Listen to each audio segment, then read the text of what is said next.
At the beginning of the story, a gigantic monster appeared out of nowhere and began to destroy everything. The people in the city were terrified to see this monster. They all ran for their lives. While the people were running, a young boy stood in the middle of the street and was staring at the monster. While looking at the monster, the boy feels an odd sensation in his face. When the boy looked down, he noticed that was an electric energy in his hand. The boy was hit with a mystical power. He began to scream in pain and fall into an unknown abyss. The scene shifts and we see a mysterious energy enters our protagonist's brain. The boy wakes up immediately. The energy touched his head. The boy realized that he had awakened his talent, but he did not understand why he had such unique vision. He wonders if he is hallucinating because of his awakening. 100 years ago, countless spatial rifts opened up above Earth. Fierce dimensional beasts invaded the planet and threatened humanity's survival. However, the dimensional energy also stimulated humanity's talents. A small number of humans awakened talents, and this led the way for the era of talents. After the boy woke up, his sister came to check on him. She asked him if he has finished awakening his talent.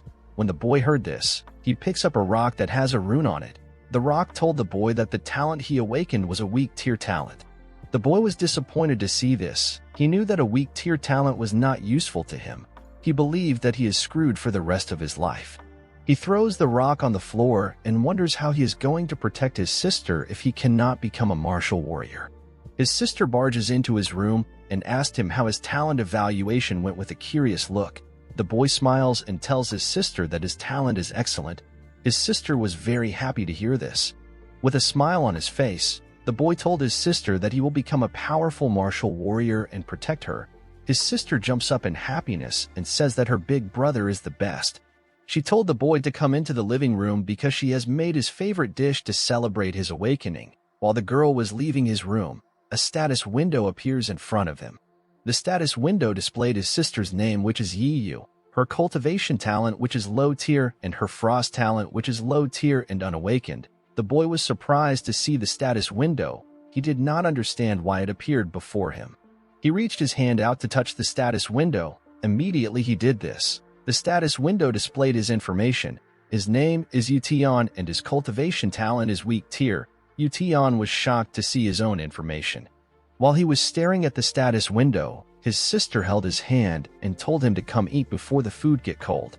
The moment Ye touched her brother's hand, another status window appeared in front of him. The status window said that Ye's cultivation talent and frost talent can be copied. Ye Tian was surprised to see this. He did not understand what it meant. The system asked him if he wanted to copy his sister's talents. Ye Tian could not believe that he could copy other people's talents. He immediately realized that this ability can change his situation. Ye Tian went to the dining room to eat with his sister. He knew that his ability to copy talents is powerful, but he did not want to test it on his little sister. He decided to not copy her talent. Ye Tian knew that his sister-based talent is better than his, and when she awakens her frost talent, which is extremely rare, she will be able to dominate her opponents. After realizing that he and his sister are blessed with amazing abilities, he looks at a picture of their dead parents and tells them that they can be at ease now. Ye Tian decided to go into the city. When he arrived there, he decided to test his ability. The moment he activated his ability, the system scanned the area for talents. After activating his ability for a while, Ye Tian realized that the system's effective range of viewing someone's talent is 3 meters. After searching for a while, Ye Tian realized that the ability of the people here are all low tier. He wanted to copy a mid-tier talent. He decided to go to the academy to check for talents. He knew that he could enter the academy since he also awakened a talent even though the talent is a weak tier talent. Ye Tian knew that copying someone's talent might also cause his talent to change, so he cannot apply to an academy that requires a talent evaluation. He decided to go to the Linhai Base 5th Academy. Ye Tian knew that there will be a lot of people at this academy who have mid-tier talent. He smiles when he realized that he will be stronger than all the people at this academy thanks to his copy talent. 10 days later, Ye Tian went to the 3rd Martial Stadium of the Linhai Base 5th Academy. He is now a student of the academy. In class, an instructor tells the students that if they want to become martial warriors, they must first be martial apprentices, and in order to become a martial apprentice, one must first learn the body training technique. The instructor decided that he will teach them the body training technique today. He told the students that they have succeeded in learning the technique once they managed to create an air vortex in front of their chest. Ye Tian and his fellow students began to practice the technique. After some time, some students started fainting. A chubby boy next to Ye Tian informs the instructor that some students are passing out. The instructor tells the boy to ignore the useless pieces of trash and focus on himself. Ye Tian was surprised that he was not able to create an air vortex. He wondered if his talent is too low to help him cultivate. After all the students fainted and Ye Tian was the only one left practicing, the instructor tells them that the class is over. He reveals to the students that they are the worst students he has ever taught in his life. With a terrifying look on his face, the instructor tells the students that they should follow in the example of Qin Dong and keep their motivations a bit higher. After the class was over, Ye Tian asked his chubby friend Zhang Bao who Qin Dong is. Zhang Bao told Ye Tian that Qin Dong is not an ordinary student. He told him that Qin Dong became a martial apprentice in half a month, and the principal took him in as his disciple. Zhang Bao brought out a paper with a signature on it. He told Ye Tian that once Qin Dong becomes as strong as their principal, his signature will probably sell for a lot of money. Ye Tian was surprised to see how calculative Zhang Bao was. While walking in the school, Ye Tian noticed that a lot of students were excited. The students were happy to see Qin Dong. The moment Qin Dong came outside, students began to ask for his autograph. Zhang Bao ran towards Qin Dong to get another autograph. Ye Tian smiled when he saw Qin Dong. He quickly activated his ability to check his talent. Qin Dong's cultivation talent was mid-tier. After seeing his talent level, Ye Tian decided to greet him. With an arrogant look on his face, Qin Dong told the students to chill out. He told them that he came to encourage everyone on behalf of the teachers. He asked them to stop asking for his autograph because he will become a laughingstock if his friends found out. After hearing what Qin Dong said, Ye Tian asked him to shake them if they cannot get his autograph. Qin Dong accepted this idea. He began to shake hands with different students and give them encouraging words. When it was finally Ye Tian's turn, he smiled in a sinister way. The moment he touched Qin Dong's hand, their hands began to glow. Qin Dong told Ye Tian to work hard. After shaking everyone, Qin Dong decided to leave. As Qin Dong was leaving, Ye Tian smiled because he had gotten his talent.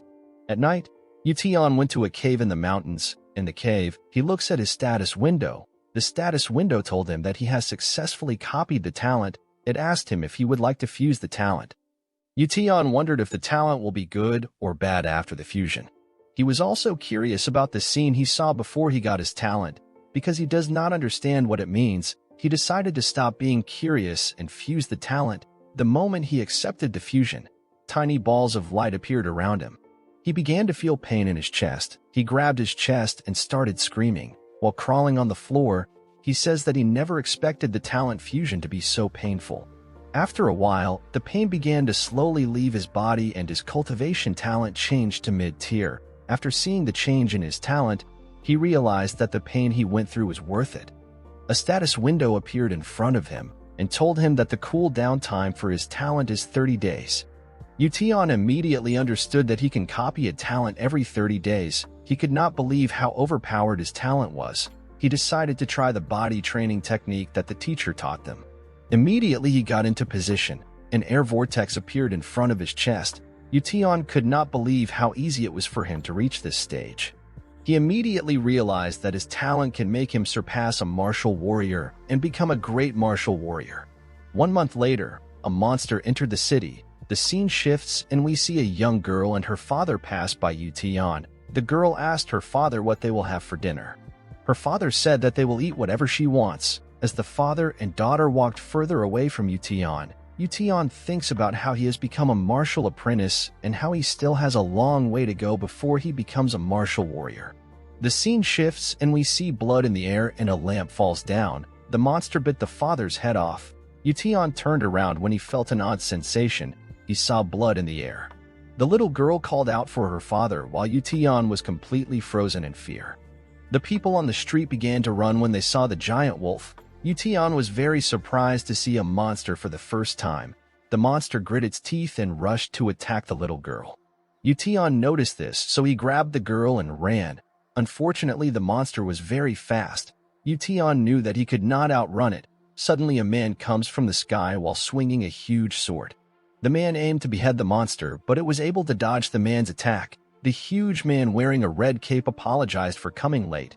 Ye Tian asked the man for his identity. The man told Ye Tian that people call him Captain Galewolf.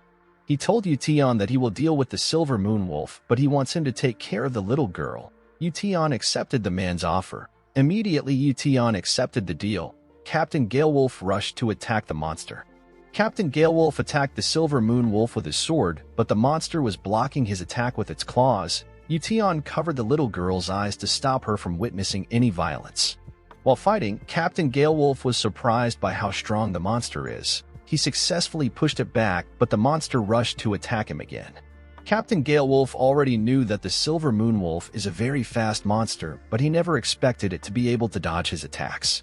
Fortunately for Captain Galewolf, his teammates arrived to help him. When the Silver Moon Wolf saw Galewolf's teammate, it tried to run away. Galewolf's teammate noticed that the wolf wanted to run away, so they signaled their captain. The Silver Moon Wolf ran towards Captain Galewolf. Thanks to this, Galewolf was able to trap and stab the monster. Galewolf's teammate asked him if the monster is dead. Galewolf was about to reply when he noticed something odd about the monster. The monster turned red and began to scream.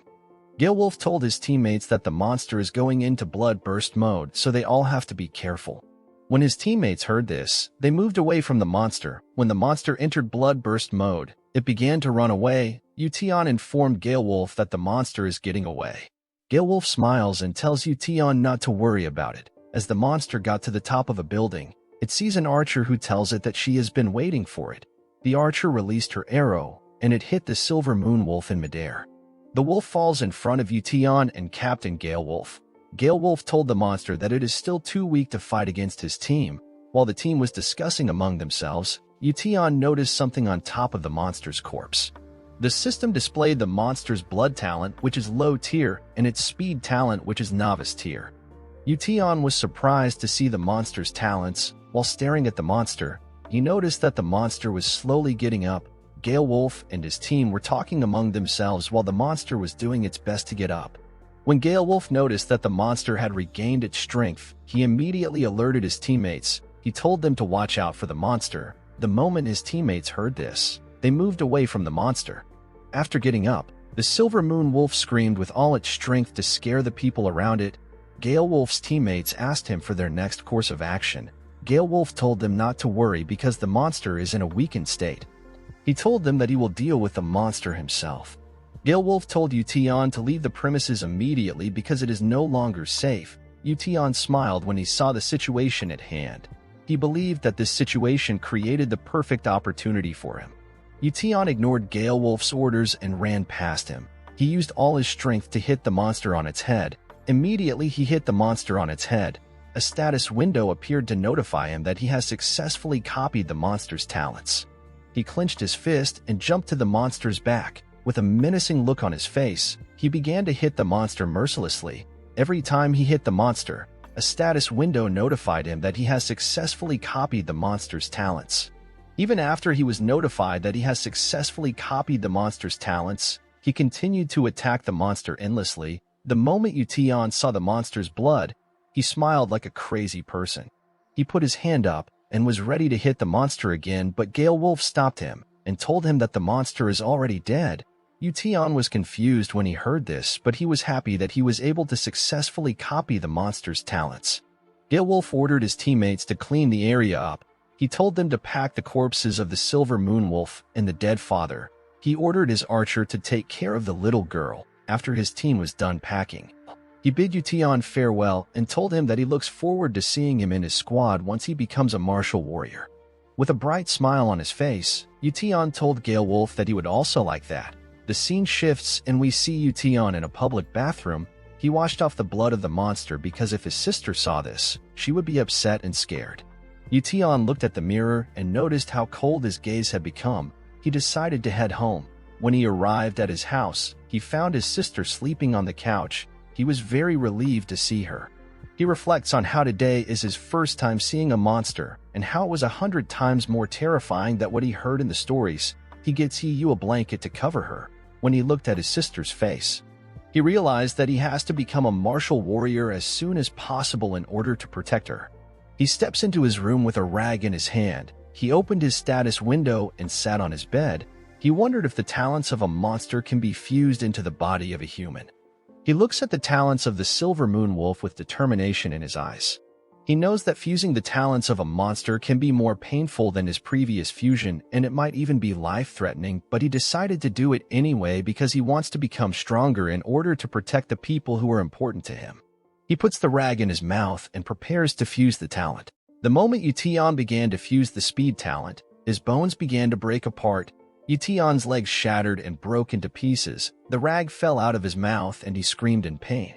When Ye Tian looked at his legs, all he could see was blood on the floor. He thought that his talent copying failed. He slowly closed his eyes and began to lose consciousness. He thought that he was going to die.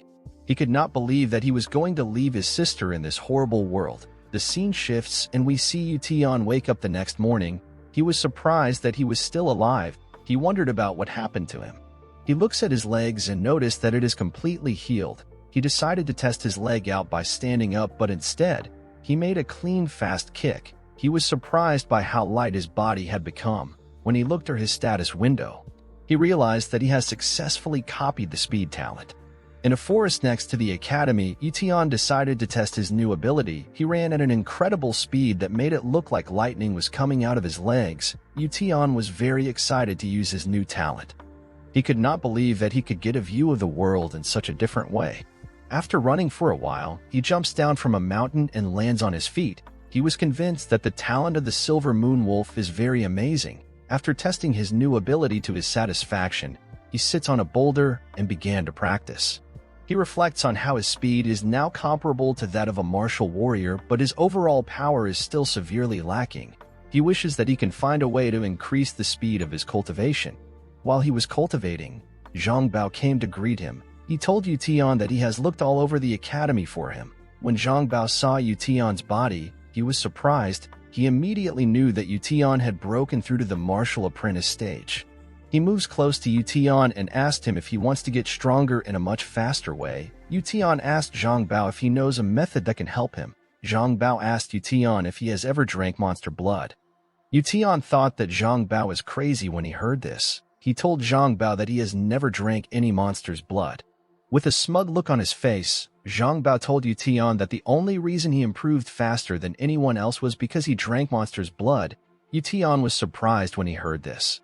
He could not believe that monster's blood could improve one's cultivation speed. He felt bad when he realized that he could have gotten a lot of blood from the silver moon wolf. Zhang Bao revealed to Ye Tian that he has a way of getting their hands on some monster's blood. He asked Ye Tian if he is interested. With a curious look on his face, Ye Tian asked Zhang Bao to tell him the method. Zhang Bao revealed to Ye Tian that the higher-ups of the Linhai base have opened up a new wild zone outside the city, and they have designated it as an exam area for their 5 major academies. The prize for the exam is monster blood. Ye Tian asked Zhang Bao for the level of the new wild zone. Zhang Bao told him that the wild zone is a low-level one, and most of the monsters have already been cleared out. All that is left are the beasts, which are descendants of the monsters. After hearing out Zhang Bao, Ye Tian believed that the opportunity was worth a try. Zhang Bao asked Ye Tian if he wants to join his squad in order for them to get the monster blood together. Ye Tian had a look of displeasure on his face when he heard Zhang Bao's offer. Zhang Bao was surprised to see the look of Ye Tian's face. He told Ye Tian that he revealed this secret to him because he considers Ye Tian a good friend. Ye Tian smiles and tells Zhang Bao that he will join his squad next time. Immediately he said this. He decided to leave. Zhang Bao was sad to hear this. He told Ye Tian that he never expected him to be so cold-hearted. While walking, Ye Tian contemplates on how teaming up with others can be dangerous, especially if people find out about his special ability. He decides that he has to go on this mission alone. He assures himself that he will definitely get the monster blood and break through to the martial warrior realm. A month later, Ye Tian went to his instructor's office. His instructor asked him for the reason he came to sign up if he had not received the exam invitation. He asked Ye Tian if somebody leaked the information about the exam to him. Ye Tian told the instructor that he has already become a martial apprentice, so he is qualified to attend the exam. With a villainous smile on his face, the instructor told Ye Tian that he wanted the students to live longer, but it seems that they are eager to die. He threw a paper at Ye Tian's face. When Ye Tian picked up the paper, he saw that a contract was written on it. This contract is called the Life Responsibility Agreement. The instructor told Ye Tian that he has to sign this contract if he wants to take this exam. Ye Tian became silent when he heard this. The instructor took Ye Tian's silence as him being scared. He shouted at Ye Tian and told him to piss off if he is afraid to die. The scene shifts and we see Ye Tian leaving the instructor's office with a smile on his face. Ye Tian signed the contract. After Ye Tian left, the instructor smiles and says that this exam was not made for poor students like them. He said that the students will regret their decision. The scene shifts and we see Ye wake up in the morning. She was about to head into Ye Tian's room to wake him up when she noticed that there was a lot of food on the table. She was surprised to see the different dishes that Ye Tian cooked. She wondered what occasion Ye Tian was celebrating for him to cook so much food. While looking at the different dishes, she sees a yellow paper on the table. The paper contained a message written by Ye Tian. Ye Tian wrote that his school has an event and he will be back in 3 days' time. Ye was surprised to see the message. She wondered what kind of school event takes 3 days. She hoped that her brother won't be in danger. The scene shifts and we see an abandoned ruined area. Countless martial artists gathered in this area. At the 5th Academy section, Ye Tian and Zhang Bao stood together. Ye Tian was very surprised to see so much martial artists in one place. Zhang Bao told Ye Tian that everyone here is from the 5 major academies. A young boy standing next to a huge man smiles when he sees the people from the 5th Academy. He says that he did not expect trash from a garbage academy to attend the exam. The huge man, who happens to be the boy's bodyguard, smiles in a sinister way and tells the boy that people are allowed to hunt beasts and other humans during the exam.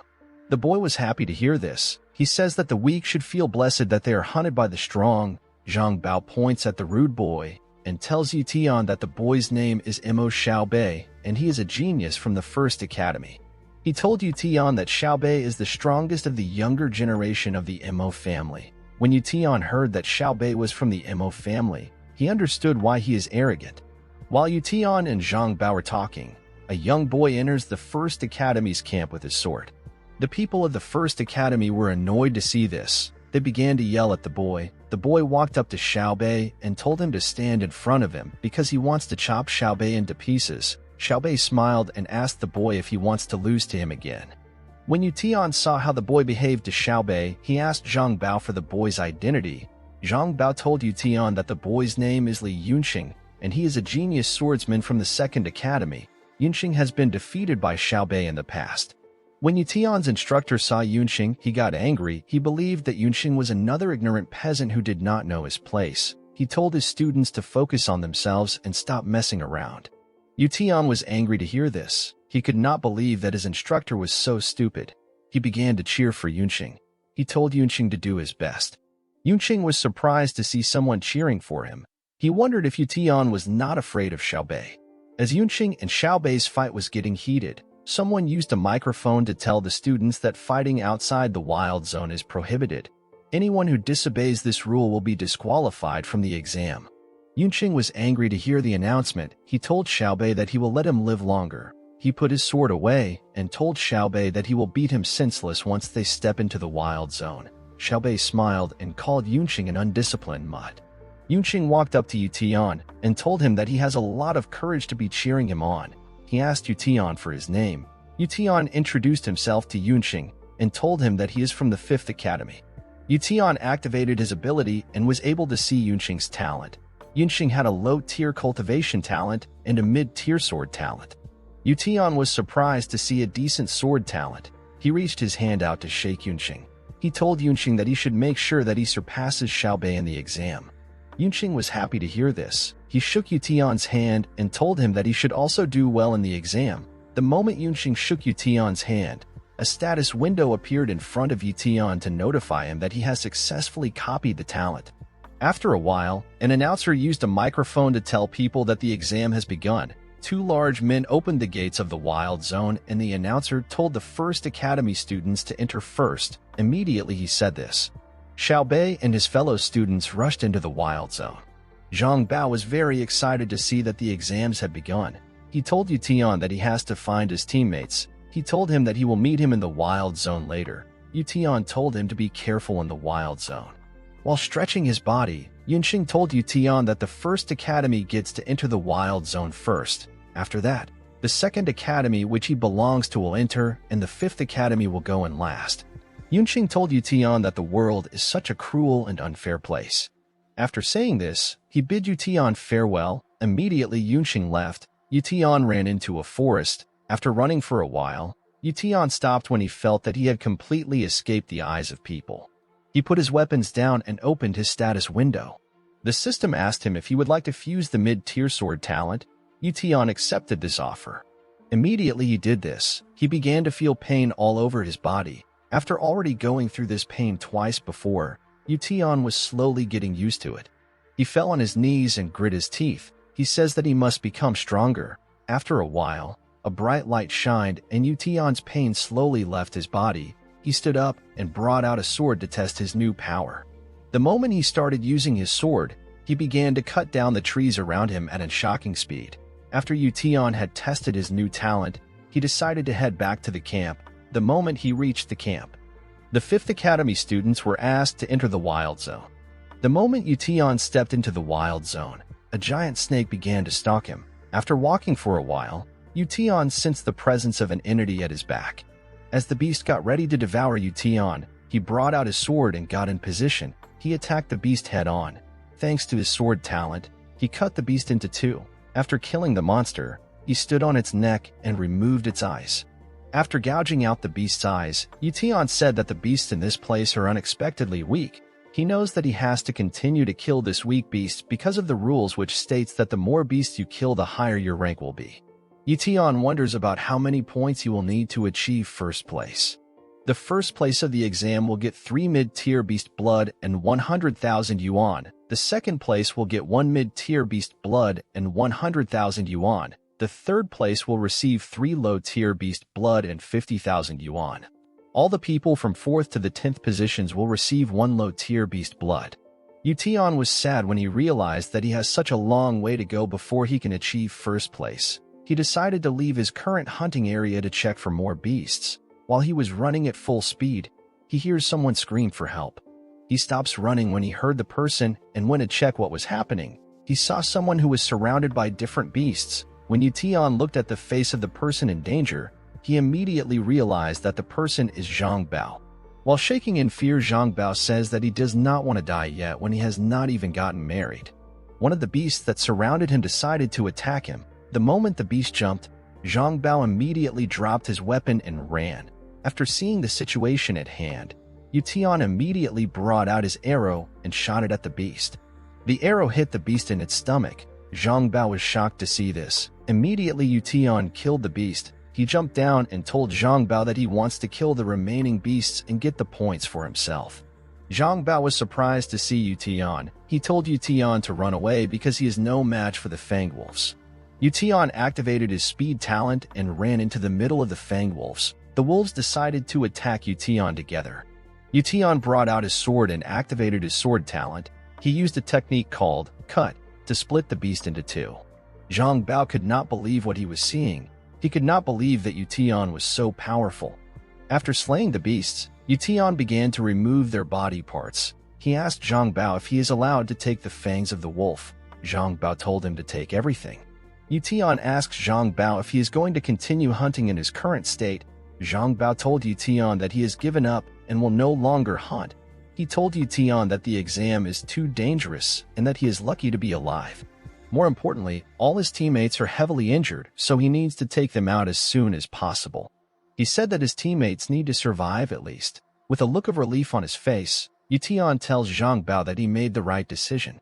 After saying this, Ye Tian decided to leave. Zhang Bao stops him and tells him to be careful because there is a pseudo-beast in the area. Ye Tian was surprised to hear this. The strongest beasts are called fierce beasts. After the fierce beasts, pseudo-beasts are the second strongest and average beasts are the weakest.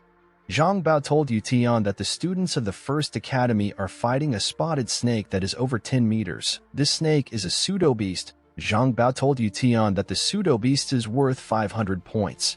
Ye Tian was extremely happy to hear this. He grabbed Zhang Bao and asked him for the direction to the beast. Zhang Bao told Ye Tian that the beast is in the southeast part of the wild zone. The southeastern part had an ominous energy around it, but Ye Tian ignored it and rushed towards the beast. He believed that he will be first place if he gets 500 points. After running for a while, he immediately stopped himself when he saw something unusual. He saw the dead bodies of different students on the ground. Thanks to their uniform, he could tell that the students belonged to the First Academy. While looking at the students, he hears an explosion from a place close to him. He could immediately tell that this was the location he was looking for. He ran towards the site of the explosion. When he arrived there, he was surprised to see how huge a pseudo-beast was. Xiaobei was leading the students of the First Academy to attack the giant snake. He told them to use everything in their arsenal to slay the beast because only he can claim the 500 points. All the students followed Xiaobei's order. Xiaobei's bodyguard also attacked the beast. He informed Xiaobei that the beast is running out of stamina and now would be the perfect time to defeat it. When Xiaobei heard what his bodyguard said, he immediately rushed to attack the giant snake. He jumped up and stabbed the beast in its head. He smiled when he heard the beast scream in pain. He became certain that he can kill the beast. The beast used its horn to push Xiaobei away. Xiaobei got thrown to a building. While on the ground, Xiaobei smiles because he was now certain that the beast is going to die. He said that the 500 points are now his. The beast rolled around in pain until it finally gave up and fell down. Ye Tian was annoyed to see this. He could not believe that the beast actually got killed. He regretted the fact that he came late. Xiaobei moved the boulders around him and went to meet his classmates. His bodyguard and classmates congratulated him for killing the snake. Xiaobei laughs and says that he will be getting first place just as he deserves. Immediately Xiaobei said this. The snake opened its eyes and got up. Its body became purple and it released a frightening roar. It beat up all the students that were close to it. When Xiaobei saw how the snake behaved, he immediately knew that the beast had entered its blood burst mode. After pushing the students that were around it, the beast ran away. Xiaobei told the beaten students to get up and chase after the beast. He informed them that the beast is no longer a pseudo-beast. It is now a full-fledged monster. The students of the First Academy were terrified to hear this. They asked Xiaobei if it is smart for them to be chasing after a monster. Xiaobei told the students that they have to chase the monster because it is now worth 1,000 points. The students were shocked to hear this. They immediately ran after monster because they did not want anyone to steal the opportunity from them. Xiaobei knows that the attacks and the beatings the monster received from the students of his academy has made the monster weak and vulnerable. He was certain that he and his classmates have to reach the monster first before anyone else. Otherwise, all their efforts would be in vain. Ye Tian was very happy with the current situation. He could not believe that the monster was still alive, and it is now worth 1,000 points. Fortunately for him, he has a speed talent which makes him faster than anyone else. He got into position and activated his talent's maximum power. Immediately he did this. He ran at an insane speed. After running for a while, he began to slow down when he realized that he was ahead of the First Academy students. He saw a trail of purple blood on the floor. After following the trail of blood, Ye Tian arrived at an abandoned store. He smiled when he realized that he was the first person to arrive here. He became certain that he will be getting the 1,000 points. When Ye Tian stepped into the store, the first thing he noticed was that the snake's stench is very strong. This made him certain that the snake was here. While looking around, he saw something very shocking. He saw the snake taking some drops of water. He did not know what kind of water this was, but he was certain that it is not a normal liquid. He brought out his sword and decided to worry about the water after he has killed the monster and obtained his 1,000 points. He rushed to attack the monster while it was distracted. Unfortunately for him, the monster noticed his presence. It immediately closed the gap between itself and Ye Tian. Ye Tian was surprised by how fast the monster was. The monster used its hand to attack Ye Tian. Ye Tian was able to avoid the attack, but his sword fell from his hand. While in midair, Ye Tian brings out his bow and 2 arrows and shot it at the monster. The arrow hit the monster in its eyes and made it blind. After landing on the ground, Ye Tian picked up his sword and rushed to attack the monster. He jumped on the monster's hand and stabbed it. The monster screamed in pain when it got stabbed. Ye Tian pushed his sword into the monster's skin. Due to the fact that the snake's skin was very strong, Ye Tian's hands and sword were shaking. Ye Tian screamed to boost his strength and began to cut the monster's hand into 2. He made countless cuts in the monster's body until it lost consciousness. After wiggling for a while, the monster lost its strength and died. Ye Tian was relieved to see this. He knew that he would not have been able to kill the monster if the students of the First Academy had not weakened it. He looks around and noticed that the mysterious liquid the snake was drinking was still dripping. He decided to get the liquid for himself because if it is something that a monster is after, then it must be a treasure. He brought out a bottle to get some of the liquid. He stepped on the monster's head and removed its eyeball to serve as proof of kill. The blood from the heart of a monster is extremely valuable, so Ye Tian cut the heart and drained some of the monster's blood.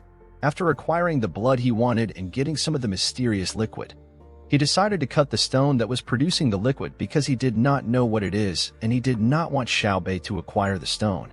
After calculating the amount of points he acquired, Ye Tian was certain that he will be first place in the exam. After packing all his items up, he decided to leave this place. After Ye Tian left, Xiaobei and the students of the First Academy arrived at the abandoned mall. Unfortunately for them, the monster was already dead. When the students looked around, they noticed that the blood in the heart of the monster has already been taken. Xiaobei's bodyguard revealed to Xiaobei that all that is valuable in the monster's body has been taken and only the corpse is left. With a look of anger in his face, Xiaobei says that he will destroy the person who stole his 1,000 points from him. The scene shifts and we see Ye Tian at the top of the abandoned mall. He was waiting for the students of the First Academy to leave the mall when the students of the academy came out of the mall.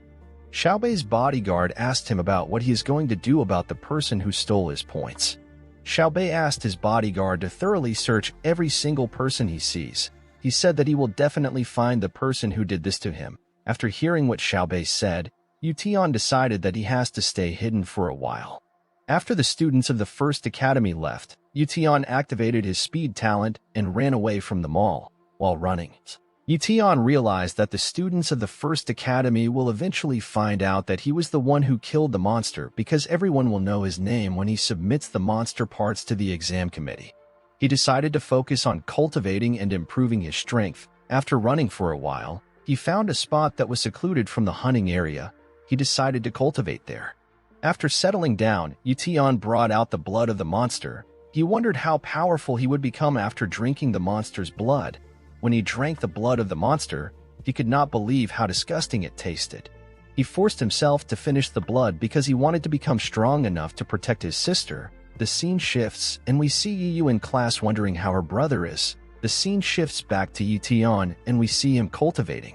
Ye Tian was surprised by how the monster's blood increased his cultivation speed by 4 times. After seeing how fast he was cultivating, Ye Tian understood why Chen Dong and the other students were improving at a fast rate. He realized that one needs to have other resources apart from talent when cultivating. Thanks to the fact that he had acquired a lot of resources, he decided to cultivate to the best of his abilities with the 2.5 days he had left. 3 days later, the students gathered around to submit the parts of the beast they hunted. Some students were able to acquire 23 points while others were not able to acquire any points at all. Li Yunqing arrived at the location with a green bag that contained a lot of beast body parts. He told the teacher to calculate the points for him. The teacher told Yunqing that he has acquired 195 points. The other students were amazed when they heard this. Immediately, Yunqing submitted his beast parts. Xiaobei arrived with his bodyguard and 2 girls by his side. He said that people should not be impressed with just 195 points. He told Yunqing that he overestimated him. He told him that he cannot challenge him when he does not even have up to 200 points. Yunqing was annoyed to hear this. Xiaobei walked up to the teacher and poured the materials he acquired on her table. He asked the teacher to calculate the points for him.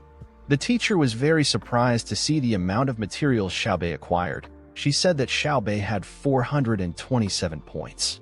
The other students were shocked to hear this. They could not believe that it was possible for someone to get 427 points. Yunqing told Xiaobei that he must have stolen the points from other people. Xiaobei did not deny this claim. He told Yunqing that he stole from those people with his abilities.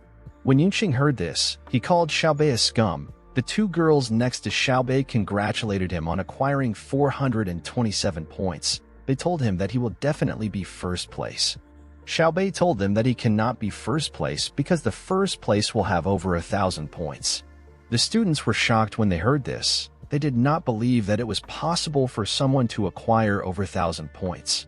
Ye Tian's instructor walked up to the exam attendant and told her that all the students who are still alive are already out of the wild zone. The attendant accepted this fact. She said that anyone who has not come out of the wild zone is probably already dead. With a sinister smile on his face, Ye Tian's instructor told the attendant that Xiaobei is the first place in this exam. Immediately he said this, the students noticed that one more student was returning from the wild zone. They informed Ye Tian's instructor. The instructor was shocked to hear this. Unsurprisingly, the student is Ye Tian. Immediately he arrived, Ye Tian submitted all the materials he acquired. The exam attendant was surprised to see the eyeball of a monster. She told Ye Tian that he has acquired 1,163 points. She congratulated him in achieving first position. The committee gave him 3 monster blood and 100,000 yuan in cash as his reward. Zhang Bao began to cheer for Ye Tian when he saw him win first place. Yunqing was surprised to see this. He wondered how Ye Tian was able to reach first place. Xiaobei was happy to see the thief who stole his prize from him. He ordered his bodyguard to run a background check on Ye Tian and find out everything about him. Zhang Bao told his friends that Ye Tian has proved that the 5th Academy is one of the best by taking first place. The other students of the academy were surprised that Ye Tian was actually first place. They wondered how he was able to do such a thing. Zhang Bao saw his instructor's expression and asked him about why he does not look happy. He told the instructor that Ye Tian has brought glory to their academy. The instructor called Zhang Bao an ignorant brat when he heard this. With a villainous smile on his face, he told Zhang Bao that Ye Tian has angered and offended the powerful Mo family. He revealed to Zhang Bao that Ye Tian will soon be dead. Zhang Bao became worried when he heard what the instructor said. He wondered about what was going to happen to Ye Tian. After all the winners had received their awards, the top 3 participants were asked to take a picture together. Xiaobei told Ye Tian that he has a lot of courage for him to steal his prey. Ye Tian smiled and ignored him. Yunqing told Xiaobei to not forget what he told him earlier. Xiaobei asked Yunqing to tell him what he said earlier. Yunqing reminded Xiaobei that Ye Tian is just like him, and he stole the points with his own skill. Xiaobei laughed when he heard this. He asked Yunqing for who he thinks is stronger between him and Ye Tian. Ye Tian walked up to Xiaobei and told him that they have to fight to decide who is stronger between them. Xiaobei was surprised to see someone challenge him. He found it interesting. Ye Tian stood up to Xiaobei because he knew that once people like Xiaobei target others, they will never let the person go. He decided that he has to become much stronger so Xiaobei will not dream of challenging him. After the practical exam was over, the students were sent home. When Ye Tian arrived at his house, Yi Yu ran into his arms. She told him that she missed him. She asked him why the school trip took so long. She checked his entire body to see if he sustained any injury. Ye Tian told her that he is fine.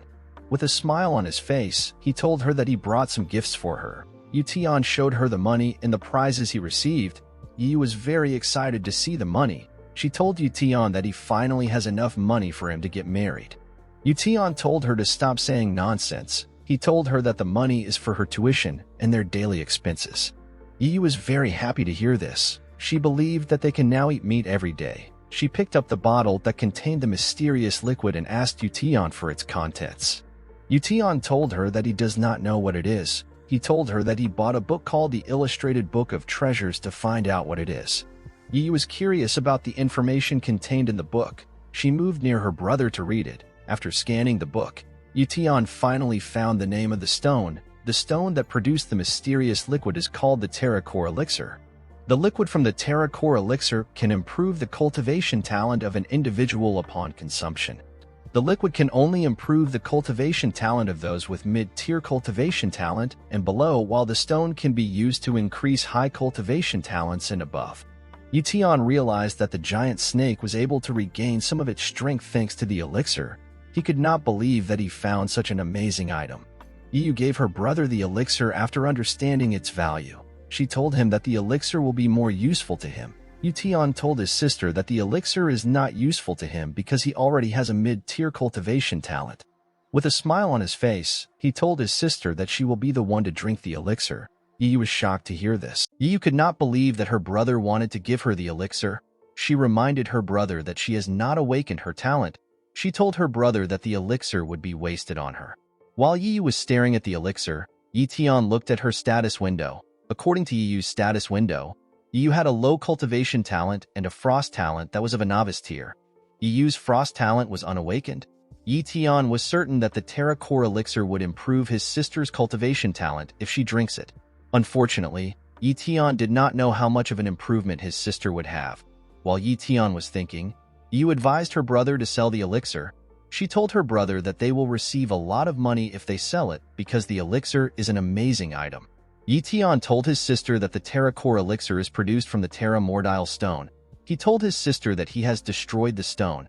Ye Tian revealed to his sister that the buyer will also ask for the Terra Mordile stone. He told his sister that the buyer will not believe him if he says that he has destroyed the stone. Ye Tian told his sister that selling the stone can cause unwanted problems for them. With a smile on his face, Ye Tian told his sister that the buyers will try to kill him in order to get the stone. Yu was sad to hear this. She told her brother that he messed up by destroying the stone. Ye Tian took the elixir from his sister and told her that it will be a waste if she does not drink it. Ye Tian grabbed his sister's mouth and began to pour the elixir down her throat. Yu told her brother that he is squeezing her mouth too hard. After feeding his sister the elixir, Ye Tian asked her to tell him how she is feeling. She told her brother that she is feeling warm and comfortable. Ye Tian was surprised to hear this. When he looked at his sister's status window, her cultivation talent was still the same. Ye Tian was surprised to see this. He wondered if the book described the wrong thing to him. Yu moved up to the chair. She told her brother that she is feeling quite sleepy. She told Ye Tian that she will make dinner after taking a nap. Ye Tian told his sister to enjoy her nap. Ye Tian did not understand what was going on. He decided to check on his sister later. He believed that the elixir had not yet taken its effects. 1 hour later, we see Ye Tian cultivating in the house. While Ye Tian was cultivating, he feels a powerful talent aura in his house. When Ye Tian turned around, he looked at his sister's status window. Ye Tian was surprised to see that Yu's cultivation talent has increased into a mid-tier cultivation talent. He could not believe that his sister's talent increased by 2 tiers. Due to the fact that his sister now had a mid-tier cultivation talent and a frost talent, Ye Tian was certain that his sister will become a powerful martial warrior in the future. Ye Tian covered his sister's body with a cloth. He picked up the blood of the monster and said that he will destroy Xiaobei. Ye Tian went into his room and drank his monster blood. Ye Tian was annoyed to see how horrible the blood tasted. He quickly ate some peanuts to wash down the horrible taste. Ye Tian was excited to see how strong he would become after he cultivates. He quickly sat in a lotus position and began to cultivate. Immediately Ye Tian began to cultivate. He noticed that his cultivation speed has increased by 8-fold. Ye Tian was shocked to see this. He could not believe that a mid-rank monster would have such an effect on his body. Ye Tian was certain that he could become a martial warrior in a month if he had enough blood. Unfortunately for Ye Tian, he only had 2 bottles of blood left. 10 days later, we see Ye Tian cultivating at the academy. While Ye Tian was cultivating, Zhang Bao runs to meet him. Ye Tian did not understand why Zhang Bao was in such a hurry.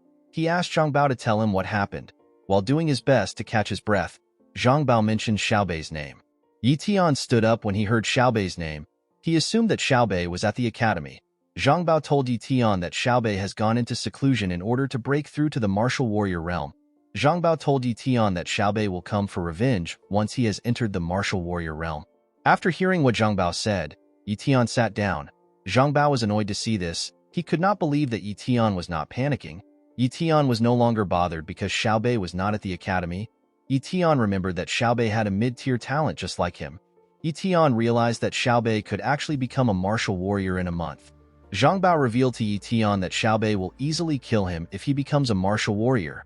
Ye Tian asked Zhang Bao to not worry. He told Zhang Bao that he is also training. Zhang Bao did not understand what was coming out of his friend's mouth.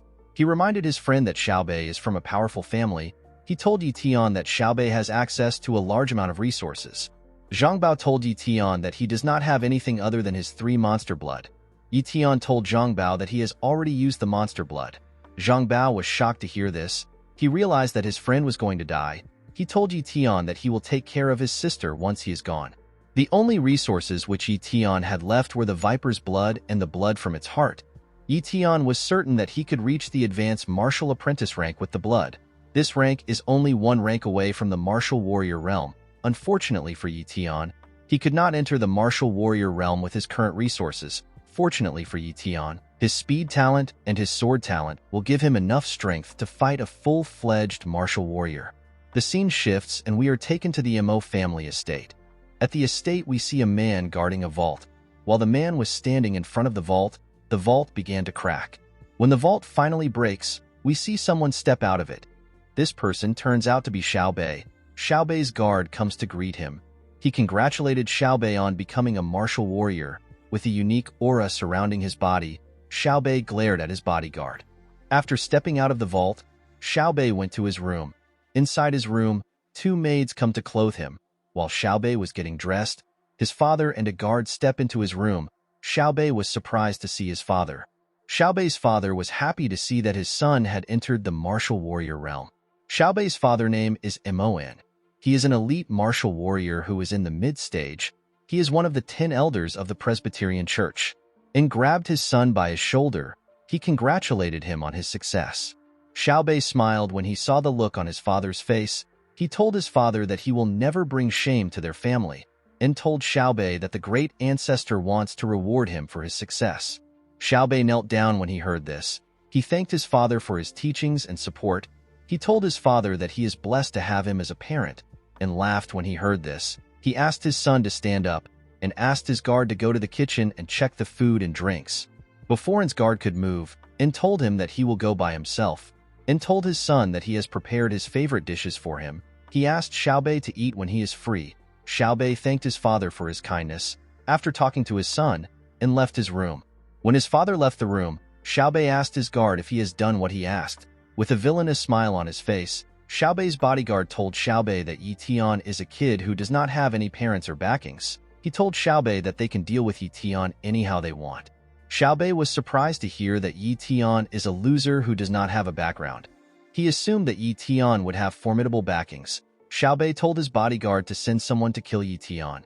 Xiao Bei's bodyguard was shocked to hear what his young master said. He reminded Xiao Bei that the base is completely different from the wild zones. He told Xiao Bei that their family cannot afford to kill someone carelessly due to the aftermath of such an action. Xiao Bei sat on a chair. While he was on the chair, a maid poured him a drink. Xiao Bei told his bodyguard that they do not need to kill Ye Tian with the family's name. With a smile on his face, Xiao Bei asked his bodyguard to hire a shadow assassin. He told his bodyguard that no one will be able to trace the attack to them. Xiao Bei's bodyguard was shocked to hear what his young master said. He told Xiao Bei that it will cost them 1,000,000 yuan to hire a shadow assassin.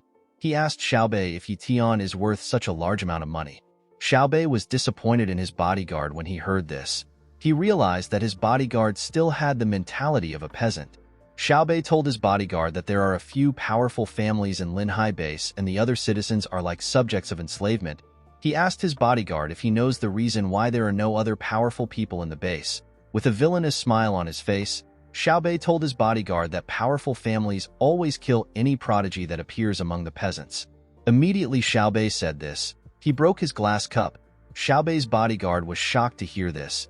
He realized that the 5th Academy was created to kill any peasant that tries to become strong. With a creepy smile on his face, Xiao Bei told his bodyguard that it is simply how the world works. He told his bodyguard that the strong must prey on the weak. The scene shifts and we see Ye Tian practicing his sword arts at the academy. Ye Tian used his sword to crush a boulder. After practicing for a while, Ye Tian decided to stop training. He realized that it was about to rain. He decided to head home. As Ye Tian was walking through the streets, he noticed a status window on a pole. Ye Tian did not understand what was going on. He was certain that there was no one there. When Ye Tian looked at the status window, he saw that the person's name is Li Siyuan. Li Siyuan has a low-tier cultivation talent and a novice-tier shadow talent. While Ye Tian was looking at the status window, something rushed towards him. As the thing got closer to Ye Tian felt its presence. Ye Tian quickly brought out his sword and used it to block a man's attack. Ye Tian quickly moved back to place a gap between himself and the man. He asked the man for his identity. With a smile on his face, the man told Ye Tian that he is the one who will kill him. Ye Tian was surprised to see the assassin. He quickly realized that Xiao Bei was the one who sent the assassin. Ye Tian did not understand why Xiao Bei would send an assassin when he is already a martial warrior. Ye Tian could not comprehend why Xiao Bei would use such an underhand method. While Ye Tian was thinking, Li Siyuan appeared at his back. Li Siyuan tried to attack Ye Tian with his sword. Ye Tian quickly sensed Li Siyuan's presence. He used his sword to block the attack. Immediately, Ye Tian blocked his attack. Li Siyuan disappeared in the air. Ye Tian was surprised to see this. He realized that the shadow talent allows its user to be invisible. While Ye Tian was looking up, Li Siyuan appeared at his back. He tried to use his sword to cut Ye Tian's neck. Fortunately for Ye Tian, he was fast enough to react. He dodged Li Siyuan's attack by jumping on a building. Li Siyuan was annoyed to see this. He did not understand why a martial apprentice was so fast. Ye Tian decided to attack Li Siyuan. He jumped from the building and rushed to attack Li Siyuan. When Ye Tian got close to Li Siyuan, he swung his sword. Immediately, Ye Tian swung his sword. Li Siyuan used his shadow talent to turn invisible. Ye Tian's attack hit a building instead of Li Siyuan. Li Siyuan's talent would be dangerous against an ordinary person. Unfortunately for him, Ye Tian was not an ordinary person. Ye Tian saw Li Siyuan's status window in the air. Ye Tian sent a slash in the air after finding Li Siyuan's location. This attack hit Li Siyuan in his chest. Li Siyuan spat out some blood and fell to the ground. Li Siyuan did not understand what was going on. He was certain that even an elite martial warrior cannot see through his talent. He asked Ye Tian to tell him how he found him. Ye Tian walked up to Li Siyuan. He told Li Siyuan to tell him the person who sent him. Li Siyuan picked up his sword. He told Ye Tian that he will tell him what he wants to know once he is dead. Immediately, Li Siyuan said this. He rushed to attack Ye Tian. Li Siyuan attacked Ye Tian with a technique called Shadow Blade. Ye Tian dodged the attack by jumping. When Ye Tian landed on the ground, he rushed to attack Li Siyuan. Ye Tian stabbed Li Siyuan from behind. With a terrifying look in his eyes, Ye Tian asked Li Siyuan to tell him the name of the person who hired him. Li Siyuan laughed when he heard this. He told Ye Tian that he is the strongest martial apprentice he has ever faced. He told Ye Tian that Mo Xiaobei sent him. Immediately he said this. Li Siyuan fell on the ground and died. Ye Tian was annoyed to hear Xiaobei's name. Ye Tian bent down and placed his hand on Li Siyuan's body. Immediately he did this. A status window appeared in front of him. The status window told Ye Tian that he has successfully copied the shadow talent. With a serious look on his face, Ye Tian said that he now has a shadow talent. In the next scene, we see Ye Tian burying Li Siyuan's body. After burying Li Siyuan's body, Ye Tian knelt down. Ye Tian said that a human should not feel contented with being blown around by the wind and rain. He said that a human should not be treated like a fallen leaf. As the heavy rain poured, Ye Tian grabbed a leaf. He promised himself that he would live like a man in this world. He assured himself that he would become the rain and the wind, but he would never become a fallen leaf. The scene shifts and we see Ye Tian taking a hot shower at home. After taking a shower, Ye Tian put on some clothes and sat on his couch. After sitting down, Ye Tian looked at everything he acquired from Li Siyuan. Ye Tian was certain that Li Siyuan blades were primordial weapons. Ye Tian decided to keep the weapons because his sword was already ruined in the fight. Ye Tian found some cards on Li Siyuan's body. The gold card are worth 1,000,000 yuan and the silver cards are worth 100,000 yuan. After counting the cards, Ye Tian realized that he had obtained 3.5 million yuan. Ye Tian realized that this was the money Xiaobei paid for his life. He decided to enjoy the money without any guilt. Ye Tian found a book among Li Siyuan's belongings. When he opened the book, Ye Tian realized that the book is a skill book that contains a skill called Shadow Blade. This is a bronze rank blade skill. Skills in this world have different rankings. The lowest is iron rank, the next is bronze rank, then silver rank and gold rank is the highest rank. Ye Tian was excited to find a blade skill because it was what he lacked. Blade skill allows one to unleash their blade talent fully. Ye Tian ran inside his room. He wanted to start learning the skill. When Ye Tian sat on his bed, he heard lightning strike. Immediately this happened.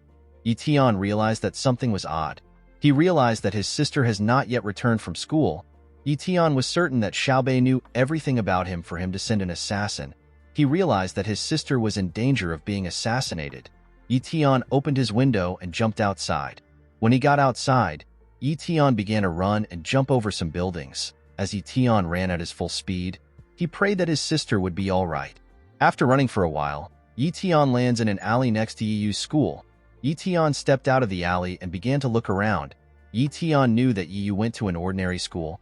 He believed that people with talent would not come to the school to kill a student.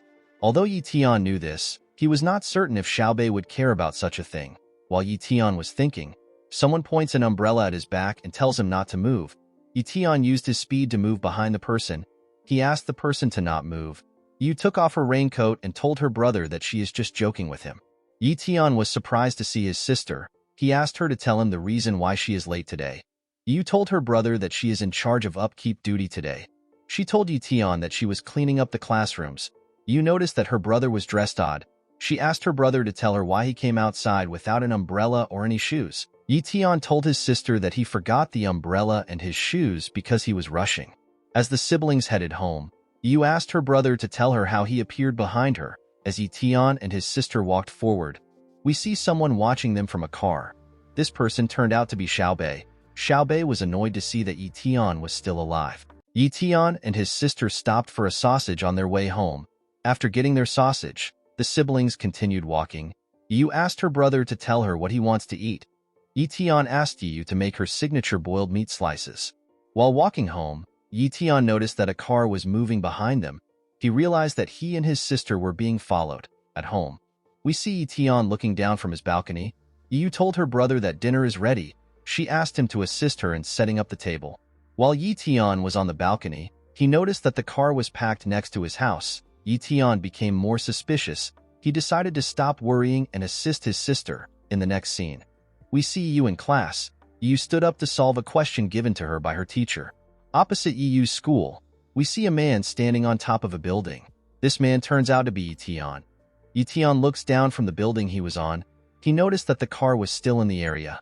Ye Tian was annoyed to see this. He could not believe that someone was following his sister around for 3 days. He could not believe that someone wanted to harm his sister. He believed that Xiaobei had crossed the line. While Ye Tian was looking around, he noticed that the car was driving away from the area. Ye Tian was shocked to see this. He jumped down from the building and began to run after the car. After driving a long distance, the car arrived at an uncompleted building. Ye Tian stood on a long pole when he arrived in the area. He saw a man get out of the car and head into the building. Ye Tian realized that this was the place Xiaobei was in. Ye Tian was eager to see Xiaobei. He activated his shadow talent and headed into the building. Inside the building, we see a man getting beat up by 2 guys. While on the floor, the man begged Xiaobei for forgiveness. He told Xiaobei that he does not have any money. The man assured Xiaobei that he would pay him the money once he has enough. He begged Xiaobei to let him go. Inside the building, we see Xiaobei sitting on some iron rods. Xiaobei told the man that his money will be doubled if he pays tomorrow. He told the man that money is not easy to get. The man got on his knees and begged Xiaobei. He told Xiaobei that his interest rate are too high. The man tried to appeal to Xiaobei. He told Xiaobei that he has elderly parents and young children to take care of. He begged Xiaobei to let him go. While the man was begging Xiaobei, his bodyguard entered the building. Xiaobei asked his bodyguard if he has gotten any news from Li Siyuan. While Xiaobei was questioning his bodyguard, we see that Ye Tian has entered the building. Ye Tian hid in a dark part of the building. Xiaobei's bodyguard told Xiaobei that he has not heard from the shadow assassin. He told Xiaobei that he will try to contact Li Siyuan through someone else. Upon hearing what Xiaobei's bodyguard said, Ye Tian became certain that Xiaobei was the one who sent Li Siyuan to him. Xiaobei walked up to the man who was begging him. He told his bodyguard that people always try to scam descendants of rich families like himself. Immediately he said this, Xiaobei began to hit the man with his leg. Xiaobei's bodyguard was terrified to see what his young master was doing. He told Xiaobei that he will never try to scam him. He told him that he has always served him faithfully. After Xiaobei crushed the man, one of the men in the building checked the man's condition. The man told Xiaobei that his debtor is dead. Xiaobei asked the men to get rid of the man's body. He asked his bodyguard if he knows how to take care of Ye Tian's sister. Xiaobei's bodyguard told Xiaobei that he will take care of Yu by himself. He assured Xiaobei that nothing will go wrong. He told Xiaobei that he does not need to worry. Xiaobei smiled when he heard this. He gathered his energy in his hand and attacked his bodyguard. The bodyguard spat out some blood and fell to the ground. He asked his young master to tell him why he hurt him. With a smile on his face, Xiaobei told his bodyguard that he is suffering the consequences of failing the first job. While Xiaobei was talking to his bodyguard, Ye Tian brings out his weapon and jumps down from his hiding spot. Xiaobei quickly sensed the presence of someone above him.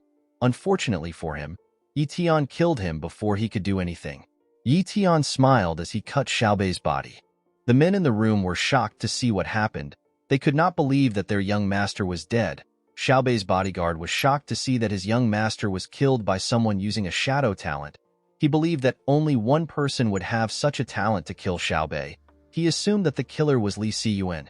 To his surprise, Ye Tian was the one who came out of the shadows. Ye Tian smiled as he looked the bodyguard in the eye. Xiaobei's bodyguard did not understand what was going on. He could not believe that Ye Tian had a shadow talent. The two men ran away when they saw Ye Tian. The bodyguard told Ye Tian that he has already done his research on him. Xiaobei's bodyguard remembered finding out that Ye Tian had a weak tier talent. He asked Ye Tian to tell him how he was able to kill a martial warrior like Xiaobei. He asked Ye Tian to tell him what happened to Li Siyuan. Ye Tian let out a huge sigh. Immediately he did this, he rushed to attack the bodyguard. As Ye Tian moved closer to him, the bodyguard told Ye Tian that he cannot kill him. Unfortunately for him, this wasn't true. Ye Tian used his weapons to cut the bodyguard down. After killing the bodyguard, Ye Tian brought out a handkerchief from his pocket. He used the handkerchief to clean his blades. After doing this, Ye Tian threw the handkerchief on the floor. The word shadow was written on the handkerchief. Ye Tian put his weapons away and put his hoodie on. He looked at Xiaobei's dead body and told Xiaobei that he messed with the wrong person. After saying this, Ye Tian left the building. An hour later, we see some cars packed outside the building. Inside the building, we see In staring at his son's corpse and could not believe what he was looking at. He asked his men to tell him who killed his son. One of his men picked up Ye Tian's handkerchief and handed it over to In. He told In that Xiaobei was probably killed by a shadow assassin. In was annoyed to hear this. He could not believe that someone sent a shadow assassin to kill his son. He could not believe that someone could do something so inhumane. While In was mourning his son, a man stepped into the building. The men inside the building referred to the man as Old Imo. This old man is Imo Zhongqing. He is the great elder of the wealthy Imo family of the Linhai base. He is also the only great martial warrior in the Imo family. The warrior ranking in this world are martial apprentice, martial warrior, elite warrior, great warrior, and finally grandmaster. In was shocked to see Zhongqing. He knelt down in front of him. He told Zhongqing that the prodigy of the Imo family is dead. Zhongqing asked In to stand up and talk to him. In told Zhongqing that Xiaobei just became a martial warrior and he just finished his celebration banquet. He told Zhongqing that Xiaobei had the potential to become a great warrior. He told him that Xiaobei was going to revitalize their family. While crying, In told Zhongqing that his son met a miserable end. Zhongqing acknowledged the fact that Xiaobei was a genius. He knew that Xiaobei was the Imo family's hope. He told In that their family's position would have become stronger if they were able to produce another great martial warrior. In told Zhongqing that his son must not die in vain. He presented the handkerchief to Zhongqing and asked him to avenge his son. Zhongqing took the handkerchief. When he saw the logo on the handkerchief, he believed that Xiaobei was killed by a shadow assassin. While thinking, Zhongqing realizes something. Zhongqing stepped outside of the building. He was certain that the person who employed the assassin is one of the families that has a grudge with them. When Zhongqing lifted the handkerchief against the moonlight, he saw a tiny logo next to the shadow sign. Zhongqing believed that the assassin was hired by the Iron Fang.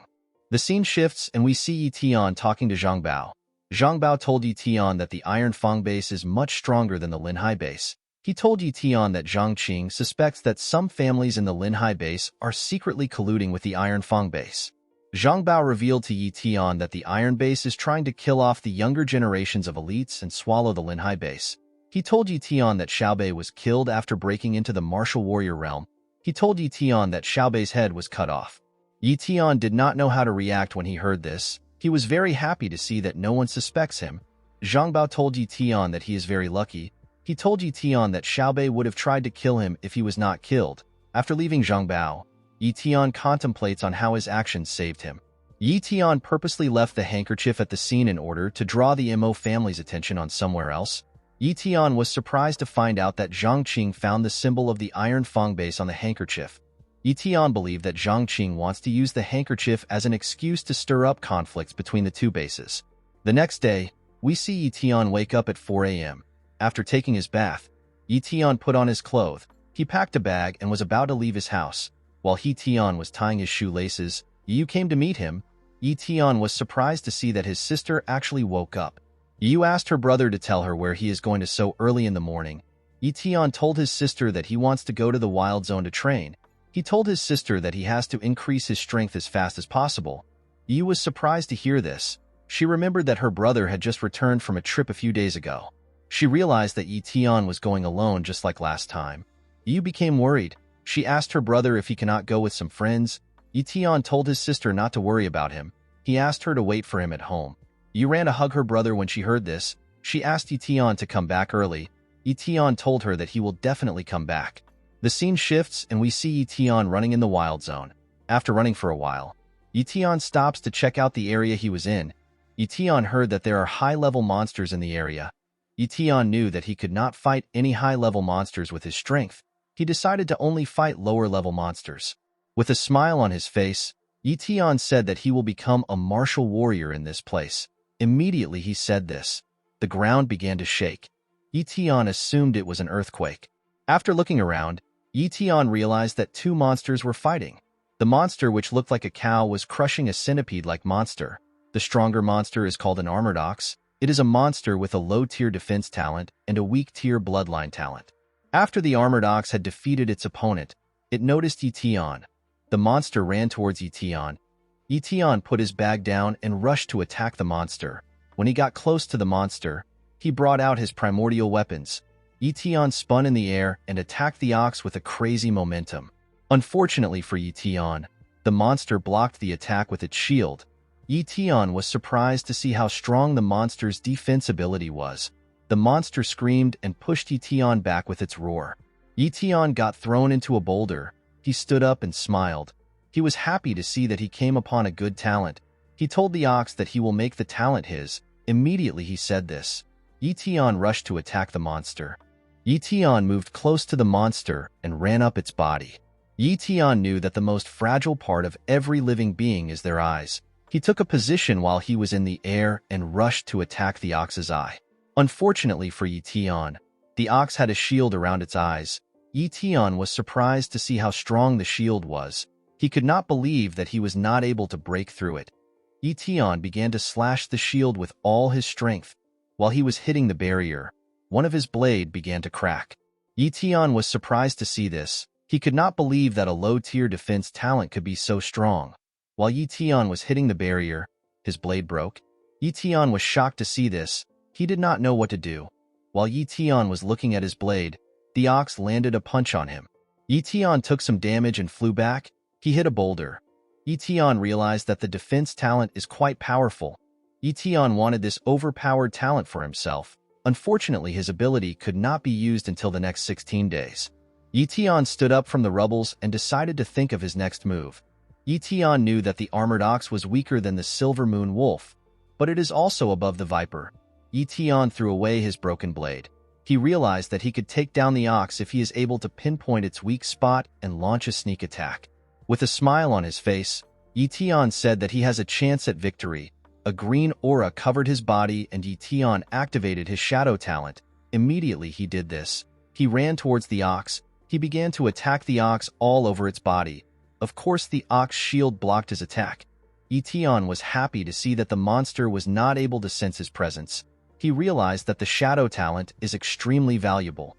Unfortunately, Ye Tian's blade skills did not affect the barrier at all. After attacking the monster for a while, Ye Tian realized that he could not find a gap in its defense. Ye Tian stopped attacking and looked around the monster's body. After carefully looking around its body, Ye Tian noticed that the monster had a light defense around its butt.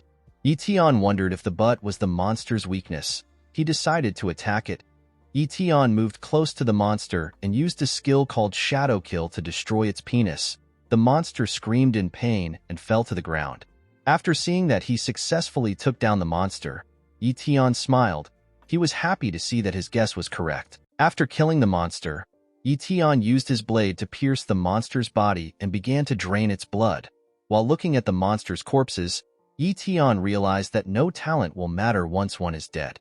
After taking a substantial amount of blood, Ye Tian decided to cut the monster's skin and testicles. Ye Tian was willing to cut off any part of the ox that is valuable. Ye Tian first cut off the ox's horns because they were the most valuable parts of the monster. After dissecting the monster, Ye Tian filled his bag with the byproducts. He decided to find a place to cultivate with his current materials. After traveling for a while, Ye Tian arrived at a cave. He settled in the cave and brought out his materials. He brought some monster blood and peanuts made by his sister. With a smile on his face, Ye Tian said that he will be able to enter the martial warrior realm with his current materials. Ye Tian drank some blood and immediately ate some peanuts to wash down the horrible taste of the blood. After drinking the blood, Ye Tian sat in a lotus position and began to cultivate. 20 days later, we see that Ye Tian has drank a lot of monster blood. Ye Tian let out a huge sigh and opened his eyes. The moment he opened his eyes, it began to glow. As a large amount of energy gathered around his body, Ye Tian began to scream. The energy which gathered above the cave was quite large and bright. 2 girls passing the area saw the bright light. A blonde girl who appears to be a servant tells her young miss that someone is trying to enter the martial warrior realm. The young miss smiles when she saw the light. We see that the 2 girls are wearing a hoodie that has a logo of the martial pavilion on it. After experiencing pain for some time, Ye Tian entered the martial warrior realm. Ye Tian was quite impressed to see his new power. After becoming a martial warrior, Ye Tian looked around him and saw the empty bottles that used to contain the ox's blood. He realized that he could now use his copy talent. He picked up his bag and began to run. Ye Tian wanted to copy the ox's defense talent. When he arrived at the place which he defeated the ox, he saw the monster's bones. Ye Tian placed his hands on the bones and tried to copy the monster's talent. Unfortunately for Ye Tian, a status window appeared in front of him and told him that he could not copy the talent of his target. Ye Tian was surprised to see this. He realized that his ability does not work on things that have become bones. Ye Tian was sad to see this. He regretted cutting the monster's body into so many pieces.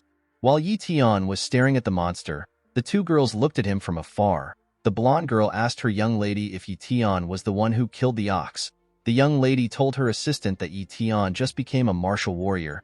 She told her assistant that the monster was killed before Ye Tian became a martial warrior. The assistant believed that what her young lady said was right.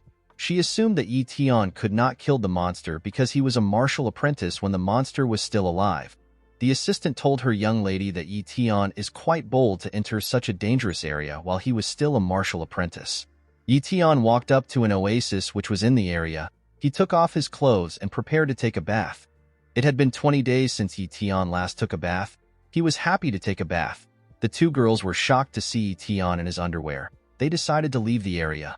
After the girls left, Ye Tian jumped into the water. The scene shifts and we are taken to the martial market of the Linhai base. At the market, we see several people trading with each other. Among the countless stores in the market, one store stood out as the largest. Ye Tian decided to go into this store. This store is the martial pavilion. As Ye Tian headed into the martial pavilion, he passed by the young lady and her assistant. The assistant quickly recognized Ye Tian. When Ye Tian passed by their side, he noticed something odd. Ye Tian turned around and saw a lady that had a striking resemblance to his sister. Ye Tian could not believe what he was seeing. He called the young lady his sister. The young lady was surprised to hear this. She could not believe that Ye Tian called her his sister. Ye Tian quickly regained his composure. He was certain that you could never come to the martial market. Ye Tian decided to look at the girl's status window. Ye Tian was surprised to see what was on the status window. He became more certain that this girl was not his sister because the girl was a genius. According to the status window, the girl's name is Yuling. Her cultivation talent is high tier. Her sword talent is mid tier and her speed talent is low tier. Yuling's assistant was annoyed to hear Ye Tian call her master his sister. She told Ye Tian that he is quite courageous for a scrounger. Ye Tian was shocked to hear this. He tried to smell his body to see if he had an odor. Ye Tian did not understand why the girl would refer to him as a scrounger. Yuling asked her assistant, whose name is Xiaoyu, to not speak carelessly. Xiaoyu realized that she almost slipped up to Ye Tian. She realized that Ye Tian might find out that they saw him earlier. Yuling gave Xiaoyu some instructions and asked her to follow them. Immediately Yuling gave her the instructions. Xiaoyu walked up to Ye Tian and bowed her head. She apologized to Ye Tian. She told Ye Tian that her master has disciplined her for her rude behavior. Ye Tian was surprised to hear that Yuling is a young lady. Yuling left Ye Tian and Xiaoyu. Xiaoyu grabbed Ye Tian's hand and told him that Yuling has some things to attend to. Xiaoyu realized that Ye Tian wanted to sell his materials to the martial pavilion. She told Ye Tian that her young lady is the manager of the martial pavilion. She told Ye Tian that she will pay him double the price of his products in order to express their sincerity. Ye Tian was shocked to hear this. 2 girls came out of the store and took Ye Tian's materials. When Ye Tian stepped into the store, he was surprised to see how big it was. Ye Tian was surprised to see what was inside the store. When Ye Tian sat down, A woman comes to serve him tea. She called Ye Tian an esteemed martial warrior and asked him to enjoy his tea. Xiao Yu calculated the price of the materials which Ye Tian brought and told him that everything he has is worth 20,000 yuan. She told Ye Tian that she will pay him 40,000 yuan. Ye Tian spat out his tea when he heard the amount. Ye Tian accepted the deal. He could not believe that he made so much money so easily. Xiao Yu gave Ye Tian 4 white cards. Each of the card was worth 10,000 yuan. Ye Tian realized that his sister would be very happy if she saw the money he earned. Xiao Yu brought out a book and told Ye Tian that he is allowed to purchase anything he wants at 50% off. She told Ye Tian that he was given this privilege by their young lady. Ye Tian smiled when he heard this. He told Xiao Yu that he will enjoy the privilege. When Ye Tian looked at the price of the products in a book, he was extremely shocked. Everything in the store was quite expensive. Ye Tian finally understood why the major families have a monopoly on cultivation materials. Ye Tian knew that an ordinary civilian would not be able to afford such materials. After looking through the price list, Ye Tian asked Xiao Yu to give him 1 profound training manual, 1 monster directory, 3 bottles of mid-tier monster blood, and 3 bottles of restorative elixirs. After Ye Tian told her what he wanted, Xiao Yu went to a shelf and prepared what Ye Tian asked. After packing what Ye Tian ordered, Xiao Yu told Ye Tian that he will pay her 70,000 yuan. Ye Tian took out his gold card and used it to pay for his goods. Ye Tian was convinced that he made a smart choice by stealing from Li Siyuan. After Ye Tian paid for his goods, he picked up his box. Ye Tian was certain that the Martial Pavilion was not giving him so many benefits just because Xiao Yu called him a scrounger. Ye Tian was certain that the Martial Pavilion had another reason for their actions. He could not understand why the Martial Pavilion was treating him nicely. Ye Tian knew that he was a simple poor guy, so he did not understand what the Martial Pavilion wanted from him. While walking out of the store, Ye Tian was surprised to see that no one was stopping him. Ye Tian decided to leave. When Ye Tian got to the door, Xiao Yu asked him to wait. Ye Tian was not surprised to hear this. He already knew that things were not so simple. Ye Tian turned around and glared at Xiao Yu. He asked Xiao Yu to tell him why she stopped him. Xiao Yu pointed at the stairs and told Ye Tian that the manager of the pavilion wants to meet him. Ye Tian smiled when he heard this. He asked Xiao Yu to show him where he needs to go. When Ye Tian arrived at the manager's office, he saw her drinking tea. Yu Ling welcomed Ye Tian to her office. Ye Tian was still quite surprised to see Yu Ling. He could not believe that Yu Ling looked so much like Ye Yu. Yu Ling walked up to Ye Tian and introduced herself. Yu Ling is a peak elite martial warrior who is from the Ma-Hai base. She is the current manager of the Martial Pavilion branch in the Lin-Hai base. Yu Ling stretched her hand out and tried to shake Ye Tian. When Ye Tian shakes Yu Ling's hand, a small amount of energy was released from both their hands. When Ye Tian shook Yu Ling's hand, the system told Ye Tian that he has successfully copied a high-tier cultivation talent. Ye Tian also introduced himself to Yu Ling. Yu Ling asked Ye Tian to take a seat. She told him that only valued guests get to come to the second floor of the pavilion. Ye Tian was not impressed with what Yu Ling said. He told her that he is a commoner who does not have any relations to the major families. He asked Yu Ling to tell him why he is a valued customer. Yu Ling told Ye Tian that his value lies in the fact that he is a commoner and he is unrelated to the major families. Ye Tian was surprised to hear this. He was surprised to see how calm Yu Ling was. Ye Tian remembered how cheerful and happy his sister always acts. Xiao Yu served Ye Tian some tea. Yu Ling told Ye Tian that her reason for inviting him was to extend an invitation. Immediately Yu Ling said this, she brought out a cross which had the sign of the Martial Pavilion on it. She asked Ye Tian to join the Martial Pavilion. Ye Tian was shocked to hear this. When Yu Ling gave Ye Tian the offer, Ye Tian saw his sister asking him to join the Martial Pavilion. Ye Tian could not get over Yu Ling's face. He realized that he had never said no to his sister before. Ye Tian told Yu Ling that he does not understand her. Ye Tian knew that Ma-Hai base was an extensive base. In other words, the base has boundless powers.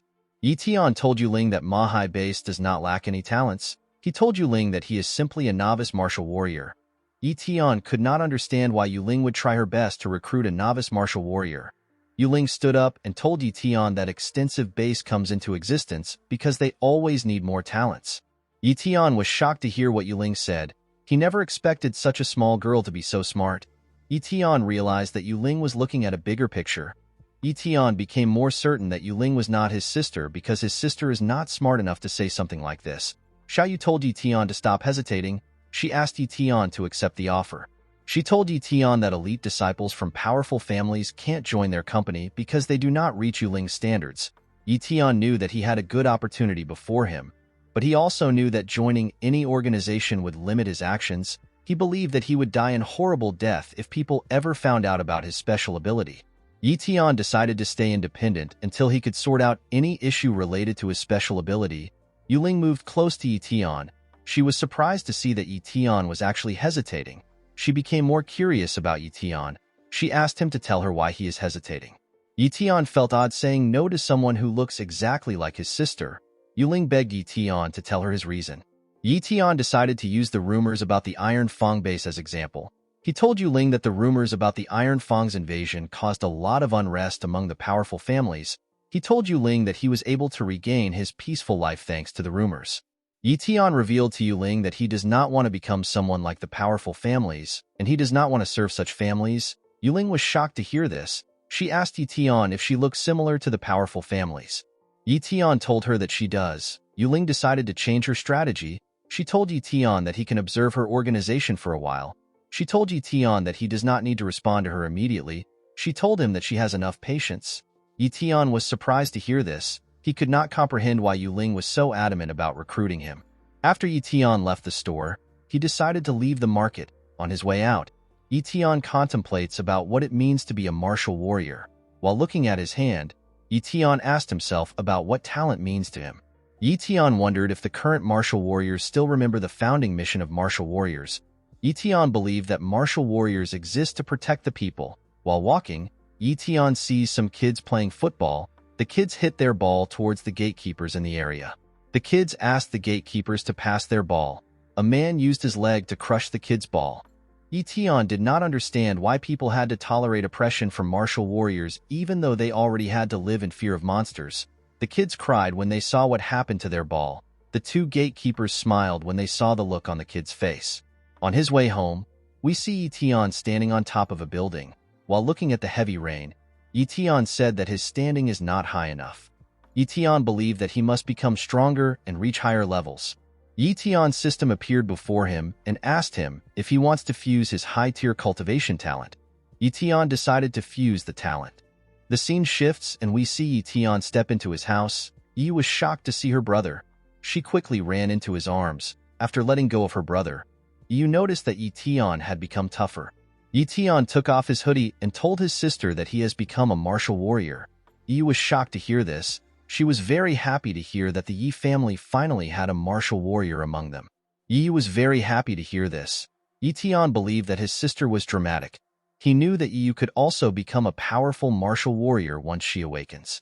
Ye Tian planned to continue increasing his sister's talent with more compatible items. After calming down, Yi brought out a scissors and told her brother that she wants to give him a haircut. Ye Tian was surprised to hear this. Yi told her brother that he looks like a beggar. Yi told Ye Tian that he needs to take care of himself now that he is a martial warrior. Yi sat her brother down and put a cloth around him. Ye Tian told his sister to give him his usual haircut. Yi smiled when she heard this. She told her brother that she only knows how to cut one style. As his sister cut his hair, Ye Tian realized that he had become older. Yi had been cutting Ye Tian's hair ever since their parents died. Ye Tian recalled how he and his sister were when they were younger. Yi told her brother that she is scared. She asked her brother to go to the hospital. Yi accidentally injured her brother at the back of his head. Ye Tian told his sister that he cannot go to a hospital because hospitals cost a lot of money. Ye Tian, who appears to have been beaten up, told his sister that he will be fine. He asked his sister to help him cut his hair short and dress his wound. Yi was sad to see her brother in such a terrible state. She told her brother that he would have been fine if he had the ability of the immortal jellyfish. Ye Tian was surprised to hear this. He asked his sister to tell him the ability of the immortal jellyfish. Yi was surprised to see that her brother did not remember the immortal jellyfish. She told Ye Tian that the jellyfish is in the story that he used to read to her. Yi told her brother that the immortal jellyfish has the ability to heal. She told Ye Tian that the immortal jellyfish can heal any of its wounds instantly. Ye Tian was surprised to hear that his sister still believed in such things. He told his sister that he does not believe in things like that. Yi was annoyed to hear this. She told her brother that the immortal jellyfish actually exist. Ye Tian pat his sister's head and told her that he understands. Ye Tian knew that his sister was just worried about him. He told his sister that he might awaken a healing talent and never get injured. With a smile on his face, Ye Tian told his sister that he will protect her once he awakens his talent. The scene shifts and we are taken back to the present. Ye Tian moved his body the moment he remembered the immortal jellyfish. Yu asked her brother to be careful. She asked him to not move carelessly. She told him that he will mess up his haircut. Ye Tian stood up and ran. Yu did not understand what was going on.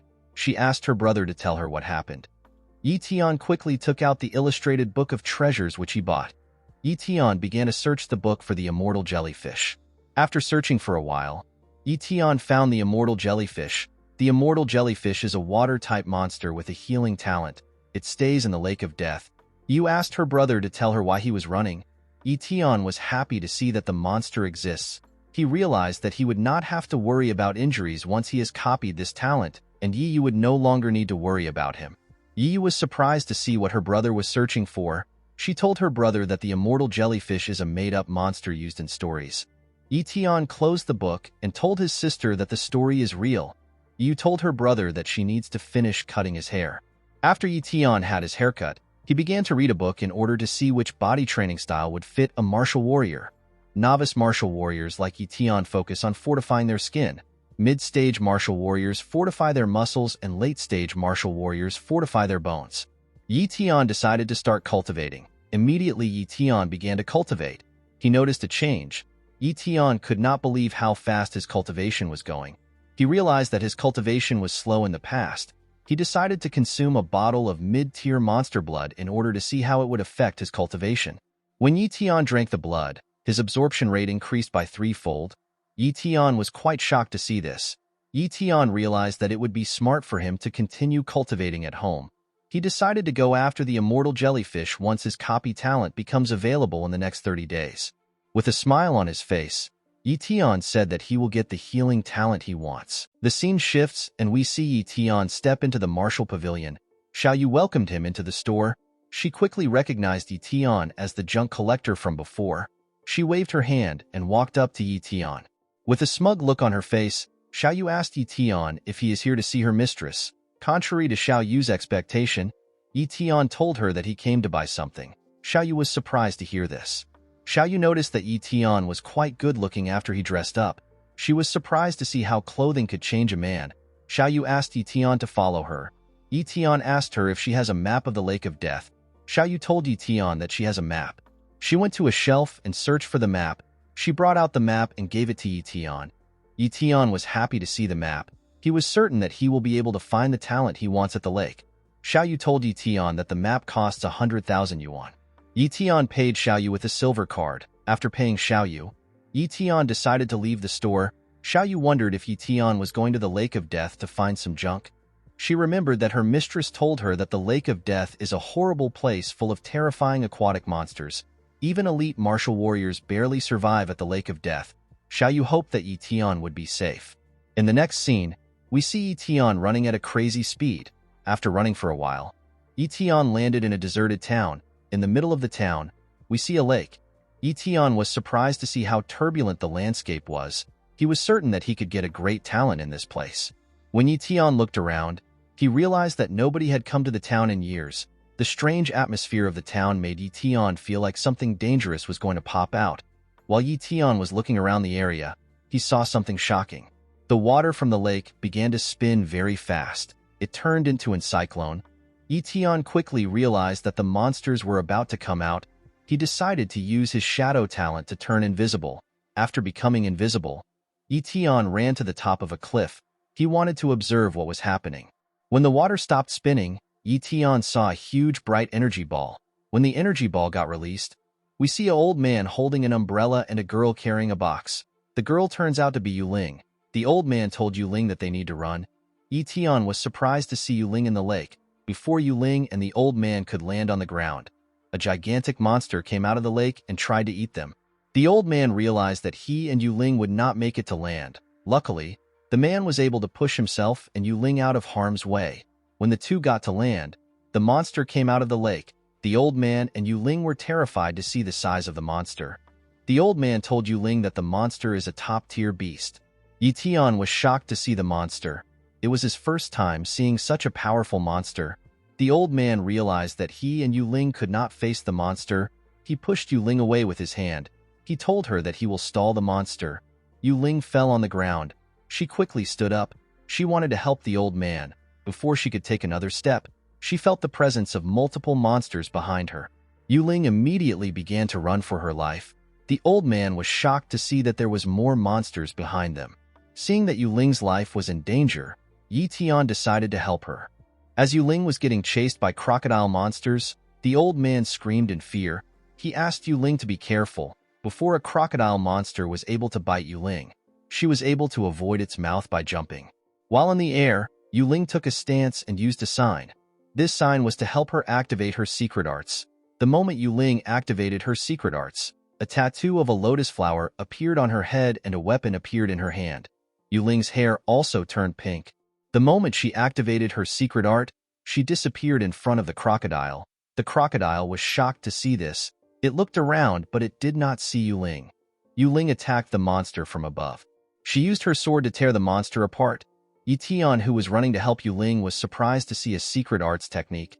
He was just seeing it for the first time. Ye Tian was surprised to see that Yuling possessed such an amazing ability. As Ye Tian got closer to Yuling, he stopped running. Ye Tian realized that he was being stupid. He realized that there was nothing a novice martial warrior could do in such a fight. While Ye Tian was thinking, Yuling was cutting down the monsters that stood in her path. Ye Tian already knew that Yuling was strong because she is an elite martial warrior who is at the peak of the realm. Ye Tian realized that Yuling's secret art gave her the strength of a great martial warrior. He realized that he could not win Yuling in a fight even if 10 of him fought her. While Ye Tian was looking at Yuling, the old man was getting beat up by the gigantic monster. The monster bit the lower half of the man's body. The man screamed in pain. The man asked Yuling to run away from the area. The monster opened its mouth and waited for the man to fall into it. As the old man fell into the monster's mouth, he summoned all his strength and asked his mistress to run away. He reminded her that her secret arts won't last for a long time. He told Yuling that the package is more important. He told her that she needs to leave with the package. He reminded her that 10 of their brothers gave their lives in order to get the box. He asked Yuling to not waste their brother's sacrifice. Yuling became sad when she heard what her comrade said. Ye Tian was surprised to hear that 10 people had died. He became curious about the nature of the treasure. He believed that the treasure must be important for so many people to risk their lives for it. Upon hearing what her comrade said, Yuling began to run. Unfortunately for her, the time which she could use the secret art was now over. Yuling's body became weak. She lost control of her body and fell to the ground. The box fell off her hand and landed in front of Ye Tian. Yuling was surprised to see a man standing before her. She tried to look at Ye Tian's face, but her eyes were not good. Ye Tian picked up the package. He did not understand why Yuling was going through such lengths for this treasure. Yuling summoned all her strength and asked Ye Tian to not move. Ye Tian asked her to relax. He told her that he will not take the treasure away. Before Ye Tian could walk up to Yuling, he noticed that the crocodile monsters were coming towards them. Ye Tian was annoyed to see how persistent the monsters were. He carried Yuling in his arms and placed the box on her body. Ye Tian asked Yuling if she is okay with hiding in a cave. Yuling was too weak to respond to him. Ye Tian took her silence as a yes. He jumped and began to run at a crazy speed. When Ye Tian found a cave, he placed Yuling on the ground and used his coat to cover her body. Ye Tian was still quite amazed with the fact that Yuling looked exactly like his sister. The only difference between Yuling and Yi Yu was that Yuling had a beauty mark on her face. Ye Tian placed his hand on her face and tried to clean the mark. He was surprised to see that the mark did not clean off. He realized that the mark is natural. After waiting for a while, Ye Tian checked if Yuling was still sleeping. Ye Tian did not understand why Yuling was so exhausted. While he was looking at her, Yuling woke up. Ye Tian was surprised to see this. Yuling woke up with a headache. She quickly noticed that Ye Tian was standing in front of her. Yuling was surprised to see him. She asked Ye Tian if he was the one who saved her. Ye Tian told Yuling that he was passing the area, so he decided to help her. Yuling gave Ye Tian his coat. She thanked him for his help. Yuling was surprised to see that Ye Tian actually came to the Lake of Death by himself. She believed that Ye Tian is a talent which she must recruit to the martial pavilion.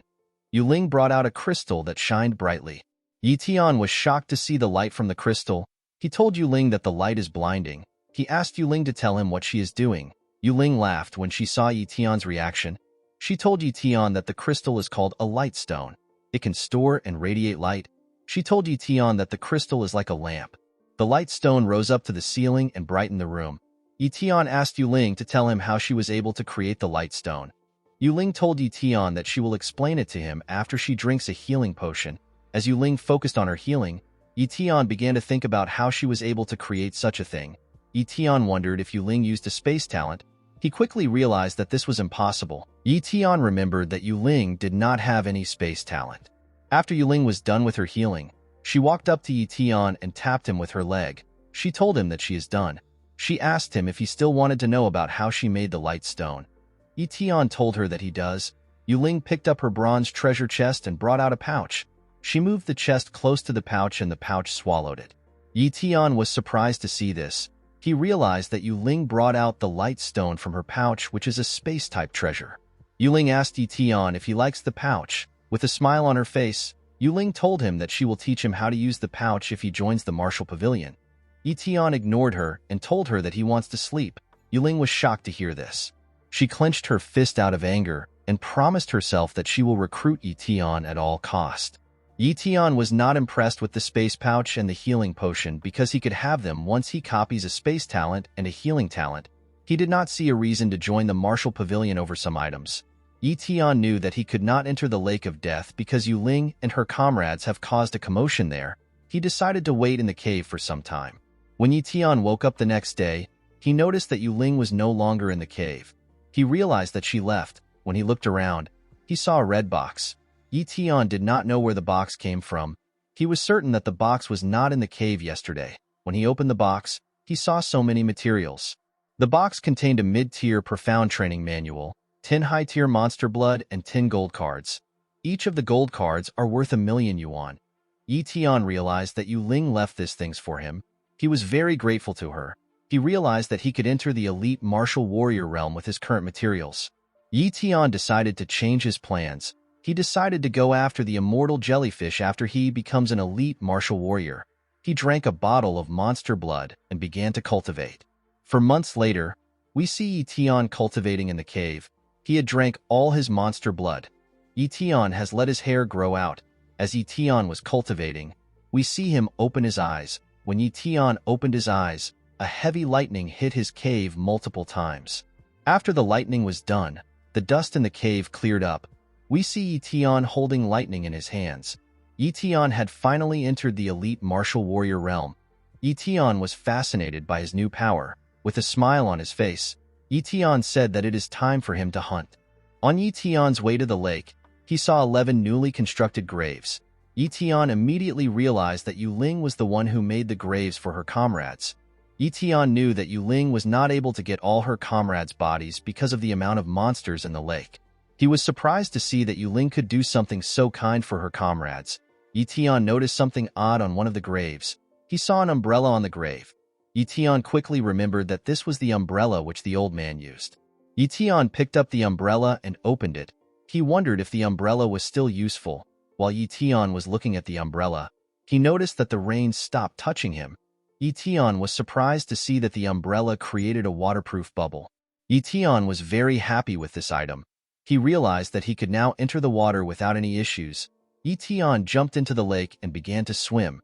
As he swam deeper into the lake, he noticed that the umbrella increased his speed. He activated his shadow talent and went in deeper. As Ye Tian was swimming, he saw a status window. Ye Tian could not see the monster clearly because everywhere was dark. According to the status window, the monster is a tiger clawfish and it is a mid-tier monster. While Ye Tian was looking at the status window, the monster came out of the dark. Ye Tian was terrified to see the monster. He could not believe that such a monster was a mid-tier beast. Ye Tian realized that the monster almost sensed his presence. He began to swim deeper into the lake. When Ye Tian arrived at the deepest part of the lake, he wondered if the immortal jellyfish actually stayed there. While Ye Tian was looking around, a monster snuck up on him from behind. The monster used its tentacles to attack Ye Tian. Fortunately for Ye Tian, he was able to sense the monster's presence. He quickly dodged the attack.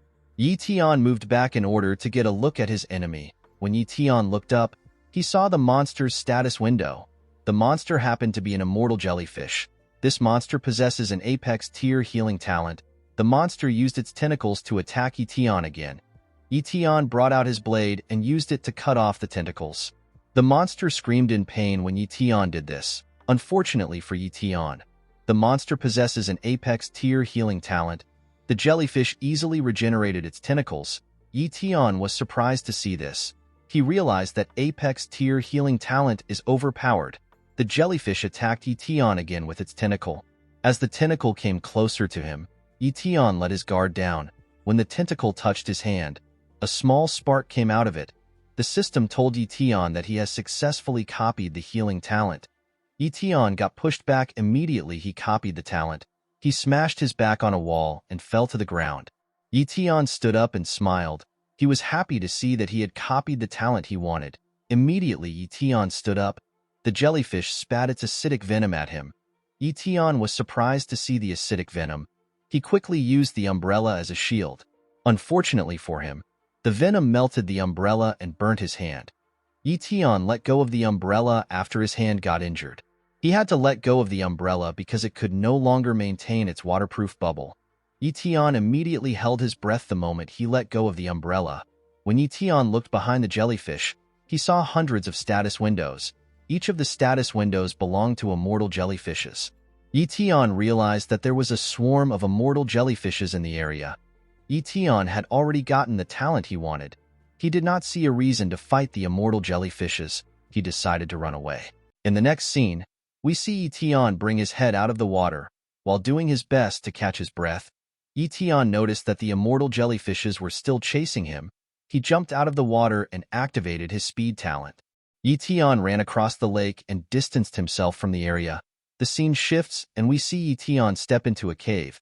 Immediately, Ye Tian arrived at the cave. He sat down and let out a sigh. Ye Tian was relieved to see that he had finally gotten away from the area. He decided to fuse his new talent. A status window appeared in front of him and asked him if he wanted to fuse the apex tier healing talent. Ye Tian accepted this request. Immediately, Ye Tian accepted the request. A surge of lightning moved across his body. Ye Tian smiled as the talent was getting fused into his body. He realized that his body has gotten used to the pain of talent fusion. After experiencing pain for a while, the healing talent finally fused with Ye Tian. Now Ye Tian possessed an apex tier healing talent. Ye Tian was happy to see that the fusion process was much easier. He decided to test his new talent. Ye Tian noticed that he still had a wound which was caused by the immortal jellyfish venom. The immortal jellyfish venom is extremely deadly and fatal. A small amount of the venom can kill a normal person. Ye Tian decided to use his healing talent to get rid of the wound. Immediately, he activated his healing talent. His wound cleared up. His hand looked brand new. Ye Tian stood up and began to destroy the wall with his bare hands.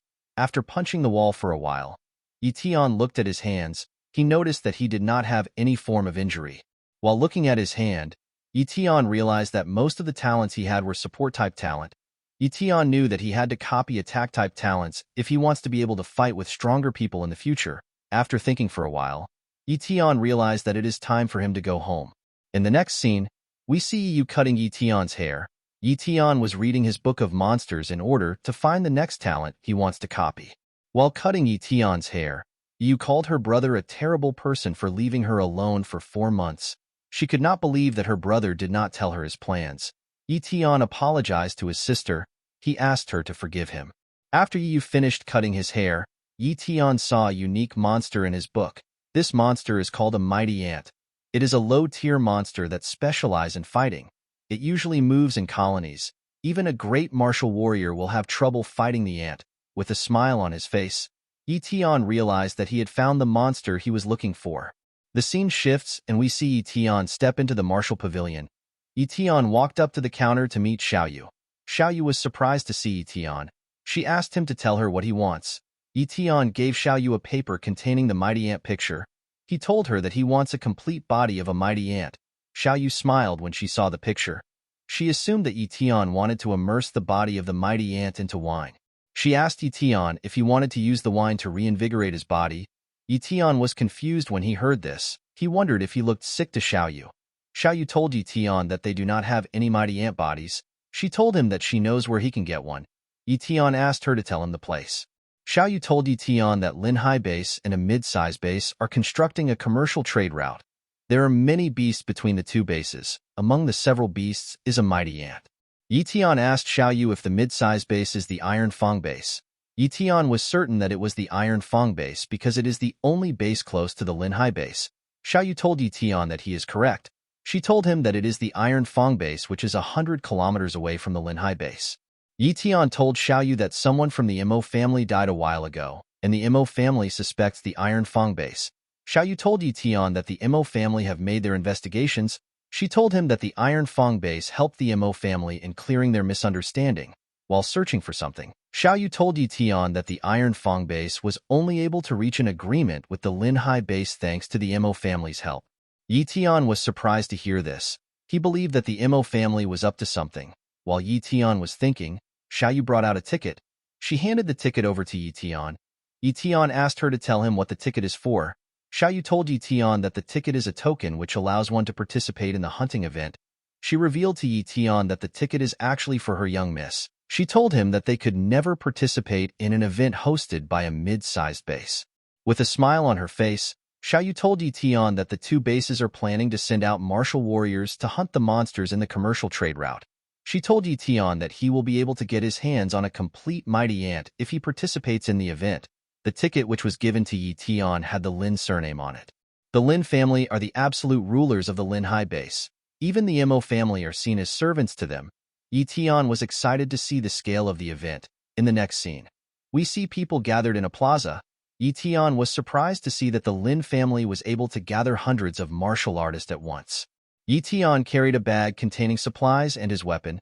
He wore a red jacket to avoid getting any attention.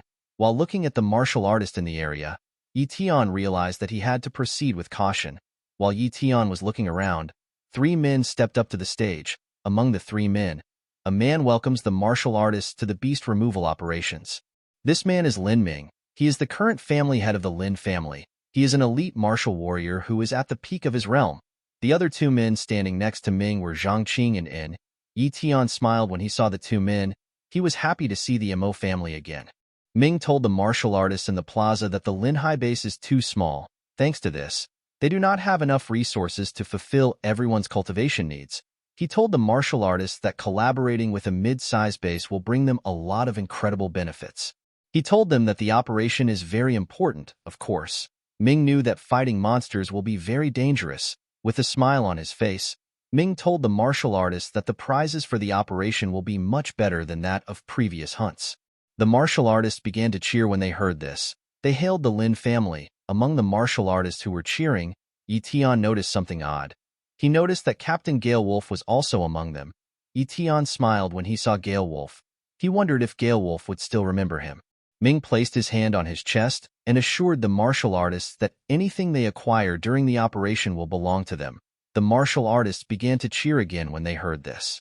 Ming told the martial artists that he still has another gift for them. He told them that everyone in the martial warrior realm will receive 20 bottles of mid-tier monster blood and 2 million yuan. He told them that the elite martial warriors will receive 3 bottles of high-tier monster blood and 10 million yuan. He asked the martial artists to register and join the hunt. The martial artists went crazy when they heard about the benefits. They praised the Lin family. They immediately went to line up. In front of the line was a huge rock. A lady told the martial artists that they need to place their hand on the assessment rock in order for it to check their strength. A man walked up to the rock and placed his hand on it. The rock told the man that he is a mid-tier martial apprentice. After the man checked his strength, more martial artists also checked their strength. While standing in line, Ye Tian realized that Yu Ling was right. He believed that it would be stupid to work for any powerful family, especially the Mo family. Ye Tian knew that he would get unnecessary attention if people found out that he is an elite martial warrior.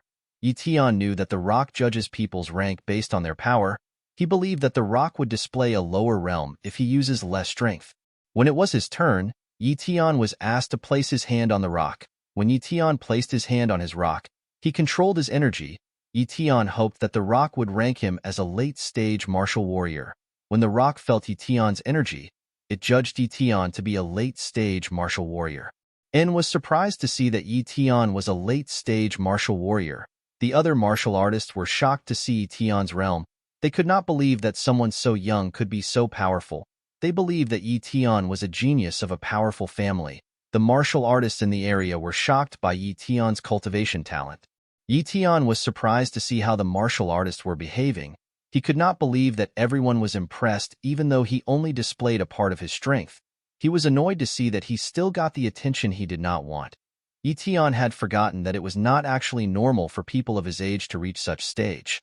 Galewolf and his team also looked at Ye Tian with wonder. Captain Galewolf believed that geniuses are discovered while they are young.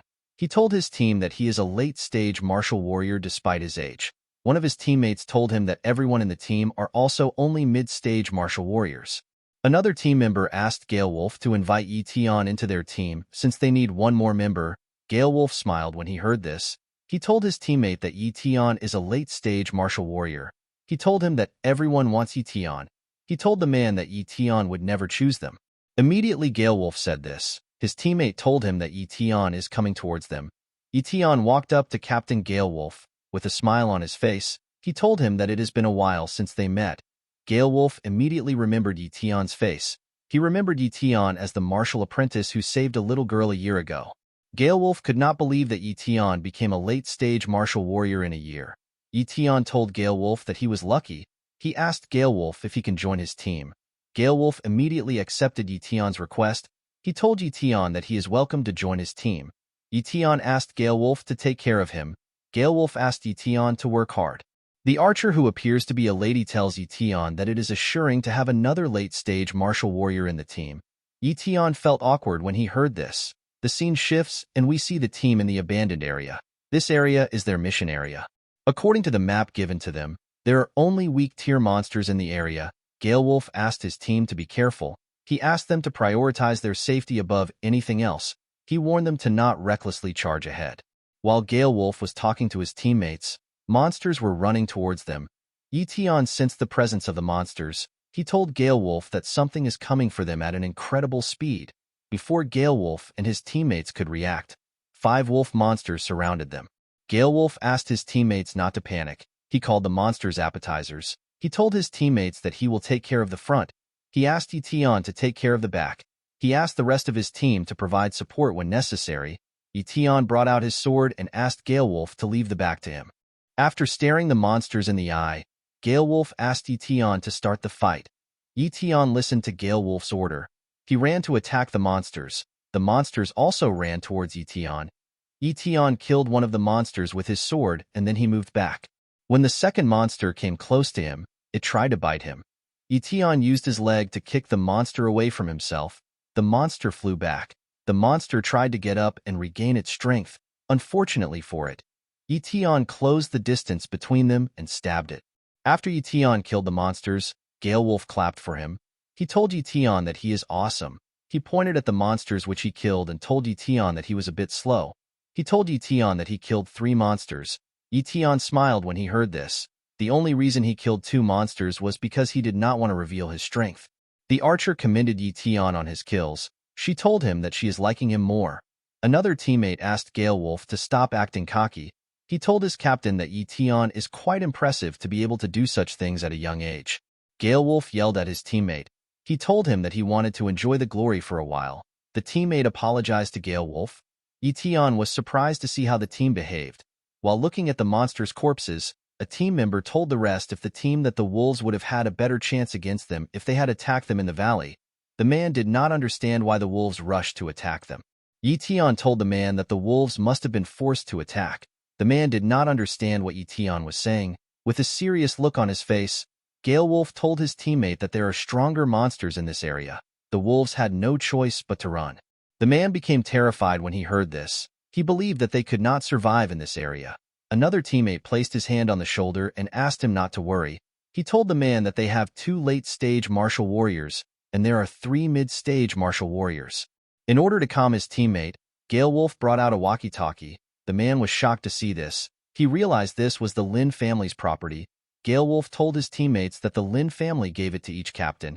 He told his teammates that he can use the walkie-talkie to call for support when they are in danger. With a smile on his face, Galewolf told his teammates that they can go all out without fear. Galewolf's teammate became relieved when he heard this. The group continued their journey. After walking for a while, Galewolf sensed the presence of a monster in the area. He quickly asked his teammates to halt. Ye Tian realized that the monster was on a building. He asked Galewolf to look up. When the team looked up, they saw a huge monster looking at them from a building. According to the status window which Ye Tian saw, this monster is a fire-breathing lizard, and it has a low-tier fire talent. While the group was looking at the monster, the lizard gathered energy in its mouth. Ye Tian immediately realized that the monster was about to use its fire talent. The monster launched its attack on the team. The group was able to dodge the attack. The monster jumped down from the building and stood in front of the team. Gale Wolf's teammates brought out their weapons and asked Gale Wolf to leave the monster to them. Gale Wolf could tell that the lizard was a low-tier monster thanks to its aura. He asked his teammates to be careful of its fire talent. After hearing what their captain said, the rest of the team rushed to attack the lizard. Ye Tian became worried when he saw this. He asked Gale Wolf if his teammates will be okay. Gale Wolf told Ye Tian that the lizard is just a low-tier monster. He asked Ye Tian not to worry about his teammates. After fighting for a while, we see that Gale Wolf's teammates have defeated the monster. Gale Wolf congratulated them on their victory. The archer told Gale Wolf that they were only able to defeat the lizard because the two men were quite capable. The teammate which the archer was holding told her that they could not have one if she did not distract the lizard with her arrows. The other man said that a low-tier monster is too weak. He said that it was easy for them to kill the monster. He told Gale Wolf that he would not mind fighting a few more monsters. Immediately he said this, something launched an attack on him. Before the attack could hit him, Ye Tian grabbed his leg and moved him out of the way. Gale Wolf was surprised to see that there were more monsters in the area. He realized that the monsters must be fire-breathing lizards thanks to the attack. Ye Tian glared at the monsters. He was surprised to see their number. The man who was almost attacked was terrified to see more monsters. He could not believe that there was 3 more lizards. Gale Wolf picked up his walkie-talkie and tried to call teams near Zone C. He requested for backup through his walkie-talkie, but unfortunately no one replied. Gale Wolf was annoyed to see this. He could not believe that the martial artists ignored him. One of the team members tells Gale Wolf that they overestimated the Lin family. He told his captain that the Lin family does not care about their lives. Gale Wolf called the Lin family bastards. Gale Wolf believed that the Lin family was the right family that would help him and his team. He never expected the Lin family to be so heartless. Gale Wolf realized that the Lin High base is rotten to the core. He used his hand to crush his useless walkie-talkie. Gale Wolf took out his sword and asked his team to run away. He told them that he will hold the monsters off. Gale Wolf's teammate was shocked to hear this. He reminded their captain that he is their brother. He told Gale Wolf that he must leave with them. Gale Wolf turned around and glared at his teammates. He asked them to obey his order. His teammates were shocked to see how he behaved. The teammate who was scared quickly started running. As he ran forward, he called the rest of them idiots for waiting. He told them that they are going to die. The other members of the team were shocked to see this. The other man in the team was annoyed to see the newcomer running. He told Gale Wolf that newcomers are always unreliable. The man said that he will kill the deserter if he survives. Gale Wolf placed his hand on Ye Tian's shoulder. He asked Ye Tian to run away. Gale Wolf believed that it would be a shame for someone as talented as Ye Tian to die in such a place. He asked Ye Tian to run away with his teammates. The other man asked Ye Tian to run away. He told Ye Tian that he is still new to their team, so he does not need to sacrifice himself. The archer asked Ye Tian to not waste his bright future. Ye Tian smiled when he saw how worried the team was. He told them that he will run, but he will only run forward. Immediately Ye Tian said this. He walked towards the monsters. As he walked towards them, he released his energy. Gale Wolf was shocked to see this. He could not believe that Ye Tian had the aura of an elite martial warrior. He realized that Ye Tian was hiding his strength. The other teammates could not believe what they were seeing. When Ye Tian got close to the monsters, one of them launched a fireball at Ye Tian. Ye Tian used his sword to cut the fireball into 2. Ye Tian did not want to reveal his true strength, but Gale Wolf's team would have been wiped out if he did not. Ye Tian knew that Gale Wolf could easily escape with his strength, and yet he decided to stay back and fight. Ye Tian jumped and rushed to attack the first lizard. The lizard opened its mouth and tried to bite Ye Tian. Ye Tian dodged its mouth and used his sword to behead the lizard. The other 2 lizards surrounded Ye Tian. Immediately he killed one of them. As Ye Tian fought the monsters, he realized that he would have been a horrible person if he did not help Gale Wolf and his team. Ye Tian wondered if there is any difference between him and the Mo family. Ye Tian did not want to be a ruthless person who did not value human life. The 2 lizards decided to attack Ye Tian with a fireball. As the fireballs came closer to him, Ye Tian used his sword to cut a building in half. The building fell and helped him to block the attack. Ye Tian was not bothered with the fact that he revealed his true strength. He believed that Captain Galewolf would not get him in trouble. The archer was amazed with Ye Tian's strength. She could not believe that an elite martial warrior would be so powerful. After blocking the attack, Ye Tian quickly closed the gap between himself and the lizards. When he got close to the lizards, he used a technique called Shadow Blade to attack them. The attack made hundreds of cuts on the lizards' bodies. The lizards screamed in pain as they were receiving the cuts. After screaming for a while, the lizards fell to the ground and died. Galewolf was shocked to see what happened. He realized that Ye Tian is strong enough to be among the top people of the Linhai base. Galewolf could not believe someone so young could have such strength. The deserter who ran away from the area got attacked by wolves. The man screamed for help. The other man in the team hears the deserter screaming. He told Galewolf that the newcomer is in danger.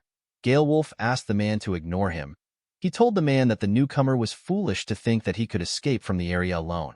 Ye Tian picked up his bag and told Galewolf that the road is clear. He told Galewolf that he plans to continue going forward, with a terrifying aura surrounding him. Ye Tian asked Galewolf if he is going to stop here, or he will continue to move forward. Galewolf and his teammates were surprised to see the aura around Ye Tian. Galewolf told Ye Tian that his team always sticks together no matter what. Ye Tian smiled when he heard this. In the next scene, we see the archer tying the bald man's hand. The man told the archer that she tied the cloth too hard. The archer asked the man to stop complaining. She told him that he is not supposed to be injured when it was Ye Tian that did everything. While Ye Tian was standing on top of a building, Galewolf thanked him for taking his team far into the area. Ye Tian smiled when he heard Galewolf. He jumped down from the building in order to meet Galewolf. He told Galewolf that they will need to go their separate ways now. Galewolf was surprised to hear this. He asked Ye Tian if he wants to continue going into the area.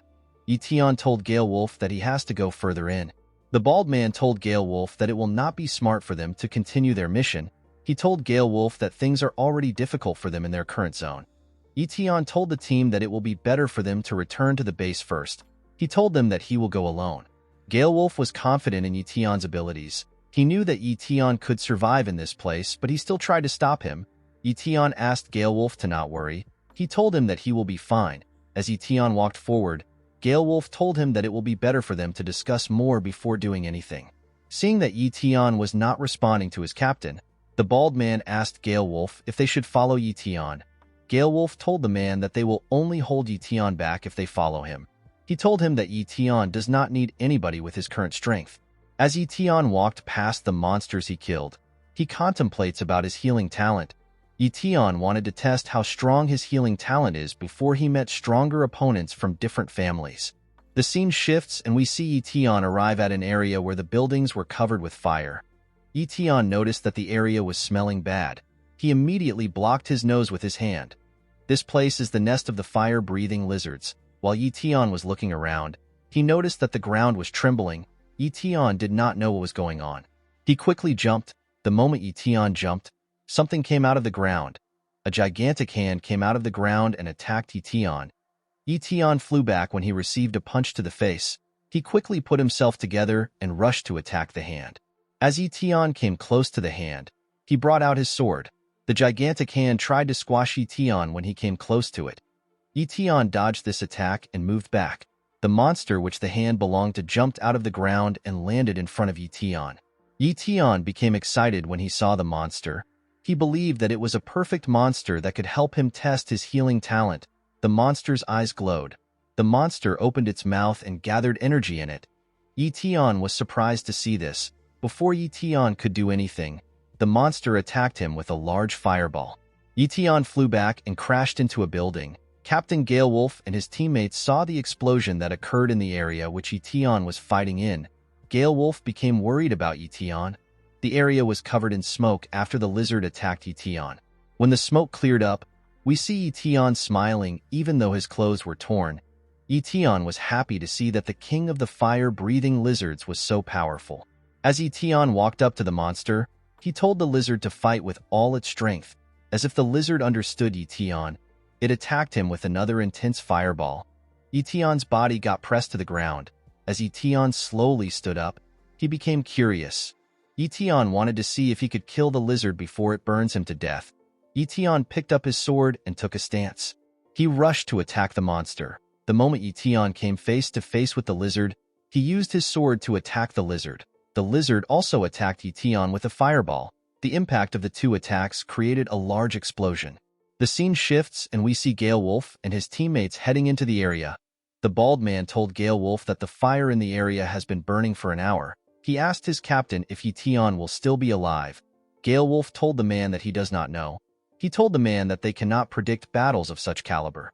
While Gale Wolf's team were doing their best to pass through the area, we see Ye Tian resting on the monster's body. While breathing heavily, Ye Tian said that he won the bet. Ye Tian felt exhausted after the fight ended. He noticed that his healing talent takes a lot of his stamina. Ye Tian remembered that he was sitting on top of a mid-tier beast. He decided to use the monster blood to recover his stamina. He stood up and cut the monster open with his hand. Immediately, he cut the monster. He drank some of its blood. He sat in a lotus position and began to cultivate. When Gale Wolf and his teammates arrived at Ye Tian's location, they noticed that the fight had ended. The bald man saw someone coming towards them. He pointed at the person and alerted his captain. The person who was walking towards them turns out to be Ye Tian. Ye Tian was surprised to see Gale Wolf and his teammates. He asked Gale Wolf about why he came into the area.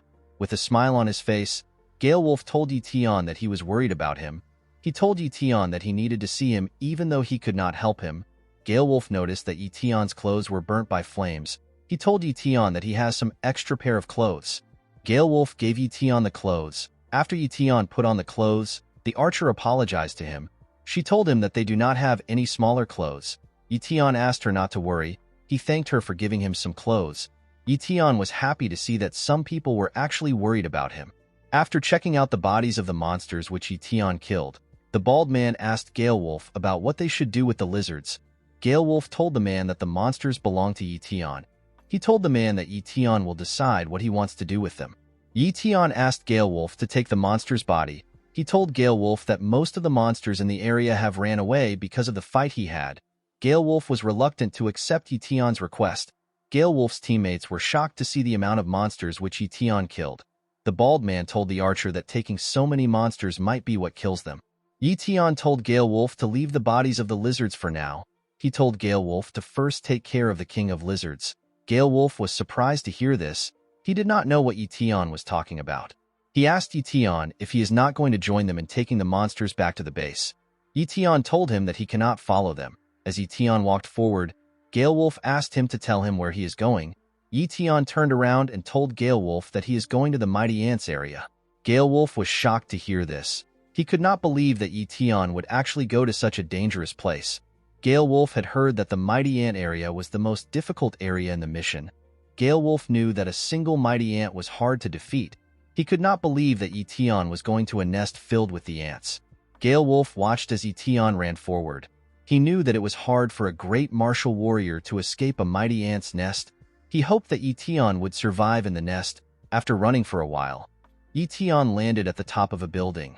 When Ye Tian looked down from the building, he noticed that all the big forces had gathered in the area. The people in the area were the Mo family, the Lin family, and another group led by an old man with an eye patch. Ye Tian was surprised to see the old man. He did not know which family the man came from. This old man is Elder Qing. He is a great martial warrior from the Iron Fang base. Elder Qing quickly sensed Ye Tian's presence in the area. He asked Ye Tian to come out of hiding.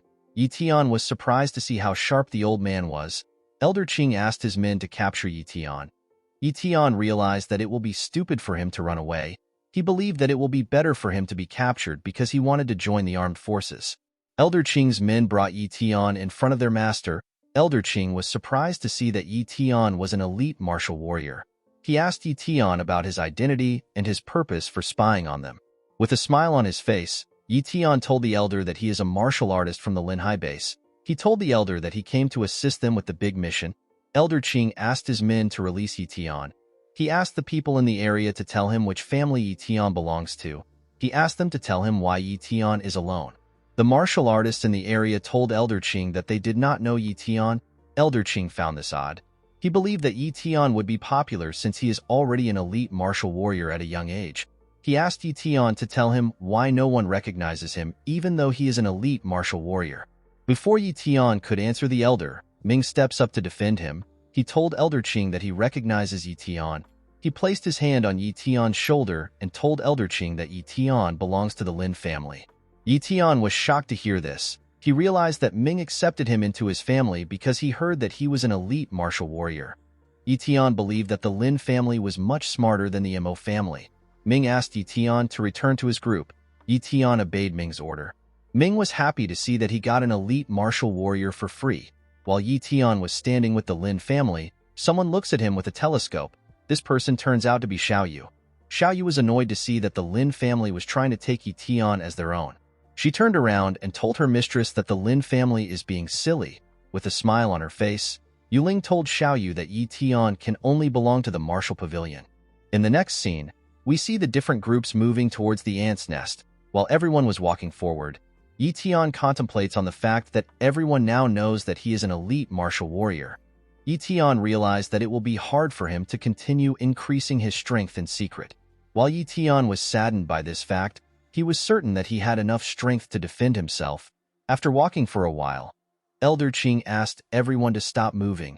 Immediately he said this. A ball of light appeared in front of him. A man came out of the light and told Elder Qing that he has finished setting up the formation. He told the elder that everything is ready. Elder Qing looked up and saw the mighty ant's nest. Ye Tian became excited when he saw the nest. He was happy to see that he was getting closer to his goal. Elder Qing commended the man on his work. He asked the man to return to his position. Elder Qing walked forward and asked everyone to step back. The martial artists became curious about the old man's skill when they heard this. Elder Qing put his hand together and circulated energy around them. Immediately he did this. A huge magic circle appeared above the ant's nest. Elder Qing placed his hand on the ground and another magic circle appeared below him. Immediately the magic circle appeared. Elder Qing asked it to break. When Elder Qing said this, the magic circle which was above the ant's nest began to release a huge amount of fireballs on the nest. This spell is called Flame Shower. Ming was surprised to see what was happening. He realized that Elder Qing is a formation master. He could not believe that the Iron Fang base had such a master. Ye Tian was surprised to see the scale of the attack. He assured himself that he would one day copy the talent of a formation master. Xiao Yu told her mistress that Elder Qing is crazy. She could not believe that Elder Qing would use such an expensive formation. Yuling told her assistant that the Iron Fang base has its own plans. Yuling told Xiao Yu that the Iron Fang base are trying to use a single flame shower to oppress the Linhai base. After a while, the anthill began to crumble. The soldiers were shocked to see this. They assumed that Elder Qing already destroyed all the monsters in the area. The area had different giant holes in the ground. The soldiers did not see any mighty ant bodies. They ran into the field to check. Ye Tian began to look around. He realized he could not find any mighty ants in the area. Ye Tian was annoyed to see this. He knew that he had to find a complete ant before he can copy its talent. Yuling looked at the situation from afar. She believed that the formation which Elder Qing used was good, but it was unnecessary. Yuling knew that Elder Qing had disturbed something that he should have not disturbed. While the martial artists of each family was looking around, a man decided to look into one of the holes. The man saw something that terrified him. Before the man could do anything, the ant jumped out of the hole and attacked him. When the ant landed on the ground, it screamed and released a unique energy. Zhang Qing and En were shocked to see a mighty ant. They assumed that Elder Qing's attack already eliminated all the monsters in the area. While everyone was panicking, Ye Tian smiled. He was happy to see that his plans were still intact. More mighty ants came out of different holes. The soldiers were shocked to see this. Elder Qing asked his men to prepare for battle. Ming ordered his men to follow him into battle. Immediately he said this. The martial artists began their attack. Ye Tian wielded his sword and rushed to attack the monsters. As two martial artists were fighting a mighty ant, Ye Tian assisted them by helping them kill the monster with a slash. After killing the monster, the martial artists ran forward. Upon seeing that no one was paying attention to him, Ye Tian placed his hand on the body of the ant and copied its talent. A black energy surrounded his body the moment he copied the talent. The system asked Ye Tian if he wants to fuse his new talent right now. Immediately the system asked him this question. Some ants noticed that Ye Tian was alone. Ye Tian decided not to fuse the talent right now. He hoped to do it later in a safe place. Ye Tian picked up his sword and rushed to attack. He used a technique called Shadow Blade to cut the monsters into pieces. Immediately, Ye Tian was done with the monsters in front of him. A different monster woke up in the hole. When the monster opened its eyes, it emitted a powerful energy that suppressed the martial artists in the area. Elder Qing smiled when he felt this energy.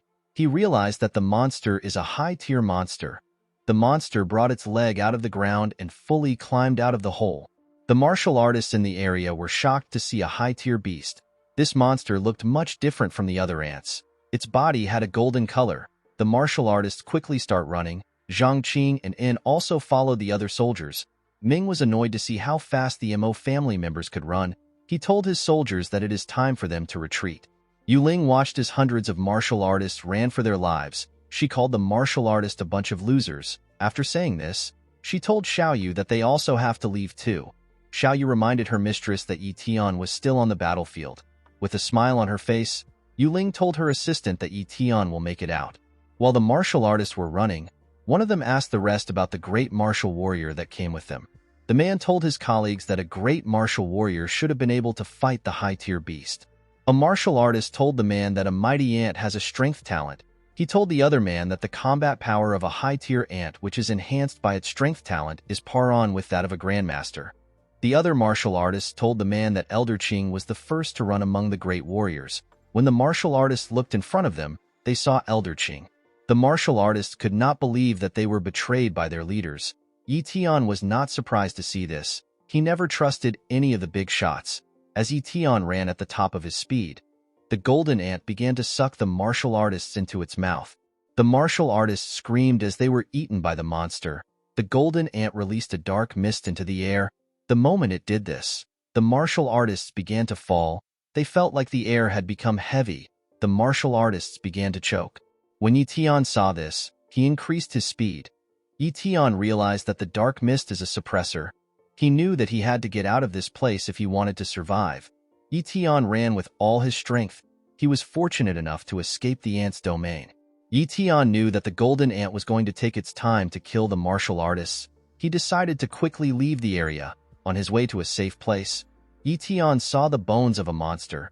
He quickly realized that this was the bones of a monster which Galewolf and his team took care of.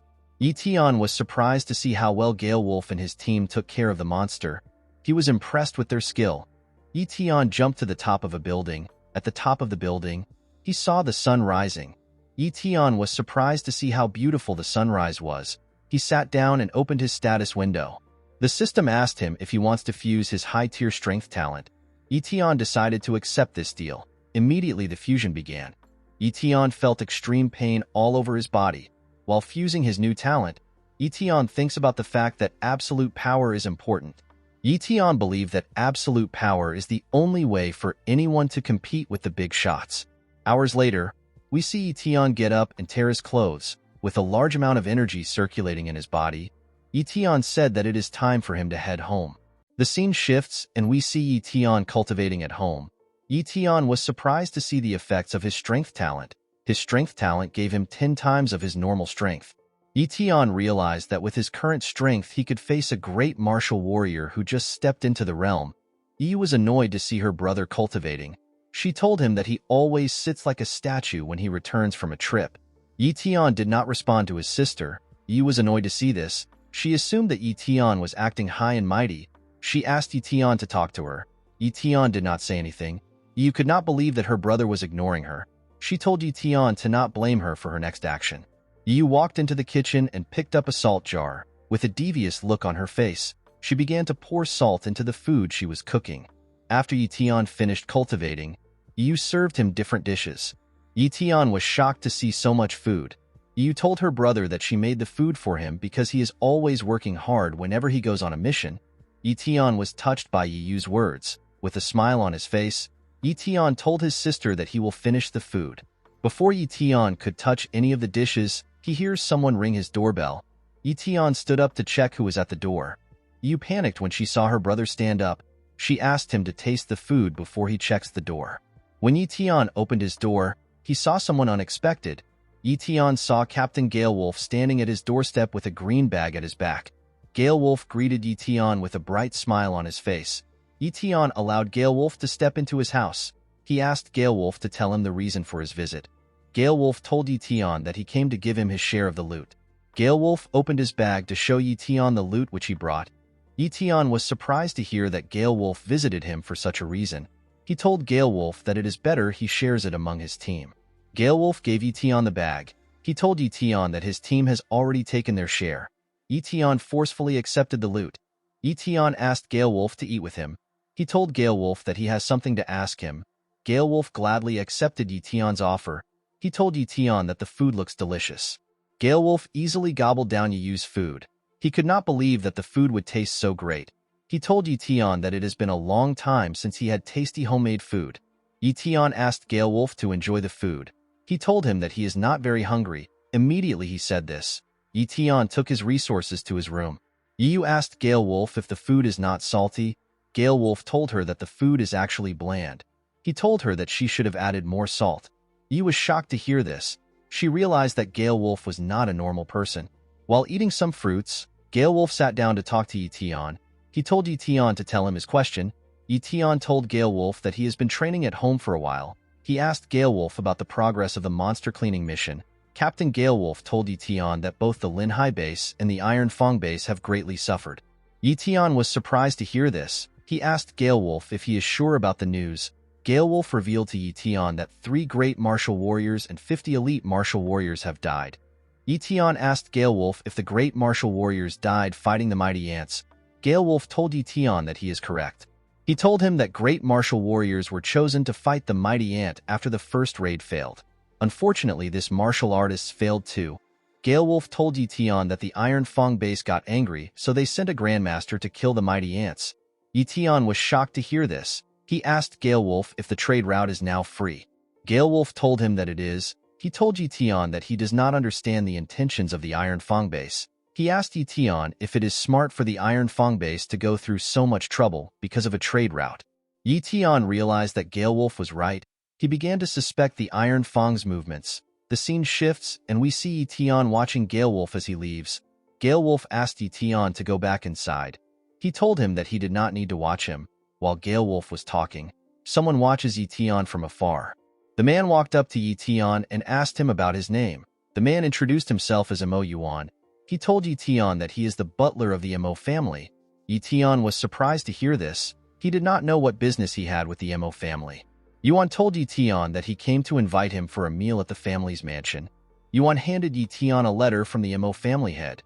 Ye Tian told Yuan that he is not interested in leaving his house. Yuan was surprised to hear this. He released his energy and told Ye Tian that no one has ever declined an invitation from the Mo family. Seeing that Yuan released his energy, Gale Wolf tried to calm him down. He told Yuan that they can discuss their issues nicely. Yuan walked up to Ye Tian and placed his hand on his shoulder. He asked Ye Tian to accept the invitation nicely. Ye Tian was annoyed to see Yuan's hand on his clothes. He moved his body and allowed Yuan to slip. Ye Tian used his hand to smash Yuan's head on the ground. Gale Wolf quickly stopped Ye Tian when he saw this. Yuan stood up and ran. As he ran away, he told Ye Tian that he will pay for what he did. The 2 men watched Yuan as he ran away. Gale Wolf told Ye Tian that he should have not provoked Yuan. Ye Tian asked Gale Wolf not to worry. He told him that he will be fine. Ye Tian looked at his fist. He was surprised to see that he easily took care of Yuan without using a lot of his strength. Ye Tian realized that his strength talent was extraordinary.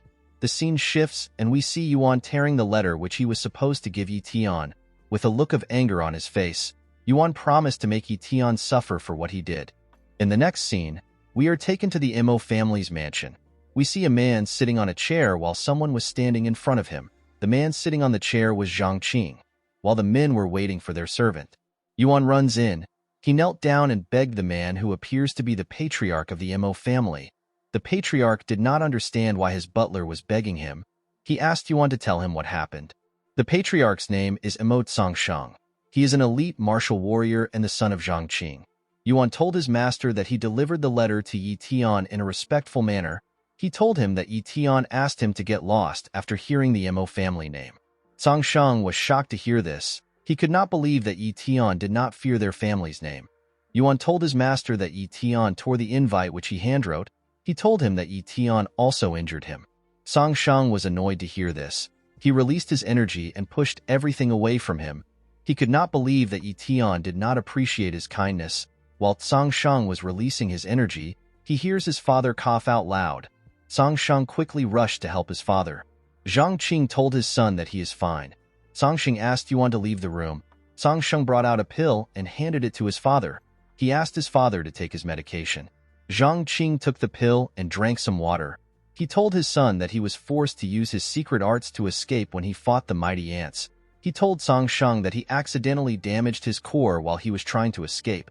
He revealed to Song Shang that he will never be able to heal his core. Song Shang tried to encourage his father. He told him that things will get better. Zhang Qing stood up and told his son that he knows his body better than anyone. He told Song Shang that the Mo family will no longer have a great martial warrior once he dies. While looking outside his window, Zhang Qing told his son that it will be a devastating catastrophe if they do not have a great martial warrior.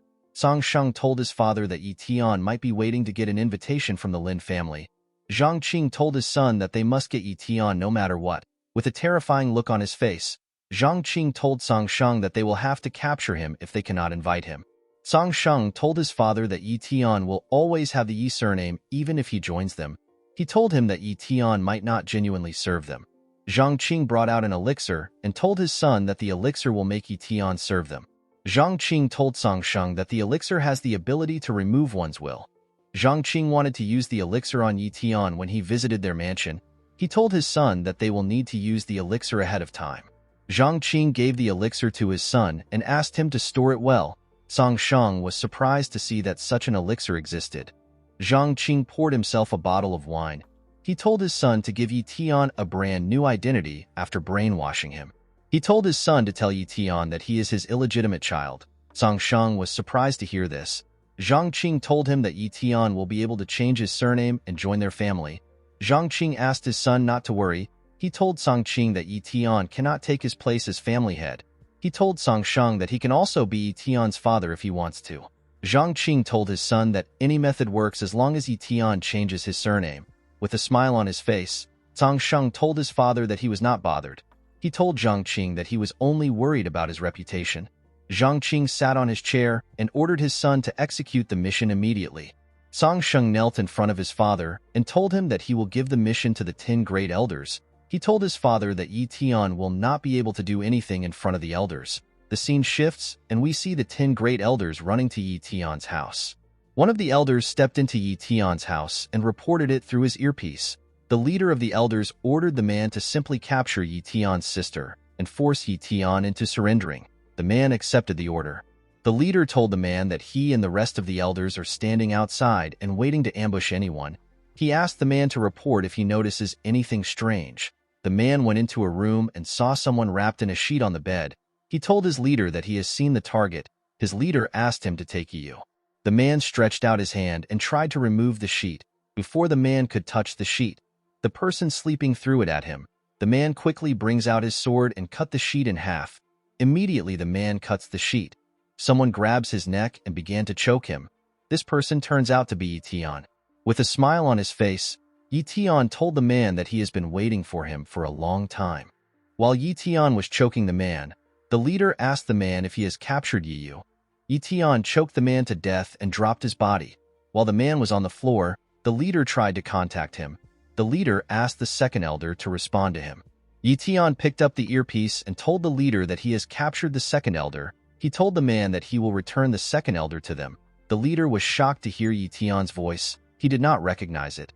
He asked Ye Tian for his identity. Ye Tian told the leader that he should do his best to catch the second elder. Immediately he said this. Ye Tian threw the second elder out from his window. The second elder's body got smashed on the ground. One of the elder who was on Ye Tian's building was shocked to see this. He asked his teammates to tell him what is happening. When the other elders checked the second elder's body, they noticed that he was no longer breathing. The leader asked the other elders to be careful. He told them that Ye Tian must have called for help. Ye Tian found this ironic. He told the elders that no one will defy the Mo family in the Linhai base other than him. The elders were shocked to hear Ye Tian's voice. They asked Ye Tian to come out of hiding. The elders looked around and noticed that there was no one in the open area. When the elders let their guard down, one of the elders saw a green light shine in front of him. Immediately the light shined. Ye Tian cut off his head. With a smile on his face, Ye Tian said that another one has gone down.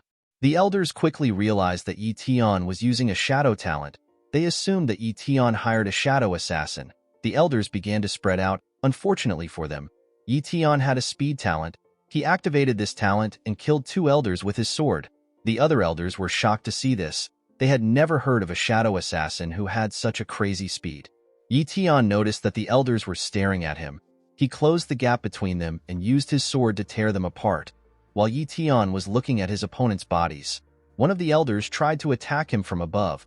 Unfortunately for the elder, Ye Tian easily dodged the attack. The elder was shocked to see how fast Ye Tian was. Before the elder could do anything, Ye Tian used his sword to cut him. After killing the elder, Ye Tian ran forward. When he got close to the rest of the elders, he used his shadow blade technique to tear them apart. While hearing his men scream in pain, the leader asked his subordinates to tell him what is happening.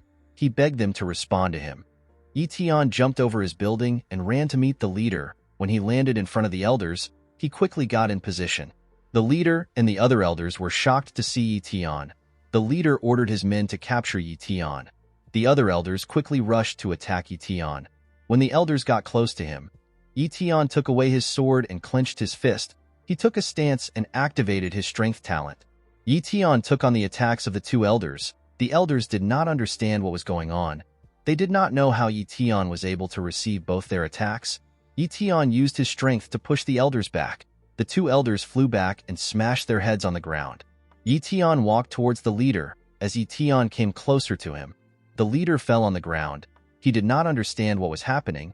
He did not know how an elite martial warrior was able to defeat all the elders. Ye Tian recognized the leader. He asked the man if he is Xiaobei's father. He asked the man if his name is Moen. En quickly took off his mask when he heard Ye Tian call out his name. He told Ye Tian that they can sort their issues amicably. Ye Tian told him that he was the one who killed Xiaobei. Instead of getting angry, En went on his knees and told Ye Tian that Xiaobei got what he deserved. He told Ye Tian that Xiaobei was stupid to offend him. En begged Ye Tian to spare his life. He told Ye Tian that he can give him any amount of money he wants. Ye Tian clenched his fist. His fist released a small bright energy. He apologized to En. He told En that he likes to nip things in the bud. Immediately he said this, he smashed En's head on the ground.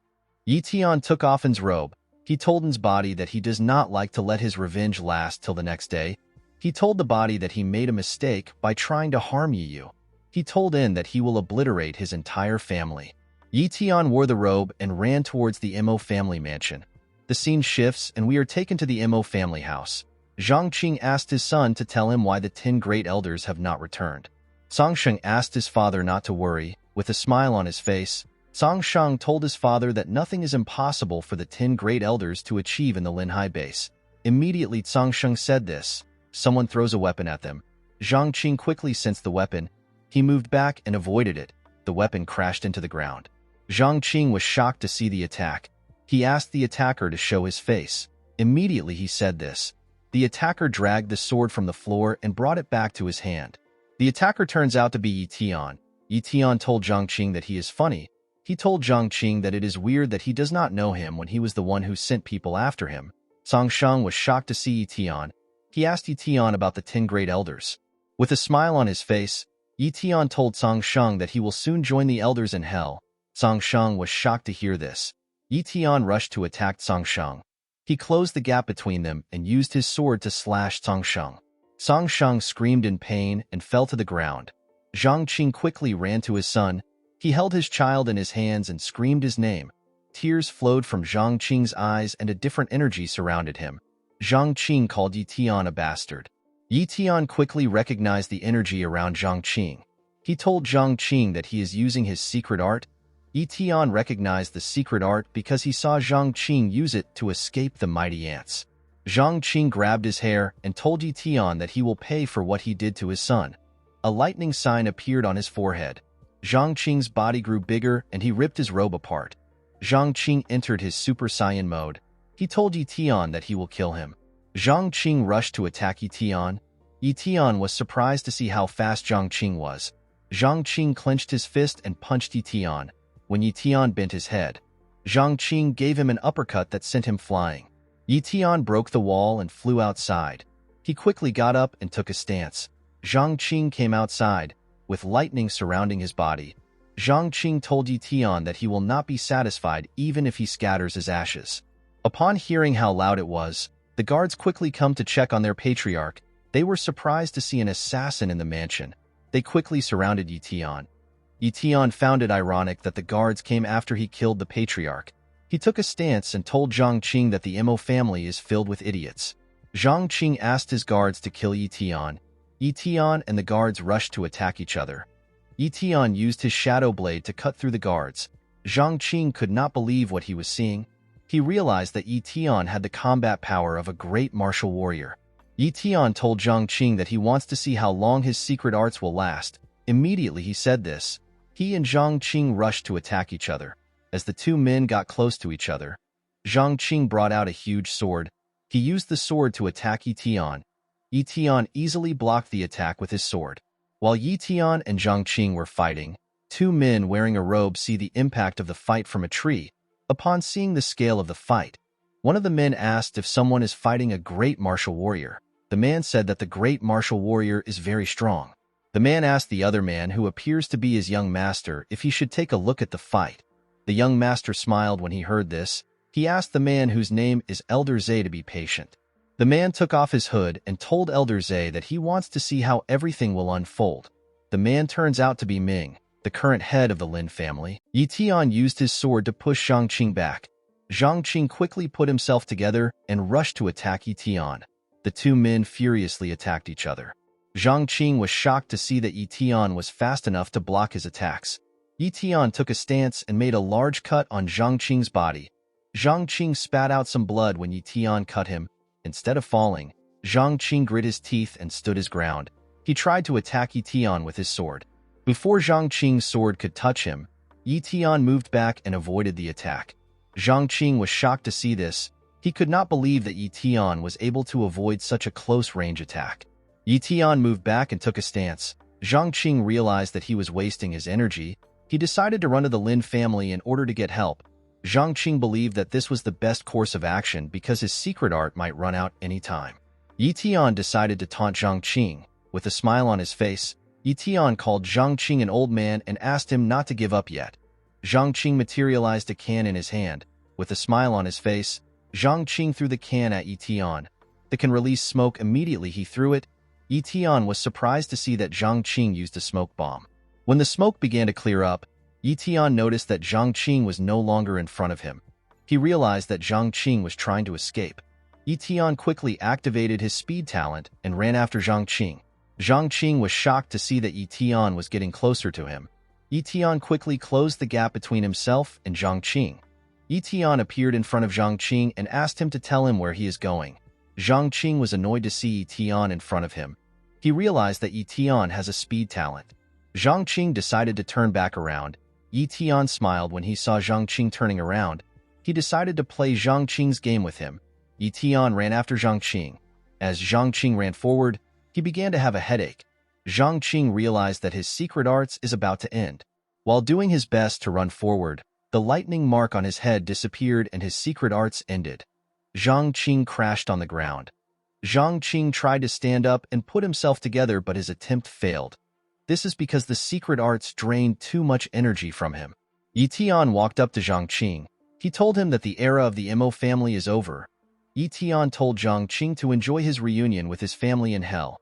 Zhang Qing began to tremble when he saw Ye Tian. He called Ye Tian young master. Ye Tian was surprised to hear this. Zhang Qing began to beg Ye Tian. He asked Ye Tian to spare his life. He told Ye Tian that he will give him his most valuable treasure. Ye Tian was surprised to see Zhang Qing begging. He remembered that Moan also begged him in a similar way. Ye Tian asked Zhang Qing to bring out the treasure. Zhang Qing gathered his energy and materialized a red ball. He asked Ye Tian to accept the ball. Zhang Qing smiled as he saw Ye Tian coming closer. Immediately he smiled. The ball released a large amount of blades. Ye Tian immediately jumped when he saw the blades. While he was in the air, Ye Tian used his sword to destroy the blades that came close to him. After taking care of the blades, Ye Tian landed on the ground. Ye Tian was surprised to see that Zhang Qing still had another attack hidden. He told Zhang Qing that all the Mo family members are despicable people who use lowly means to win. Immediately he said this. Ye Tian noticed that he had a cut on his face. Zhang Qing laughed when he saw the cut. He told Ye Tian that each of the blades have lethal poison on them. Zhang Qing believed that it was over for Ye Tian. Unfortunately for him, Ye Tian simply used his healing talent to remove the wound. Zhang Qing was shocked to see this. He believed that Ye Tian only had a speed talent. He never expected Ye Tian to have other talents. Zhang Qing asked Ye Tian to tell him the amount of talents he has. Ye Tian picked up one of the poison blades. He threw the blade at Zhang Qing. The blade pierced through Zhang Qing's heart as Zhang Qing was screaming in pain.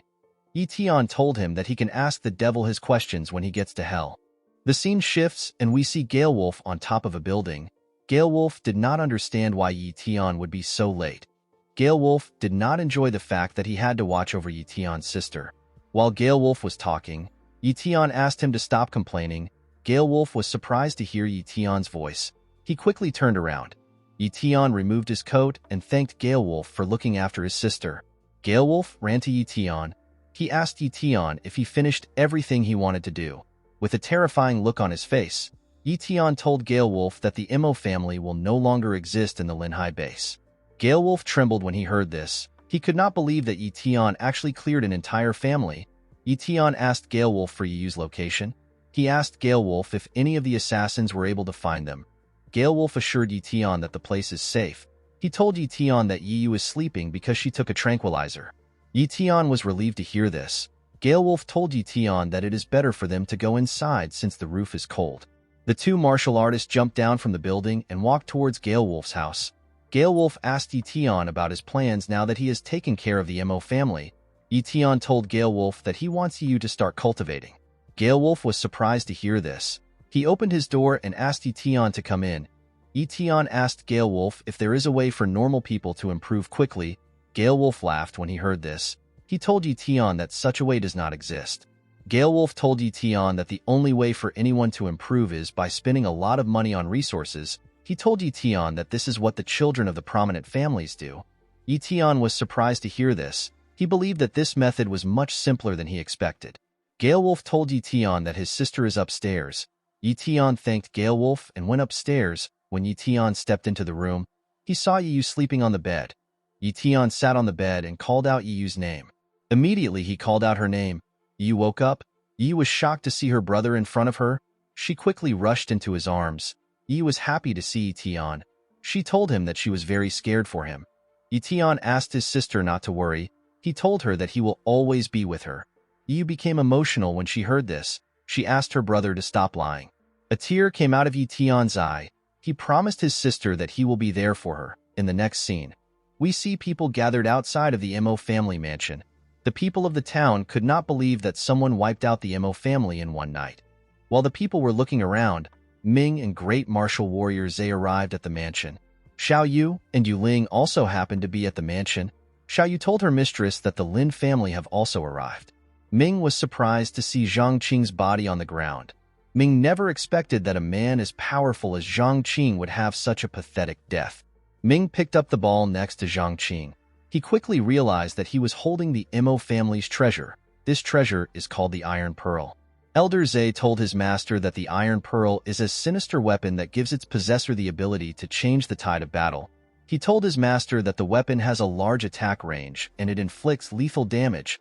Elder Zhe told Ming that even a great warrior cannot avoid the weapon without getting injured. Ming was surprised to hear this. He was more surprised by the fact that the person who killed Zhang Qing was able to escape and even kill Zhang Qing with one of the poison blades from the needle. According to what Ming heard from the survivors, the attacker was only one person. Ming and Elder Zhe assumed that the attacker must be someone who is at least at the peak of the great martial warrior realm. Ming told Elder Zhe that the attacker is not from the Linhai base. Elder Zhe asked Ming if the Iron Fang base was the one who sent someone to kill the Mo family. Ming also had the same idea as Elder Zhe. Ming told Elder Zhe that their family sent a spy to the Iron Fang base the day that the Iron Fang base suggested that they should build a commercial route. According to the spy, there is a large monster boss near the Iron Fang base. The monster will soon evolve into a king. Once the monster becomes a king, the Iron Fang base might face destruction. Elder Zhe was surprised to hear this. He asked his master if the commercial route is actually an immigration route. Ming told his subordinate that once the two bases merge together, the new and the old powers will be split into two factions. Ming told Elder Zhe that the Lin family will no longer represent the Linhai base. With a terrifying look on his face, Ming told Elder Zhe that he will take advantage of the Iron Fang's show of power. Ming ordered Elder Zhe to take the next step. Elder Zhe bowed his head and told his master that he will deliver a letter to every prominent family by himself. He told his master that he will invite the families to use the Mo family's resources. The scene shifts and we see Ye Tian emptying a bag full of elixirs.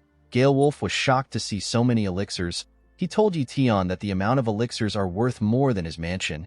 Yi was shocked to see that her brother bought so many elixirs. She asked Ye Tian if he is crazy. She asked Ye Tian if the elixir is real. She asked her brother to return them. Yi could not believe that her brother was spending money recklessly when they finally have enough money to help him get married. Ye Tian told his sister that the elixirs are real. Upon seeing that his sister would not shut up, Ye Tian put one of the elixirs into her mouth. When Yi swallowed the elixir, she felt a warm energy in her body. Yi was surprised to see how nice the energy was. Ye Tian smiled when he saw his sister's reaction. The scene shifts and we see Ye Tian, Yi, and Wolf standing outside. Yi asked her brother if he really needs to leave. Ye Tian told his sister that he is going to the Thousand-Leaf Forest. He told her that he needs to get something from the forest in order to become stronger. Ye Tian told his sister that the threat of monsters have increased, and the Iron Fang base has been sending more people to the Linhai base. He told Yu that the two grandmasters can no longer hold off the monsters. He told his sister that it is important for him to get stronger. With a smile on his face, Ye Tian told his sister that he has to get stronger before the defense falls. Yu did not like the fact that Ye Tian was leaving immediately after returning. She told him that it has not been long since he came back. She asked Ye Tian if he can stay with her. Ye Tian told his sister that he will be fine. He asked Yu to focus on learning body training techniques from Wolf. He asked his sister to take her elixir constantly and spend time cultivating. Yu asked Ye Tian not to worry. She asked Ye Tian to be careful in the forest. She told her brother that she will be waiting for him to come back. Ye Tian smiled when he heard this. Ye Tian walked up to Captain Wolf and asked him to take care of his sister. Wolf told Ye Tian that a brother's sister is also his sister. While Ye Tian and Wolf were talking, a motorcycle and a bunch of cars passed by their side. Wolf immediately recognized the flag that was on the cars. He told Ye Tian that the people in the car are from the Iron Fang base. Ye Tian was surprised to see that the Iron Fang base came with such a large number. The man on the motorcycle screamed and said that he is at the Linhai base. This man's name is Sun Feng. He is one of the 4 great geniuses of the Iron Fang base younger generations. He is a mid-tier elite martial warrior. Wolf told Ye Tian that the cars are the Sun family's convoy. When Sun Feng drove past Ye Tian saw something shocking. Ye Tian saw Sun Feng's status. Sun Feng has a high cultivation talent and a mid-tier sword talent. Ye Tian was surprised to see such high stats. As the cars drove forward, they released a lot of smoke. Yi was annoyed to see this. She began to cough out loud. She did not understand why the drivers were driving in such a way. She believed that the Sun family were taking things too far. Ye Tian became nervous when he saw the Sun family. He believed that something bad was going to happen very soon. After the Sun family left the area, Ye Tian asked Wolf and his sister to head inside. He told them that he wants to leave. Immediately he said this. Ye Tian activated his speed talent and began to run. As she watched her brother run forward, Yu hoped that Ye Tian would be safe. The scene shifts and we see Ye Tian at the Thousand-Leaf Forest. Ye Tian was surprised to see how barren the forest was. While looking around, Ye Tian found the footprints of a monster. Ye Tian realized that this monster must be a black wolf panther. Ye Tian was excited to meet the monster. He believed that he could upgrade his talent with the talent of a black wolf panther. While Ye Tian was looking around, he hears a loud roar. Ye Tian noticed that the energy in the area was unstable. He realized that monsters were fighting close to him. Ye Tian quickly ran to the place where the monsters were. When Ye Tian arrived at the monster's location, he saw 2 smaller monsters fighting a giant-like monster. Ye Tian was surprised to see the smaller monster. These monsters are gold dragon panthers. They are a rare mutant species that are more powerful than the black wolf panther. Upon seeing how fast the monster was, Ye Tian realized that the monster possesses an apex tier speed talent. The gorilla which the panthers are fighting has a combat power that can rival a great martial warrior. The 2 panthers are mid-tier monsters that possess apex tier speed talent, but they could not defeat the gorilla with their strength. The gorilla clenched its fist and tried to squash the panthers. The panthers evaded the gorilla's attack by moving back. While watching the intense fight, Ye Tian began to think of ways in which he could copy the panther's talents. While Ye Tian was thinking, a monster walks up to him and licks his shoe.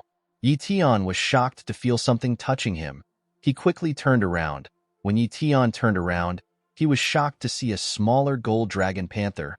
Ye Tian could not understand why a monster would approach a human. He asked the monster to tell him what it wants. The monster activated a skill called Light of Spirit. The monster told Ye Tian that she wants to offer her Light of Spirit to him. She told him that she wants to sign a master-servant contract with him. She assured Ye Tian that she will be a loyal servant. Ye Tian was shocked to hear a girl's voice in his head. He asked the panther if she is the one speaking to him through telepathy. The little panther told Ye Tian that she is. Ye Tian asked the panther to tell him why she chose him as her master.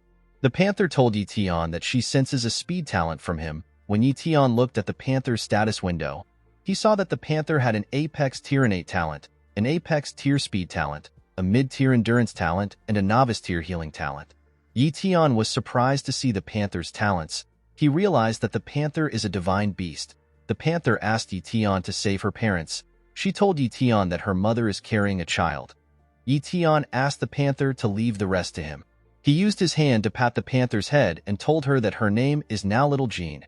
Jean thanked her master for helping her. Immediately, Ye Tian pat Jin's head.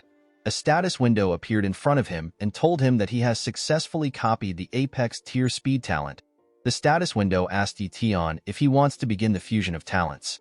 With a smile on his face, Ye Tian asked the system to begin the fusion. After fusing the talent, Jin climbed his shoulder and Ye Tian brought out his sword. He told Jin that it is time for him to help. Ye Tian activated his speed talent and rushed to attack the monster. He decided to attack the monster's weak spot first.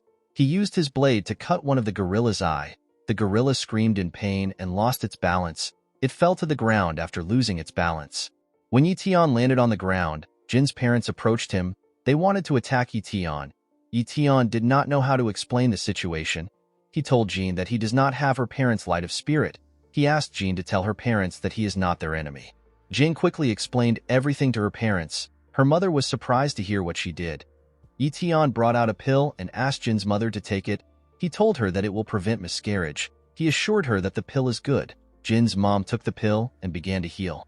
Ye Tian noticed that Jin's father was coming close to him. With a smile on his face, Ye Tian asked Jin if her father also wants the pill.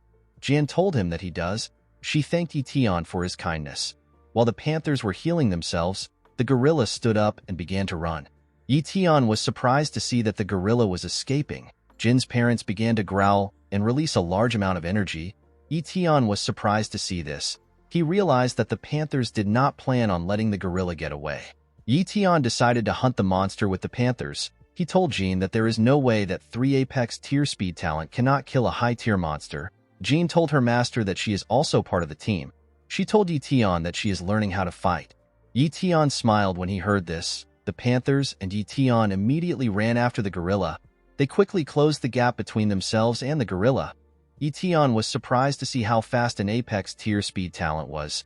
He realized that he needed some time to get used to it. The gorilla tried to squash Ye Tian and the panthers with its hand. Ye Tian disappeared in front of the monster and appeared next to its chin. Ye Tian activated his strength talent and used his leg to smack the gorilla's chin. The gorilla spat out some blood and flew back. The panthers quickly rushed to attack the gorilla when they saw that it was on the ground. They used their teeth to bite the gorilla's skin. The gorilla screamed in pain. While the panthers were biting the gorilla, Ye Tian clenched his fist and moved at a frightening speed. He used his strength to punch the monster in its stomach. The monster screamed out in pain. It flew back and crashed on the ground. When the gorilla crashed, a large explosion occurred. The area was covered in dust. When the dust began to clear up, the gorilla stood up and rushed to attack Ye Tian. Ye Tian was shocked to see that the gorilla was still standing. He realized that the gorilla's body was quite sturdy. Before the gorilla could attack Ye Tian, one of the panthers rushed to attack it at a terrifying speed. The panther used its speed to blow up the gorilla's head. The gorilla fell to the ground and died. When Ye Tian and Jin landed on the ground, Jin rushed to hug her master. She could not believe that they won. Ye Tian was surprised to see Jin hugging him. He never imagined that he would fight alongside some monsters one day. As Jean was hugging Ye Tian, one of her parents fell to the ground. Ye Tian was surprised to see this. He could not believe that Jin's mother was hurt. Little Jean was shocked to see her mother on the ground. She quickly ran to meet her. Ye Tian realized that Jin's mother must have injured her innards during the battle. Fortunately for the Panthers, Ye Tian had a healing potion on him. Ye Tian materialized the potion and moved close to Jin's mother. He poured the healing potion into the panther's mouth and assured her that she will be fine. Immediately, the panther drank the potion. She began to heal. Jin was happy to see this. She thanked Ye Tian for his help. With a smile on his face, Ye Tian asked Jin not to worry about it. While Jin's mother was doing her best to recover, a bunch of black wolf panthers surrounded them. Jin asked her master to be careful of the panthers. She told Ye Tian that it was the black wolf panthers that lured the gorilla to their side. Ye Tian smiled when he heard this. Ye Tian asked Jin if the black wolf panthers want to kill her parents in order to become the new ruler of the forest. Jin told Ye Tian that he is right. Ye Tian released his aura and told Jin that he cannot let such a thing happen. Immediately he said this. Ye Tian jumped and landed on one of the panthers. He used his leg to crush the panther. The other black wolf panthers were shocked to see this. They decided to withdraw. Ye Tian picked Jin up and told the monsters that Jin is now the new ruler of the forest. Jin was shocked to hear this. She did not understand what her master was doing. The scene shifts and we see Ye Tian and the panthers climbing a hill. Ye Tian told Jin that her mother is just starting to get better. He told her that her mother should not be walking around. Jin's mother turned around and spoke to her daughter. Jin told Ye Tian that her mother said that she is okay. She told Ye Tian that her mother wants to give him a gift. Ye Tian was surprised to hear this. After walking for a while, Ye Tian and the panthers stepped into a cave. Inside the cave, Ye Tian saw a herb. This herb is a spiritual herb. Jin told Ye Tian that her mother wants to give him the herb as a gift. She told Ye Tian that he has to wait for 30 days in order for the herb to ripen. Ye Tian wondered if it was truly smart for him to wait 30 days for an herb. He was quite curious about its effects, so he decided to wait. A day later, we see Ye Tian assisting Jin's mother in giving birth. Ye Tian asked the panther to push well. After struggling for a while, the panther finally pushed out the baby. Ye Tian was happy to see the baby. He said that another ruler has been born. A month later, we see Ye Tian sniffing the herb. Ye Tian was happy to smell the fragrance which the herb was giving off. He realized that the herb had become ripe. Ye Tian took out the red fruit on top of the herb. Jin asked her master to eat the herb quickly. Ye Tian asked Jin to calm down. He ate and swallowed the herb. The moment Ye Tian did this, he spat out some blood. Immediately he spat the blood out. He began to feel excruciating pain in his chest. Ye Tian fell on the ground and passed out. Jin was shocked to see this. She did not expect the herb to have such an effect. Hours later, we see Ye Tian wake up. Ye Tian stood up and noticed that he was having a terrible headache. Ye Tian realized that he had gained a mental ability. Mental ability is a skill that can only be used by great martial warriors and above. Ye Tian could not believe that he could already use this skill even though he is only an elite martial warrior. Ye Tian noticed that he could now sense talents within 50 meters range. He was more surprised to see that he could now copy talents through the air. He quickly tested his new skill on the panthers. Without having to touch the panthers, the system asked Ye Tian if he wants to copy the mid-tier endurance talent of the panthers. Ye Tian declined this offer. He believed that endurance talent was not useful for him. Ye Tian believed that he needed to focus on improving his cultivation talent. He got up and decided to head home. He believed that he no longer had anything to do in the forest. The scene shifts, and we see Ye Tian thanking the panthers for their gift. Before Ye Tian could take a step, Jin ran to hug him. She told Ye Tian that she does not want to be separated from him. She begged him to take her along with him. Ye Tian smiled when he heard what Jin said. He told her that he has someone he wants to introduce her to. He told her that Yi will like her a lot. With tears in her eyes, Jin thanked her master. The scene shifts, and we see Ye Tian running into the town. Jin was surprised to see the outside world. She told Ye Tian that the outside world is so interesting. Ye Tian called Jin silly when he heard this. He told her that the outside world is very dangerous. While Ye Tian was running, he saw something odd. He quickly stopped running and went to check out what he saw. Ye Tian was shocked to see students of the 5th Academy lying on the ground. Ye Tian did not understand what was going on. When he looked around, he saw someone he recognized among the bodies on the ground. Ye Tian saw Zhang Bao. Ye Tian quickly ran to help Zhang Bao. He picked Zhang Bao up and asked him to tell him what happened. Zhang Bao woke up when he heard Ye Tian's voice. Ye Tian was happy to see that Zhang Bao was still alive. He quickly brought out a bottle filled with blood. Ye Tian asked Zhang Bao to drink the high-tier monster blood in order to regain his strength. After drinking the blood, Zhang Bao told Ye Tian what happened. Ye Tian was surprised to hear that the 5th Academy students were robbed by warriors from the Iron Fang base. Zhang Bao revealed to Ye Tian that monsters have taken over the Iron Fang base. He told Ye Tian that thousands of people from the Iron Fang base have escaped to their base. Due to the commotion in the base, robbers are quite active and the base has become a mess. Ye Tian asked Zhang Bao to tell him who is in charge of the base. Zhang Bao told Ye Tian that the Lin family is still in charge, but they have now become figureheads. Ye Tian was not surprised to hear this. He already expected that the Iron Fang base would take over their base. The scene shifts and we are taken to a dojo. We see Gale Wolf practicing sword arts with someone in the dojo. Gale Wolf used his sword to crush the person's sword. The person turns out to be Yi Yu. Yi Yu fell to the ground and complained about losing again. Gale Wolf told Yi Yu that she is doing well. He told her that she has talent. Yi Yu took off her headgear and told Gale Wolf that she is good because he is the one that taught her. Someone claps for Yi Yu when they heard what she said. Yi Yu turned around to see who was clapping. The person turns out to be Ye Tian. Yi Yu was happy to see her brother. She quickly ran to hug him. Ye Tian told his sister that she is too excited. While Yi Yu was holding her brother tightly, Jean showed herself to Yi Yu. Yi Yu was happy to see a kitten. She asked Ye Tian for her name. Ye Tian introduced Jean to Yi Yu. Yi Yu took Jean and ran off. Ye Tian was surprised to see this. Gale Wolf laughed when he saw this. He asked Ye Tian if he is surprised that Yi Yu chose a pet over him. Ye Tian was happy to hear Gale Wolf's voice. He thanked Gale Wolf for helping Yi Yu. Ye Tian realized that his sister was already a martial apprentice. The two men stepped outside. Gale Wolf asked Ye Tian if he has heard about the Iron Fang base. Ye Tian told him that he has. He asked Gale Wolf if anything happened at his house. Gale Wolf asked Ye Tian not to worry. He assured Ye Tian that his place is safe. Gale Wolf revealed to Ye Tian that Xiao Yu came to his place after he left. Xiao Yu gave Gale Wolf a cross and told him that no one from the Iron Fang base will think about harassing them after seeing the cross. Ye Tian smiled when he heard this. He could not believe that Xiao Yu did such a kind thing. Gale Wolf told Ye Tian that he was never in a situation where he had to use it. He told Ye Tian that he only encountered one problem during his leave. Ye Tian asked Gale Wolf to tell him what happened. Gale Wolf revealed to Ye Tian that a man called Sun Feng has been coming to his place in order to challenge Ye Tian to a death match. Ye Tian quickly remembered Sun Feng's name. Gale Wolf told Ye Tian that Sun Feng is one of the 4 great geniuses of the Iron Fang base. He told him that Sun Feng has been challenging elite martial warriors since he came to the Linhai base. Gale Wolf told Ye Tian that Sun Feng has not lost a single challenge since he began. He asked Ye Tian to be careful.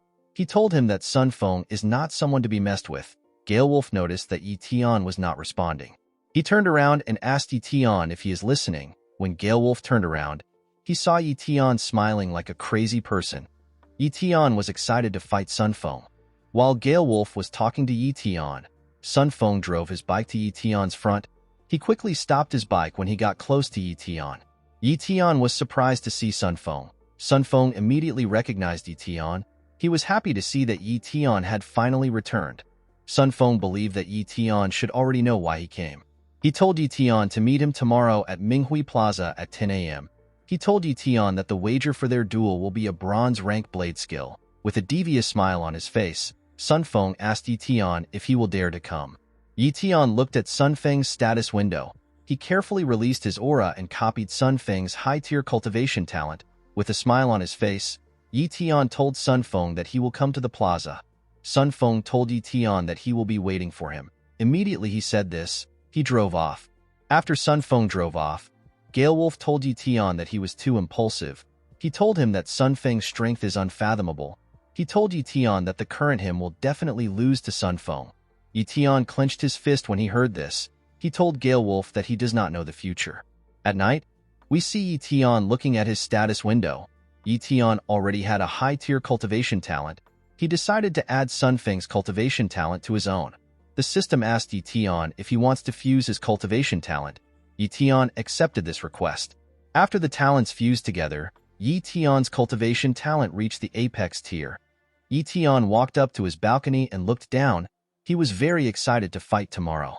The next day, we see Sun Feng sitting on a chair at the plaza. Next to Sun Feng's chair is a monument set up by the Lin family. People gathered around the plaza to see who Sun Feng was going to duel with. One of the people in the plaza told the others that Sun Feng is dueling with a boy called Ye Tian. The people believe that Ye Tian was unlucky for him to be fighting Sun Feng.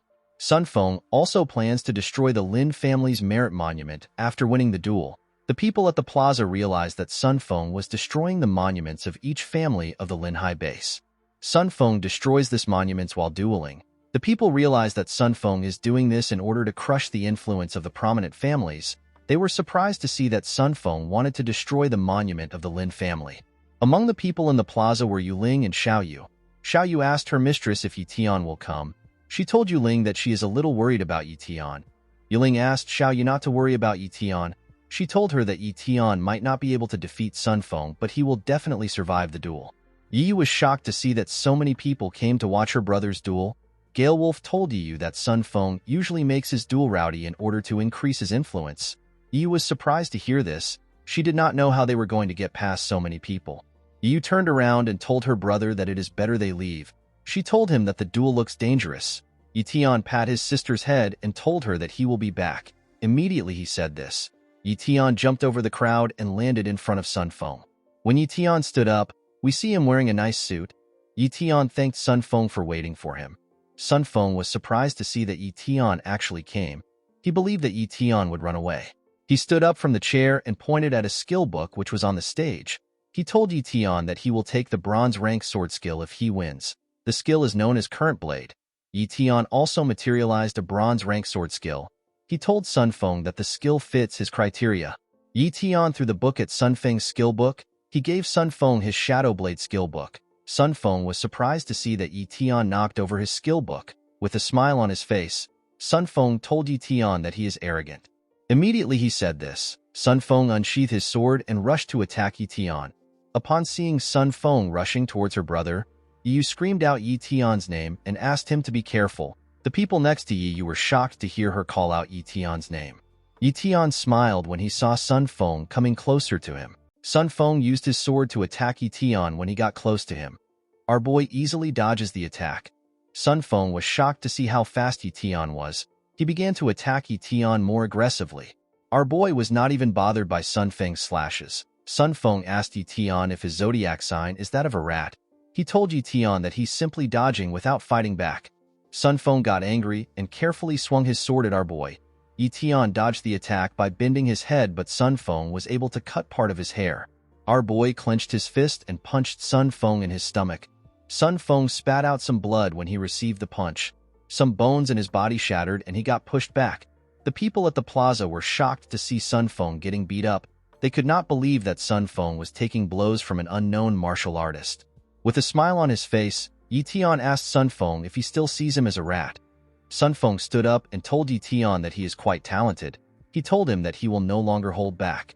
Immediately Sun Feng said this. He took a stance and gathered energy around him. He swung his sword and used a technique called Wind Slash. This technique sent multiple spinning slashes at Ye Tian. Our boy was surprised to see the technique. He quickly jumped and dodged the attack. One of the slashes cut the Lin family monument. The monument fell and shattered. We see Ming standing behind the monument. Ming was annoyed to see what happened. He could not believe that Sun Feng had the courage to destroy his family's merit monument. Ye Tian told Sun Feng that he has a remarkable sword skill. While doing his best to catch his breath, Sun Feng looked at Ye Tian with disbelief in his eyes. He could not believe that our boy was actually able to dodge his wind slash.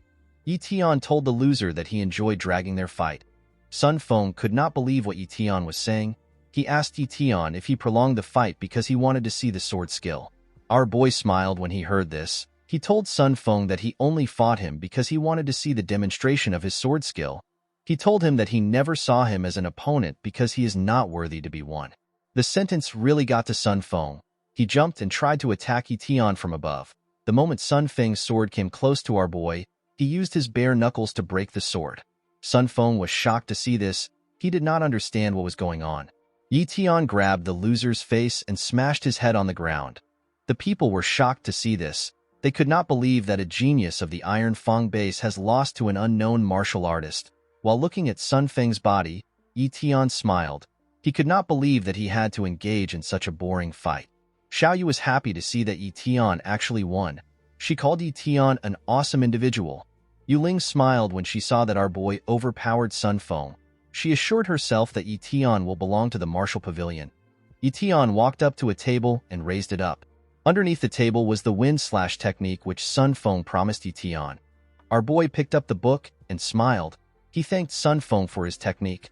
While Ye Tian was looking at the skill book, Yu called out to him. Ye Tian turned around and smiled. Yu was shocked to see how strong her brother had become. She told Ye Tian that he is amazing. Our boy began to laugh when he heard this. Yu grabbed her brother's hand and asked him to help her become as strong as him. As Ye Tian and his sister walked away, Ming and Elder Zhe watched them. Elder Zhe told his master that Ye Tian actually won. Ming did not see this as a thing to celebrate because his family's merit monument fell. Elder Zhe asked Ming for their next course of action. Ming told the elder that he does not need to guard him for a while. He asked Elder Zhe to guard Yu instead. He told him that the Sun family will not let the incident slide. The scene shifts and we are taken to Gale Wolf's mansion. Ye Tian was reading the wind slash technique. He was surprised to see that the technique could increase his attack power by 6-fold. He realized that Sun Feng's attacks were strong because of his technique. Our boy placed the book down and stretched his body. He stood up and walked up to the window. While looking outside the window, Ye Tian opened his status window. He was surprised to see that he still had to wait 30 days before he could copy another talent. Ye Tian had forgotten about the drawback of his ability. When his ability becomes active again, Ye Tian plans to find Sun Feng and copy his mid-tier sword talent. If Ye Tian is able to copy the sword talent, he will be able to unleash the full potential of his Shadow Blade technique and the Wind Slash technique. Once Ye Tian's techniques improve, he will be able to compete with a Grandmaster. Our boy believes that he will finally be able to call himself a powerful individual if he is able to upgrade his strength. The scene shifts, and we see Yu practicing her sword techniques on a dummy. Gale Wolf watched Yu as she trained. After seeing the behaviors of different great families, Gale Wolf was certain that the Sun family would also come back for revenge. He realized that Yu's life was in danger. After training for a while, Yu grabs a bottle of water to regain her energy. After drinking the water, Yu asked Gale Wolf to tell her why he is staring at her. Gale Wolf was surprised to see that Yu actually noticed that he was looking at her. He asked Yu to come close to him. Yu walked up to the captain and asked him if something is wrong. Gale Wolf gave Yu the necklace which the Martial Pavilion gifted him. He asked her to never take off the necklace. Yu, who was oblivious to what was happening, told Gale Wolf that the necklace is pretty. Gale Wolf warned Yu to never lose the necklace. Our girl thanked Gale Wolf and assured him that nothing will happen to the necklace. While Gale Wolf was talking to Yu, we see his team's archer running to his mansion. The archer saw Gale Wolf standing outside his house. She told him that she has some information for him. Gale Wolf asked her if she was able to find out what the Sun family is up to. To Gale Wolf's surprise, the archer told him that the Sun family is looking around for shops because they want to set up a business. Gale Wolf realized that the Sun family is doing their best to keep calm. He realized that the family did not want to start killing until they set up a firm business in the Linhai base. Next to Gale Wolf's house, we see a man checking the trash bins in the area. This man turns out to be Elder Zhe. A month later, we see Ye Tian step out of his building. Elder Zhe was still pretending to be a trash collector. He looked at the trash in front of Ye Tian's building. Immediately, Ye Tian stepped out of the building. He realized that there was something suspicious about the old trash collector. He quickly used his mental ability to check the elder. Elder Zhe was shocked to see that Ye Tian was using a mental ability to check him. He could not understand how an elite martial warrior was able to use something only great martial warriors could use. Ye Tian walked forward after checking Elder Zhe. Ye Tian had already discovered Elder Zhe's identity. He was surprised to see that the Lin family actually sent a great martial warrior to guard his house. The scene shifts and we see our boy at the martial market. In the past month, Gale Wolf had gathered some information about the Sun family's background. He shared this information with Ye Tian. Gale Wolf told Ye Tian that the Sun family intermarry in order to maintain the purity of their sword talent. If any child is born with a defect, it will be secretly killed off. Ye Tian realized that this family might even be more crazy than the Mo family at the Sun family store. We see Sun Feng welcoming people to the newly opened store. He told the people gathered in the area that all items in the store will be 50% off in order to celebrate the store's grand opening. A businessman congratulated Sun Feng on the opening of his family's store. After the man congratulated him, other people also greeted him. While the people were greeting Sun Feng, Ye Tian looked at him from afar. He looked at Sun Feng's status window. He raised his hand and activated his mental ability. He copied Sun Feng's sword talent. Now Ye Tian's sword talent has become a high-tier sword talent. With a smile on his face, Ye Tian wished Sun Feng an early death. The scene shifts and we see our boy in a cemetery with a flower bouquet in his hand. Ye Tian went to visit his parents' grave. Ye Tian revealed to his parents that he wants to take Yu to a better place. He told them that he wants to leave the Linhai base. With a smile on his face, Ye Tian told his parents that he came to see them in order to show them how much he has grown. While our boy was looking at his parents' pictures, someone appears behind him. Ye Tian immediately senses the man's presence and quickly brought out his weapon. He used his weapon to block the man's attack. The man was surprised to see that Ye Tian was actually able to react to his attack. He realized that Ye Tian did not defeat Sun Feng through luck. Ye Tian quickly realized that the man was the Sun family's dog. He told the man that he already expected him. Our boy used his sword to push the man back. The man quickly regained his composure and swung his sword. Ye Tian saw the man's blade coming closer to him. He quickly moved back. The man revealed to Ye Tian that he did not kill him after the duel in order to stop any rumors from circulating about the Sun family. The man asked Ye Tian to thank him for allowing him to live for another month. Immediately the man said this. He and Ye Tian rushed to attack each other.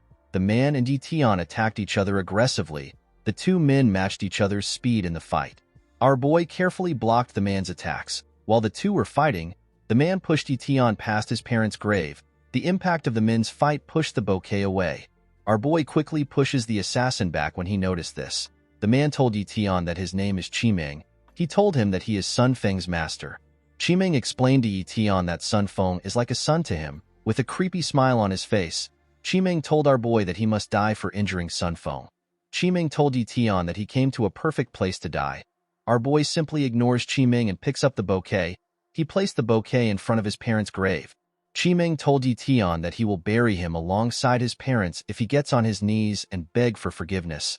With a smile on his face, Qimeng told Ye Tian that Yi will soon join him in hell. Our boy clenched his fist when he heard this. With a deadly look in his eyes, Ye Tian told Qimeng that he will die for what he said. Our boy activated his apex tier speed talent and disappeared in front of Qimeng. Qimeng was shocked to see this. Before he could comprehend what was happening, Ye Tian appeared in front of him and kicked him in the stomach. Qimeng screamed out in pain. He wanted to run away by jumping, but Ye Tian simply went higher than him. Our boy grabbed Qimeng's jacket and threw him with a crazy amount of energy. Qimeng crashed into a field. When the dust in the area cleared up, we see Qimeng lying on the ground. As Qimeng's eyes slowly closed up, he saw our boy walking towards him. Qimeng was terrified to see Ye Tian's strength. He believed that our boy was a grandmaster. After searching Qimeng's dead body, Ye Tian found a skill called Twilight Blade. Our boy was certain that the skill would be good. He also took Qimeng's blade because it was much better than his. Ye Tian was happy to see that he gained from the fight. When our boy looked up, he noticed that everywhere had gotten dark. Ye Tian began to run. He wanted to get home in order to avoid Yu's nagging. The scene shifts and we see Elder Zhe cleaning up the streets. On his way home, Ye Tian passed by the elder's side. Our boy stopped walking and turned around. He asked the elder if he wants to join him inside for tea. Elder Zhe took off his cap and told Ye Tian that he would love to join him. Ye Tian took the elder to Gale Wolf's mansion. Yi was surprised to see her brother.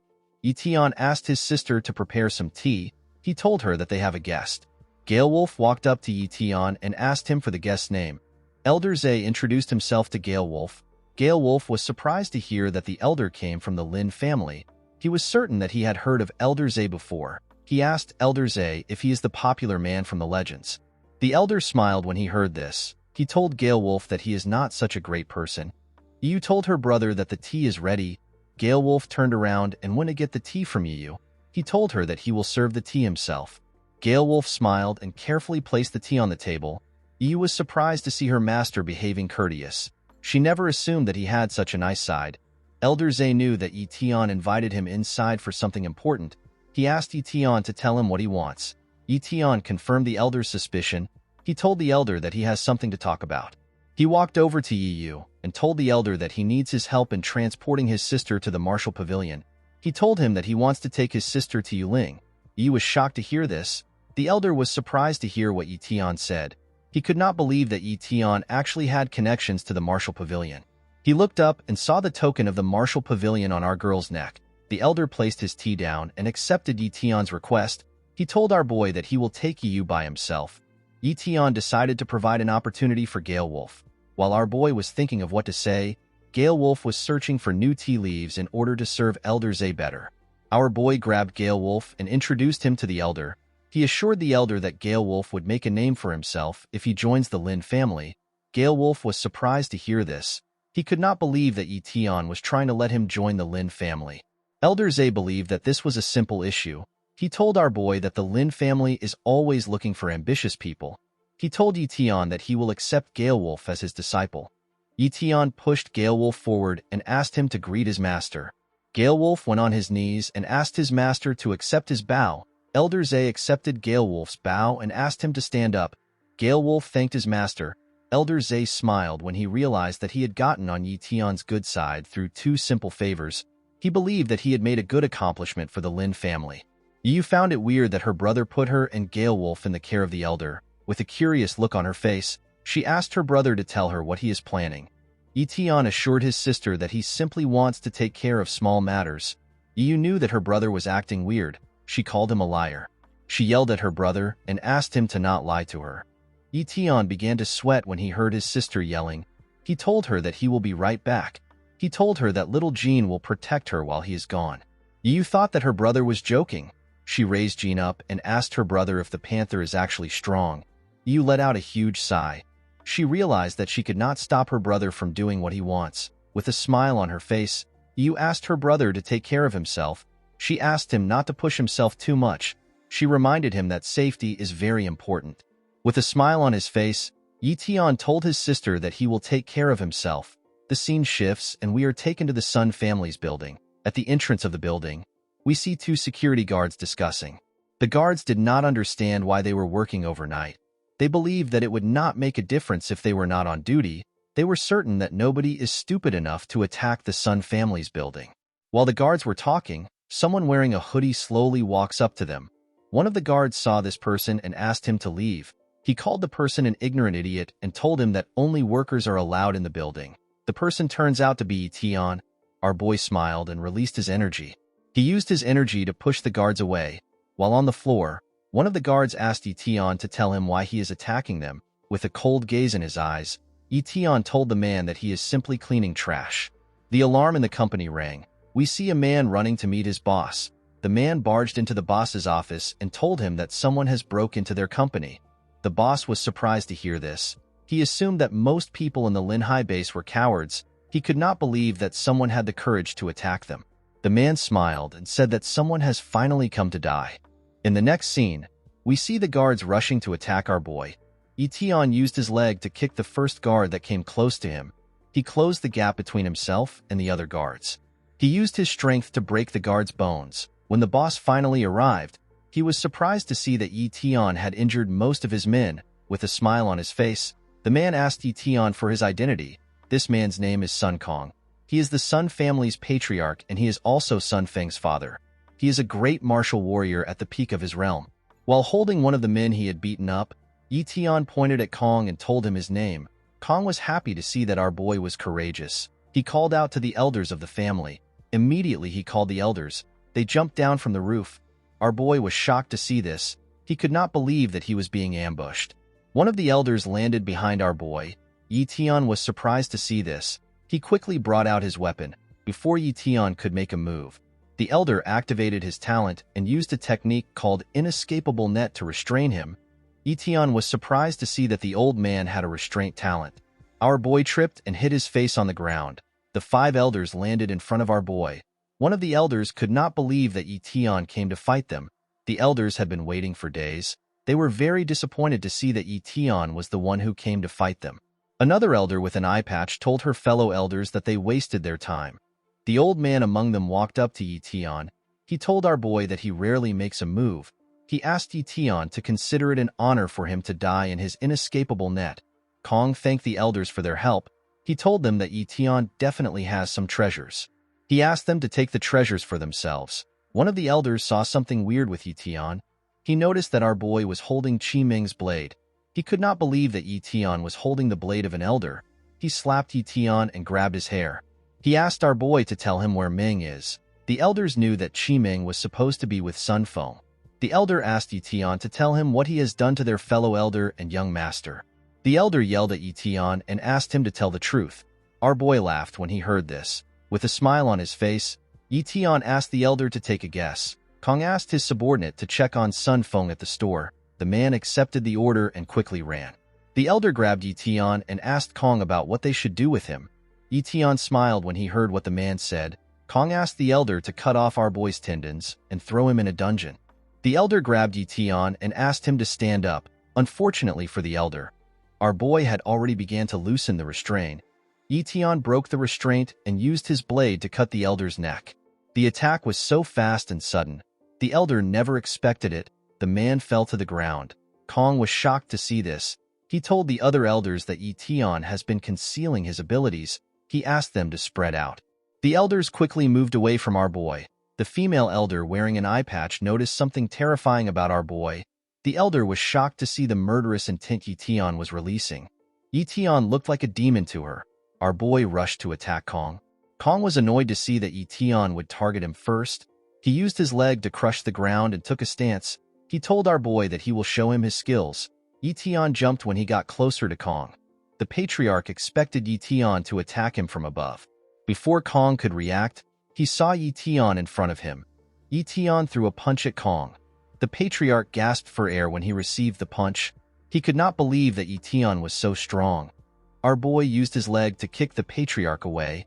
Kong flew back and crashed into a building.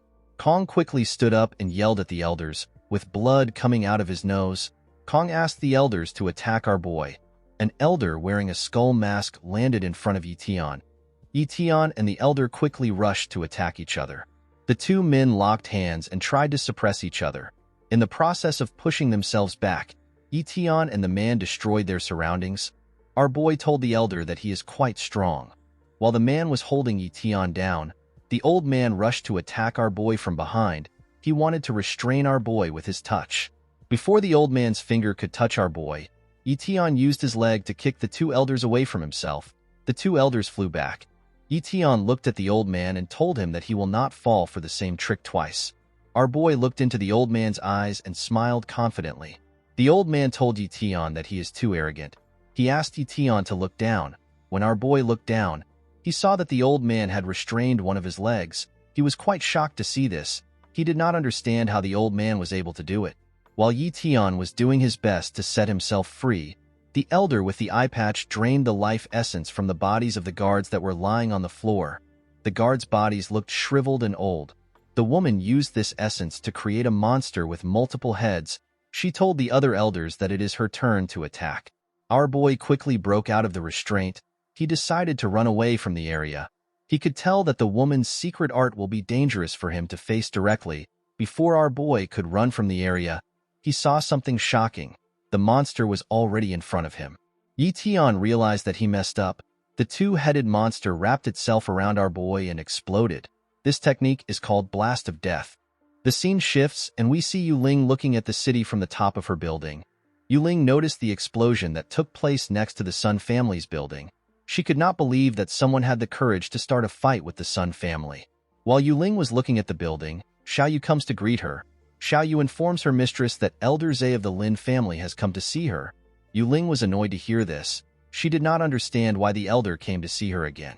She asked Xiaoyu to see the elder off. Xiaoyu told her mistress that Elder Zhe brought Ye Tian's younger sister with him. She told her that she does not know why he brought Yu. Yuling was surprised to hear this. Inside the building, we see an attendant serve Yu and Elder Zhe a cup of tea. The elder thanked the attendant. Yu looked at the tea with concern in her eyes. She wondered if her brother was doing all right. The scene shifts and we are taken back to Ye Tian. The explosion which occurred really damaged our boy. It made him lose his strength. Ye Tian flew back and crashed on the ground. He made a giant hole in the ground when he crashed. Our boy screamed in pain when he was on the ground. The old man and the skull mask elder looked into the hole and saw Ye Tian's body. The old man was impressed with the woman's technique. He believed that not even a grandmaster could take such a technique head-on. Kong moved close to the woman and thanked her for helping them. He told her that they would not have been able to capture Ye Tian without her help. The woman smiled when she heard this. The old man asked the patriarch for their next move. He told him that Ye Tian is heavily injured and does not have enough time left. With a smile on his face, Kong asked the old man to execute Ye Tian. Immediately he said this, someone threw a blade at the old man. When the blade got close to the old man, it was too late for him to react. The blade stabbed the old man in his chest and pushed him back. The person who threw the blade was our boy Ye Tian. Ye Tian activated his healing talent and removed all his injuries. The old man got smacked into a wall. The other elders and Kong were shocked to see this. They did not know who threw the weapon. The elder with a skull mask quickly looked into the hole. He was shocked to see that Ye Tian was gone. He told the patriarch that Ye Tian is still alive. While the elder was looking into the hole, Ye Tian appeared behind him and smashed his head in the ground. The elder's neck and mask broke. Our boy turned around and got ready to attack. He stretched out his hand and asked his blade to return. The blade came out of the old man's body and returned to the owner. Ye Tian quickly closed the gap between him and the woman. The elder was shocked to see our boy in front of her. Before she could make a move, Ye Tian used his blade to slash her neck. The elder fell to the ground and died. Kong was shocked to see that the elder, whose name is Sun Ling, was actually killed. He lost his composure and fell to the ground. He quickly stood up and brought out an axe. He rushed to attack our boy with his weapon. As he ran towards our boy, he asked him to die. Unfortunately for him, this did not happen. Ye Tian easily used his blade to stab Kong. The moment Ye Tian stabbed Kong, someone appears in the area. This person turns out to be Sun Feng. Sun Feng could not believe what he just saw. He quickly called out to his father. Ye Tian was surprised to hear Sun Feng's voice. He turned around and smiled at him. Ye Tian welcomed young Master Sun Feng to the party. He placed his leg on Kong's body and told Sun Feng that he has perfect timing. Our boy told Sun Feng that he has saved him the trouble of looking for him. Sun Feng was annoyed to see that Ye Tian was stepping on his father. He quickly rushed to attack our boy. He asked him to take his leg off his father. Ye Tian easily dodged Sun Feng's punch. He activated his strength talent and clenched his fist. Ye Tian punched Sun Feng in his stomach. Sun Feng screamed when he received our boy's punch. He felt like his body was going to explode. Sun Feng fell to the ground when he received the punch. He did not understand why such a thing was happening. He could not comprehend why there was such a large gap in strength between him and Ye Tian. He looked at Ye Tian and wondered if he was not human. Sun Feng gave up on killing our boy. He apologized to his father for not being able to get revenge. Ye Tian was surprised to see that Sun Feng had given up. He grabbed the loser's hair and told him that he will allow him to join his father. Ye Tian tried to cut off Sun Feng's head. Before our boy could swing his blade, he felt something coming close to him. Ye Tian quickly moved back. The moment he moved back, lightning hit the place he was in. Our boy was surprised to see this. He did not understand why lightning would strike him. He quickly moved up to a pole. Our boy looked at the sky from the pole. He saw someone in the sky. Ye Tian realized that a grandmaster was coming down from the sky. The grandmaster called our boy a ruthless lad. He could not believe that Ye Tian wanted to wipe out the entire Sun family. Sun Feng quickly recognized the grandmaster. The grandmaster is the grand elder of the Sun family. His name is Yao Yi. Sun Feng told the grand elder that Ye Tian killed his father. He asked the elder to kill Ye Tian. He begged the elder to uphold justice for their family. Ye Tian was annoyed to hear what Sun Feng said. He realized that he should have killed Sun Feng earlier. Upon hearing what Sun Feng said, Yao Yi determined that Ye Tian must die for his sins. He pointed his hand at our boy and released a little energy. Immediately he did this. Lightning struck our boy. Ye Tian was able to dodge the attack by jumping. He quickly moved to a building. Before Ye Tian could catch his breath, a large amount of lightning began to strike him.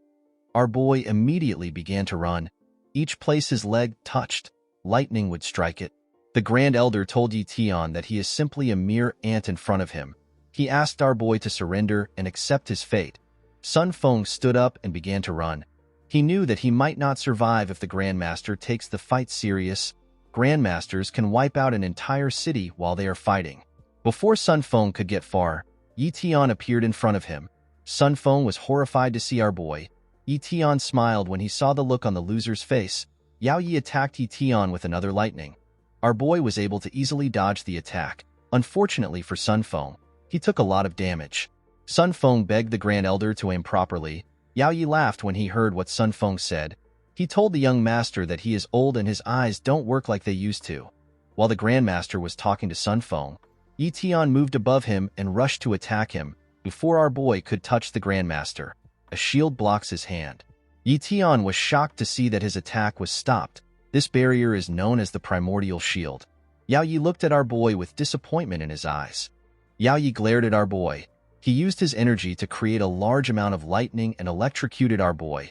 Ye Tian screamed out in pain as he was being electrocuted. He lost his energy and fell from the sky. Our boy crashed into the ground. He quickly stood up and laughed. He was surprised to see how strong a Grandmaster was. He always knew that a Grandmaster would be strong, but he never expected it to be on such a level. Our boy realized that it was time for him to take the fight seriously. He tore his burnt clothes and took a stance. Yao Yi came down from the sky and stood in front of Ye Tian. He tried to use his aura to suppress our boy. To his surprise, Ye Tian stood his ground and matched his aura. Yao Yi is an initial stage Grandmaster. He is one of the only 2 Grandmasters of the Iron Fang base. He is part of a group who advocates for the suppression of the Linhai base. Our boy looked at Yao Yi's status window. He was surprised to see that the old man only had 1 talent, which was a high cultivation talent. Ye Tian laughed and called Yao Yi an ordinary Grandmaster. The old man was annoyed to hear this. He asked Ye Tian to repeat what he said. Our boy knew that Yao Yi must have had a hard time in becoming a Grandmaster. He asked Yao Yi to consider his age before he fights. Ye Tian advised the Grandmaster to not meddle in things that do not concern him. He told the old man that it will be bad for him if he loses a limb or 2 in the fight. He told Yao Yi that it will be bad if there is no one to take care of him in his final days. Sun Feng was surprised to hear this. He told Yao Yi that Ye Tian is too arrogant. He told the Grandmaster that Ye Tian is simply treating the Iron Fang base as a stepping stone. Our boy was annoyed to hear Sun Feng's voice. He could not believe that the loser was still alive. Sun Feng begged Yao Yi to reduce Ye Tian to ashes. Yao Yi did not need Sun Feng to tell him this. He planned to destroy Ye Tian. Yao Yi quickly launched an energy attack at our boy. Ye Tian was able to dodge the attack by stunting. The attack hit a building and destroyed it. Our boy was shocked to see the destruction the attack caused. Yao Yi was impressed to see that Ye Tian actually dodged his surprise attack. He commended Ye Tian for having good speed. Ye Tian appeared behind Yao Yi and thanked him for the compliment. He quickly rushed to attack the old man. Our boy kicked Yao Yi's head. Unfortunately for him, his attack did not even bother the old man. While Ye Tian's leg was on his face, Yao Yi told our boy that the attack was good. He told Ye Tian that he simply lacks the strength to perfectly execute it. Immediately Yao Yi said this. Our boy activated his strength talent. He knocked Yao Yi into a building. The old man quickly stood up from the rubble. He did not understand what happened. He could not comprehend how our boy was able to increase his strength in such a short time. Yao Yi came out of the building. He was excited to see that our boy was not an ordinary cultivator. Before the old man could take a step forward, he saw something shocking. Ye Tian threw a car at Yao Yi. The old man was able to dodge the attack by jumping. While in the air, Yao Yi stretched his hand out and activated his mental ability. Our boy was shocked to see this. He had never faced a Grandmaster's mental ability. Yao Yi used his mental ability to push our boy back. He clenched his fist and closed the gap between himself and Ye Tian. With a smile on his face, Yao Yi gave our boy a heavy punch on his face. Ye Tian screamed out in pain. Before Ye Tian could fall, Yao Yi grabbed his leg and smashed his body into the ground. Immediately he did this, Yao Yi gathered energy in his hand and activated a technique called Lightning Cascade. The moment Yao Yi activated his technique, a large amount of lightning came down from the sky. The heavy lightning struck our boy. He lost consciousness and passed out. With a serious look on his face, Yao Yi said that the fight has come to an end. Sun Feng began to laugh when he heard this. He was extremely happy to hear that Ye Tian is dead. He praised the Grand Elder and ran to him. Before Sun Feng reached him, Yao Yi used his hand to cover his mouth. He spat out some blood. The Grand Elder was surprised to see blood on his hand. He could not believe that Ye Tian actually managed to injure him.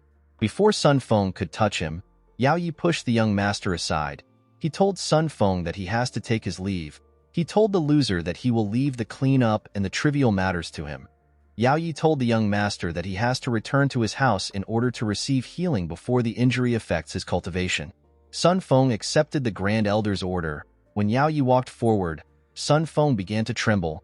His body froze up when Yao Yi stood next to him. The young master never expected the pressure of a grandmaster to be so terrifying.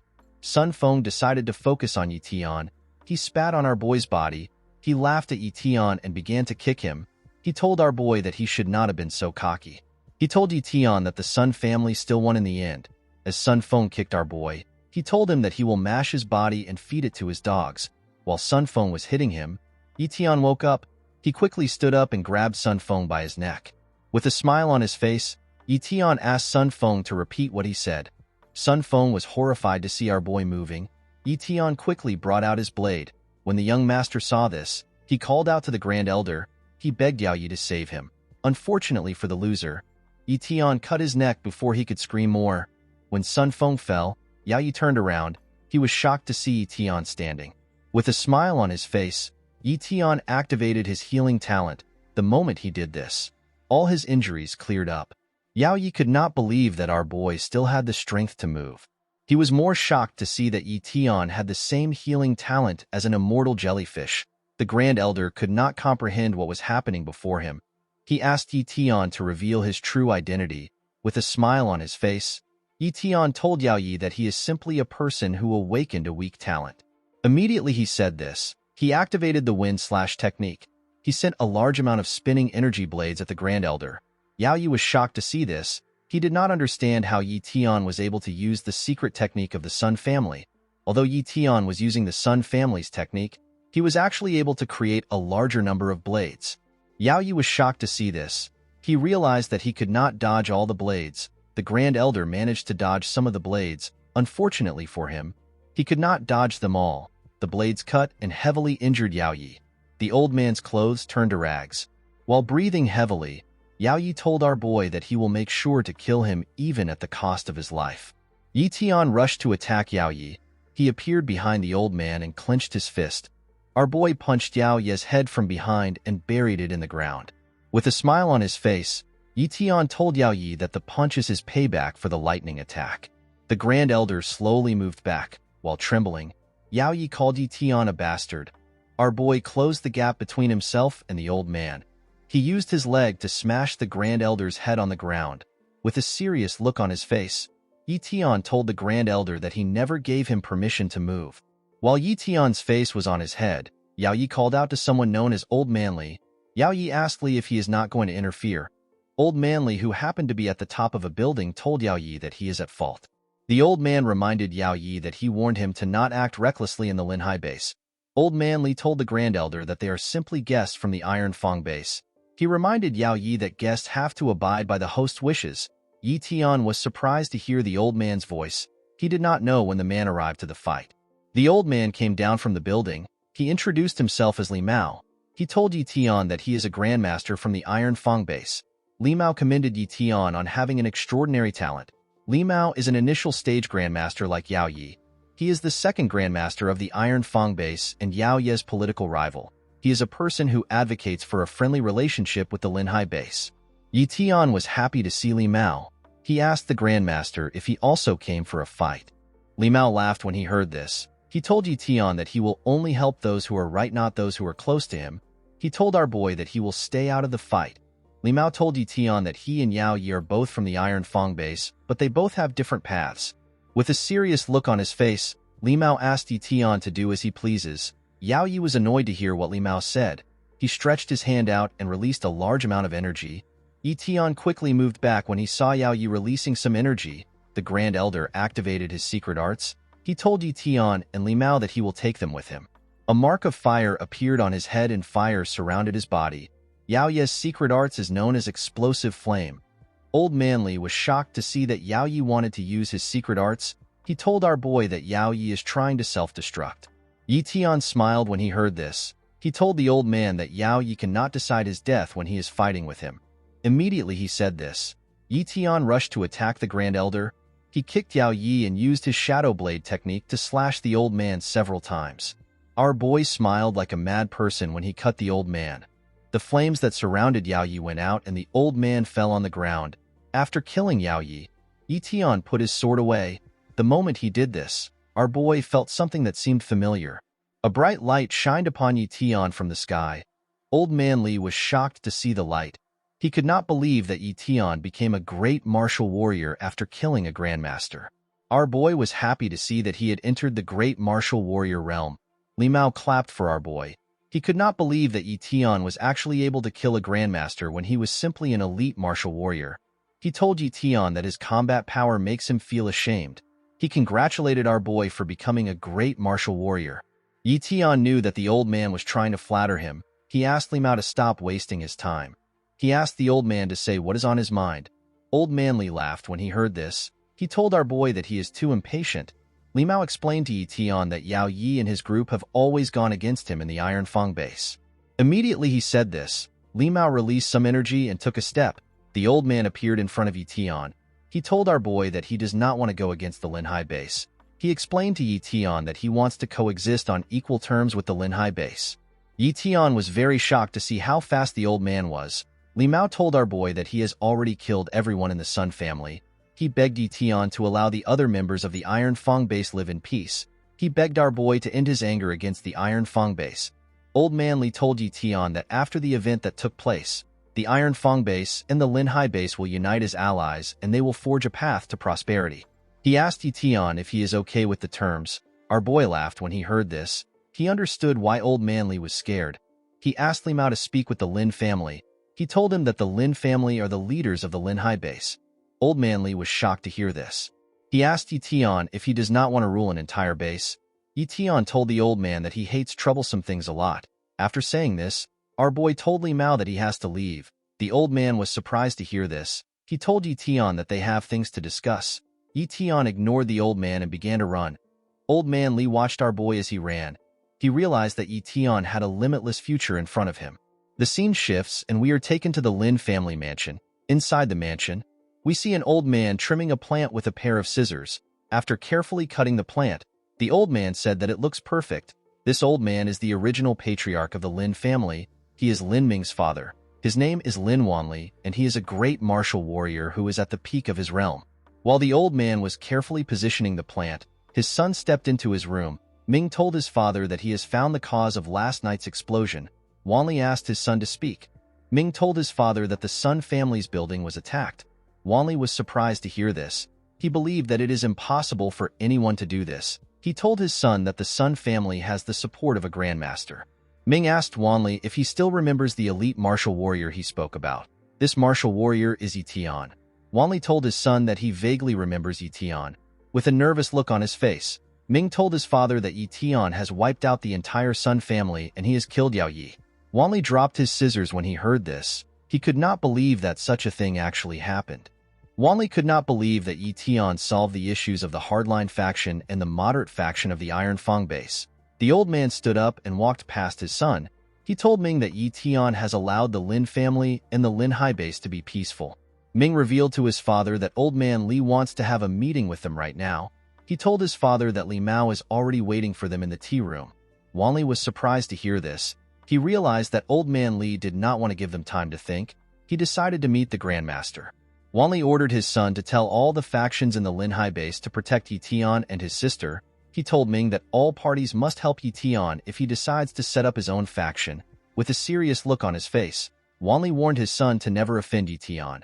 Ming became nervous when he heard this. He knew that his father's words were wise. The scene shifts and we are taken to the martial pavilion. Yu stared at little Jean as she yawned. She was worried about her brother. While Yi was thinking, an attendant comes to serve Gale Wolf some tea. Gale Wolf was annoyed to see the tea. He told the attendant that they spent the whole night drinking tea. He asked her to tell him what Yuling is doing. With a smile on her face, the attendant apologized to Gale Wolf. She told him that she has no knowledge of the pavilion master's affairs. Gale Wolf was sad to hear this. He told the attendant that he has come to the store more than once and he has never seen Yuling. Gale Wolf was disappointed because he had heard that Yuling is a beauty. Gale Wolf asked Elder Zay if they are still going to wait at the martial pavilion. Elder Zay told his student that he needs to be patient. While drinking his tea, Elder Zay told Gale Wolf that he has actually already met Yuling a long time ago. Gale Wolf was shocked to hear this. He did not remember meeting Yuling. Elder Zay stood up and told Yu that she has also met the pavilion master. Yu was surprised to hear this. While the group was talking, Yuling stepped into the store. Her attendant introduced her to the group. Yuling was shocked to see Yu. Yu stood up and turned around. She was also shocked to see Yuling.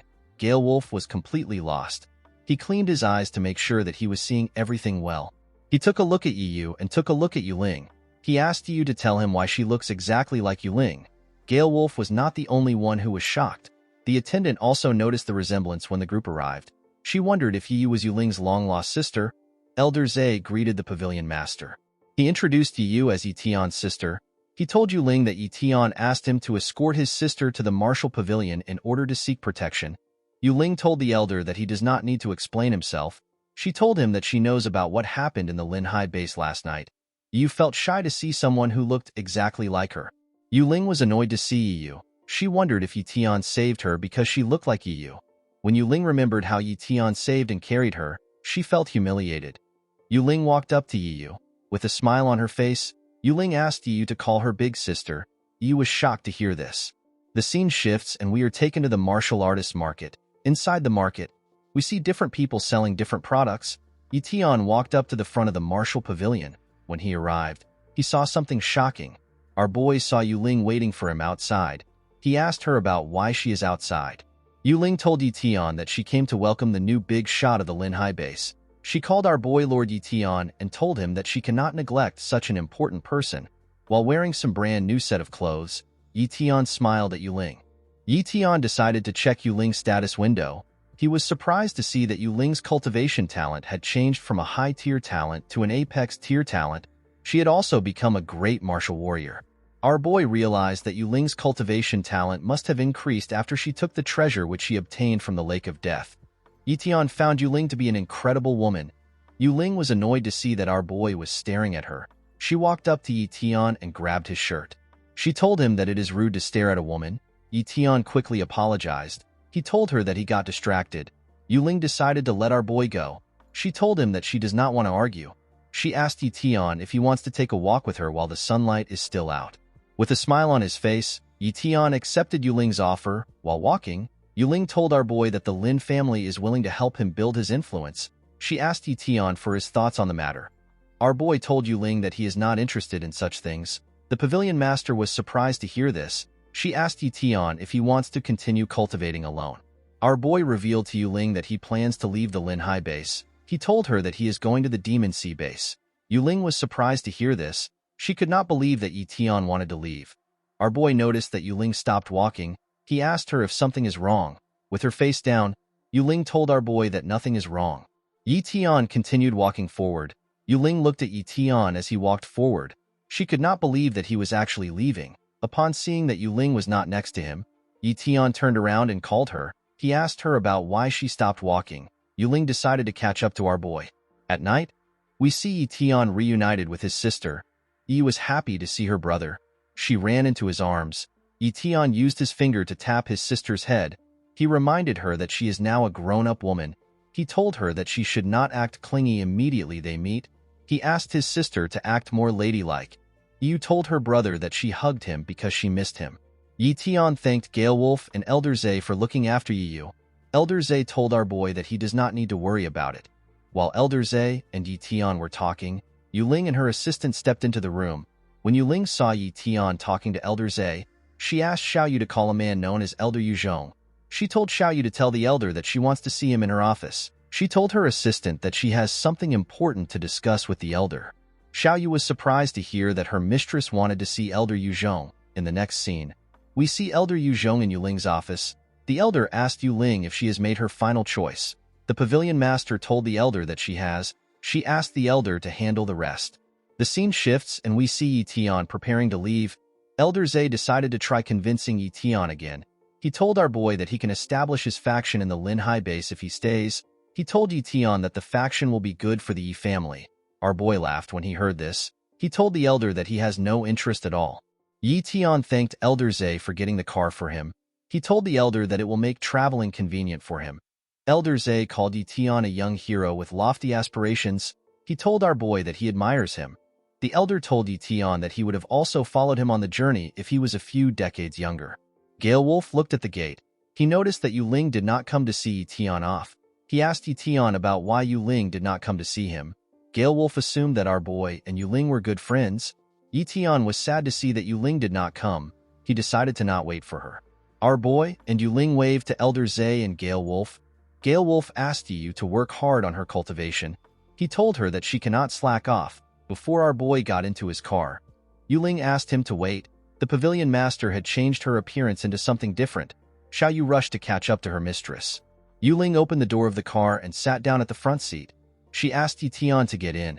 Our boy was surprised to see this. He asked Yuling if she is also coming. The pavilion master believed that this was a stupid question. She told Ye Tian that she would not sit in the car if she did not plan to follow him. Our boy smiled when he heard this. He asked Xiao Yu and Yi Yu to sit at the back. Ye Tian noticed that Xiao Yu was trying to touch little Jean. Jean seemed to not like Xiao Yu. She clung to Yi Yu. When Ye Tian got in the car, he asked Yuling to tell him the reason why she wants to follow him to the Demon Sea base. Yuling clenched her fist when she heard the question. She told Ye Tian that she simply wanted to go to the Demon Sea base. Ye Tian believed that Yuling was not being truthful to herself. He told her that she could have simply told him if she wanted to join him for an adventure. Our boy told Yuling that she does not need to behave in such a way. Yuling became annoyed when she heard this. She told Ye Tian that her trip to the Demon Sea base has nothing to do with him. She told our boy that she followed him because he has a car. With a smile on his face, Ye Tian told the girl that he understands her. While driving, Ye Tian waved his hand to Elder Zay and Gale Wolf. As the car drove off, Elder Zay told his student that Ye Tian's future is something to look forward to. When Ye Tian entered the main road, he bid the Linhai base farewell. While driving, Xiao Yu asked Yu to tell her why Jean would not allow her to touch her. She called Jean a disobedient animal. Yu asked Xiao Yu to not get angry. She told her that Jean is afraid of strangers. While the girls were talking, Yuling told our boy that the Demon Sea base will be conducting a secret realm trial in 3 months. She asked Ye Tian if he is interested. Our boy was surprised to hear about a secret realm. He did not know what a secret realm is. He asked Yuling to explain it to him. Xiao Yu was shocked to hear Ye Tian's question. She could not believe that Ye Tian did not know what a secret realm is even though he is a great martial warrior. Xiao Yu asked Ye Tian to tell her how he was able to become a great martial warrior. Ye Tian felt embarrassed when he heard this. The girl decided to explain what a secret realm is. She told our boy that a secret realm is an alternate dimension that exists in a world that is apart from Earth. It is believed that a secret realm has something to do with the disaster that happened 100 years ago. Martial artists enter the secret realm through a dimensional rift in order to explore and search for rare and valuable treasures. Martial artists tend to use this method to advance their cultivation. Ye Tian asked Xiao Yu if anyone can enter a secret realm. Yuling told our boy that secret realms have ranks. She told him that the secret realm, which is available in 3 months, can only be open to great martial warriors like them. If a martial artist who is higher or lower than a great martial warrior tries to step into the secret realm will obliterate them. Our boy was surprised to hear this. It was his first time hearing about such things. Yuling explained to Ye Tian that the slots for exploring a secret realm are in high demand. She told our boy that a member of the Yu family had to give up their slot in order to get one for him. She told our boy that it is hard for anyone to get such an opportunity. She asked Ye Tian if he is interested. Ye Tian was surprised to hear that Yuling went through so much trouble to get a slot for him. With a smile on his face, our boy told Yuling that he hates troubling people.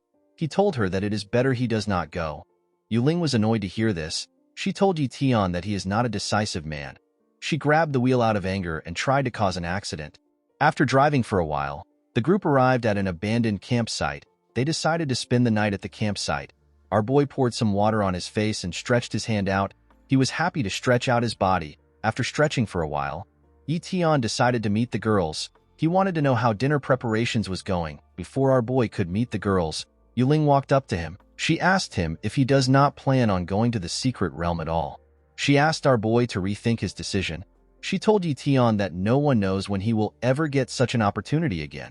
She made our boy understand that such an opportunity is extremely vital to martial artists. Ye Tian completely understood Yuling's intentions. He told her that he actually wants to participate, but he has an issue. Ye Tian explained to the pavilion master that he and his sister are just leaving the Linhai base for the first time. Our boy did not feel secure leaving his sister alone while they were in a new place. Yuling began to laugh when she heard this. She could not believe that this was Ye Tian's reason for not wanting to enter the secret realm. Our boy did not understand what was funny to the girl. She placed her hand on Ye Tian's shoulder and asked him if he does not know who her family is. She told our boy that her family has a branch in the Demon Sea base too. She asked Ye Tian to leave Yu to her. Our boy was shocked to hear this. He could not believe that Yuling was actually willing to help him. With a smile on her face, Yuling asked our boy to not worry about it. Ye Tian decided to accept Yuling's invitation. The pavilion master did not completely trust our boy. She asked him not to act indecisive when the time comes. Our boy asked her not to worry about it. Ye Tian was happy to see that he will be saving a huge amount of money by moving with Yuling. Xiaoyu stood up and asked the group to give her their attention. She wanted to get their opinion on something important. Xiaoyu revealed to the group that they are 3,000 kilometers away from the Demon Sea base. The assistant asked the group if they want to reach the Demon Sea base as fast as possible or if they want to travel slowly and enjoy themselves along the way. Ye Tian and Yuling told Xiaoyu that they are fine with either options at the same time. Xiaoyu was surprised to see this. She told her mistress and Ye Tian that they spoke in unison. Ye Tian and Yuling turned their heads away from each other. The two of them were blushing. Yu raised her hand and told Xiaoyu that she wants to pick. With a smile on her face, Yu told Xiaoyu that it is her first time in the outside world. She told her that she wants to enjoy and see the outside world. Xiaoyu told our girl that her suggestion is good. She told the group that they will go with Yu's suggestion. She asked Yuling and Ye Tian if they have any objection against the suggestion. The two told Xiaoyu that they are fine. The group decided to rest for the night and start their journey the next day. Unfortunately for Yu, the journey was not enjoyable. The group faced a giant troll monster while traveling. Ye Tian and Yuling faced the monster while protecting Yu and Xiaoyu. While fighting, Ye Tian copied the monster's mid-tier stamina talent. While crossing over a river, the group faced another monster. Yu and Xiaoyu could not believe what was happening to them. The monster was a giant octopus. Ye Tian and Yuling faced the giant octopus. While fighting, Ye Tian copied the octopus's mid-tier defense talent. After traveling for 3 months, we see the group on a ship that was entering into a city. The bright sun shined on our boy's face. Ye Tian used his hand to block the sunlight. Our boy was happy to see that they finally arrived at the Demon Sea base. The Demon Sea base is a large-scale base that has a population of millions of people. The moment the ship arrived at the harbor, the captain asked the people on board to step out in an orderly manner. Ye Tian and the group stepped out and went into the city. Our boy was surprised to see the size of the Demon Sea base. Yuling explained to him that the Demon Sea base is divided into several districts. While they were walking, a car parked in front of them. Our boy was surprised to see this. A man in a suit stepped out of the car. With a smile on his face, the man introduced himself as a chauffeur of the Martial Pavilion's Demon Sea base. The chauffeur welcomed Yuling to the Demon Sea base. Our boy was surprised to see the car which came to pick Yuling up. He realized that the Martial Pavilion had more money than he expected. Yuling ordered her assistant to take Yu to the Martial Pavilion. She asked the two girls to get some rest. With a smile on her face, Xiaoyu accepted this order. As Xiaoyu pushed her towards the car, Yu called out to her brother. Ye Tian asked his sister not to worry about him. Yu was not convinced by what her brother said. She asked Ye Tian to come back to her. She reminded him that she will be waiting for him. Ye Tian smiled at his sister to reassure her. He told her that he will come back. Ye Tian and Yuling watched the car as it drove off. After they could no longer see the car, Yuling took out an elastic band and told our boy that they need to get down to business. The scene shifts and we are taken to a different district in the Demon Sea base. In this district, we see a helicopter flying to check on the people gathered below. Among the numerous people on the ground was Ye Tian and Yuling. Our boy told Yuling that a lot of average martial warriors are gathered in the area. Yuling explained to Ye Tian that the martial warriors came to watch because it is not every day they see great martial warriors. While people were talking, an old man noticed that the dimensional rift had appeared. The old man alerted the rest of the people in the area. When everyone looked up, they saw a small glowing hole in the sky. Ye Tian was surprised to see the size of the rift. He asked Yuling if it is possible for everyone to pass through such a small hole.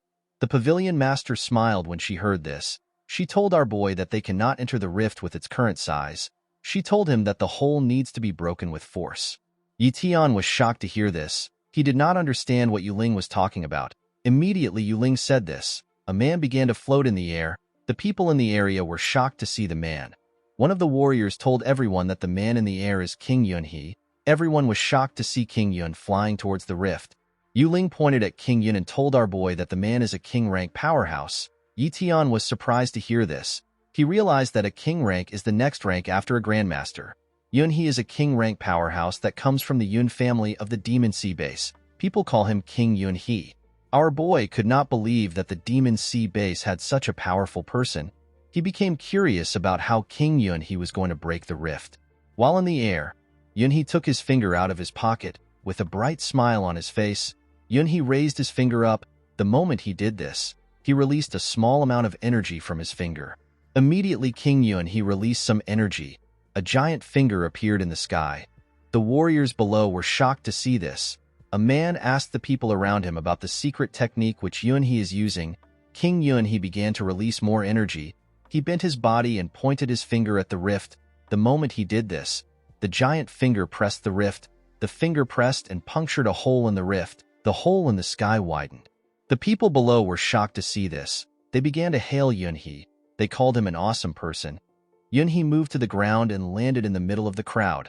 When our boy saw Yunhee in front of him, he became curious about the man's talent. Ye Tian decided to check King Yunhee's talent. When Ye Tian checked Yunhee's status window, he saw that King Yunhee had a transcendent cultivation talent and he had a novice tier spatial talent.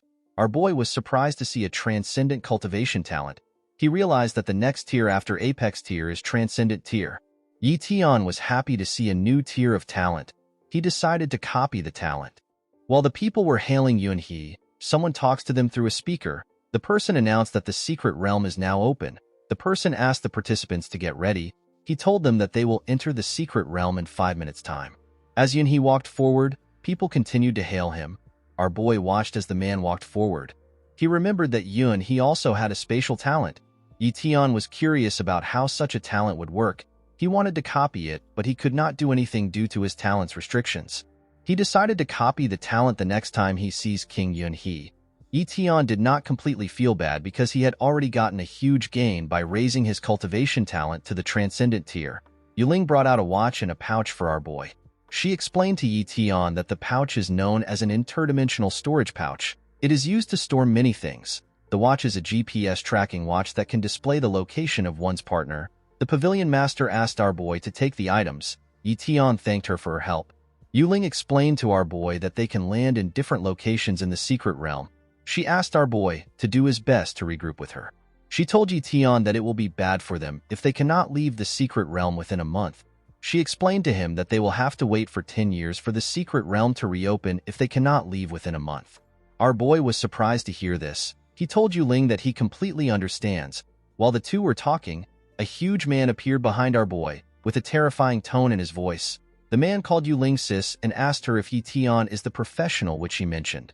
The man did not believe that Ye Tian was actually a great martial warrior. He asked Yuling if she is sure about our boy's identity. The other warriors were terrified to feel the huge man's aura. A warrior wearing a tracksuit said that our boy is doomed for having a dangerous opponent focus on him. Another warrior told the tracksuit man that it is better they don't stay near the huge man. Yuling released some energy and asked the man named Yu Chao to be respectful to Ye Tian. She told Yu Chao that Ye Tian is her friend. Yu Chao tapped Ye Tian's back and told Yuling that he cannot be respectful to some loser who came from a tiny town and stole his friend's place in the secret realm. The huge idiot called our boy a loser. He believed that Ye Tian did not react because he was scared. Oddly enough, Ye Tian did not say anything to the idiot. Yu Chao asked Ye Tian to return back to his small town and drink his milk. He told our boy that he does not want to see him in the secret realm. Immediately he said this, he walked away. After he left, Ye Tian asked Yuling if Yu Chao always acts so brazen. The pavilion master did not know what to say to our boy. She felt ashamed. While they were talking, the announcer tells them that they can now enter the secret realm. The person wished the groups a safe and fruitful adventure. Immediately the announcer said this. A group of people flew into the rift. Yuling told our boy that it is better if they also enter. The two decided to jump in. The people below were excited to see another group entering the rift. The scene shifts and we see Yu Yi in the car. Our girl prayed that her brother will be safe in the secret realm. In the next scene, we see someone fall into the secret realm. The person turns out to be Ye Tian. Our boy crashed when he landed in the realm. He quickly stood up to look around. When Ye Tian looked up, he saw a red sky and withered trees. In front of our boy was a large traditional house. While looking at the building in front of him, something hits Ye Tian's shoe. When our boy bent down to see what was next to his shoe, he saw a flower. He picked up the flower to get a closer look at it. Ye Tian was surprised to see that he was holding a 100-year-old spirit ginseng. When our boy looked around him, he saw a large amount of the spirit ginseng. Ye Tian was happy to see the amount of spirit ginseng in front of him. He realized that he was going to become rich. Our boy took out his storage pouch. He pointed the pouch at the large garden in front of him. Immediately he did this.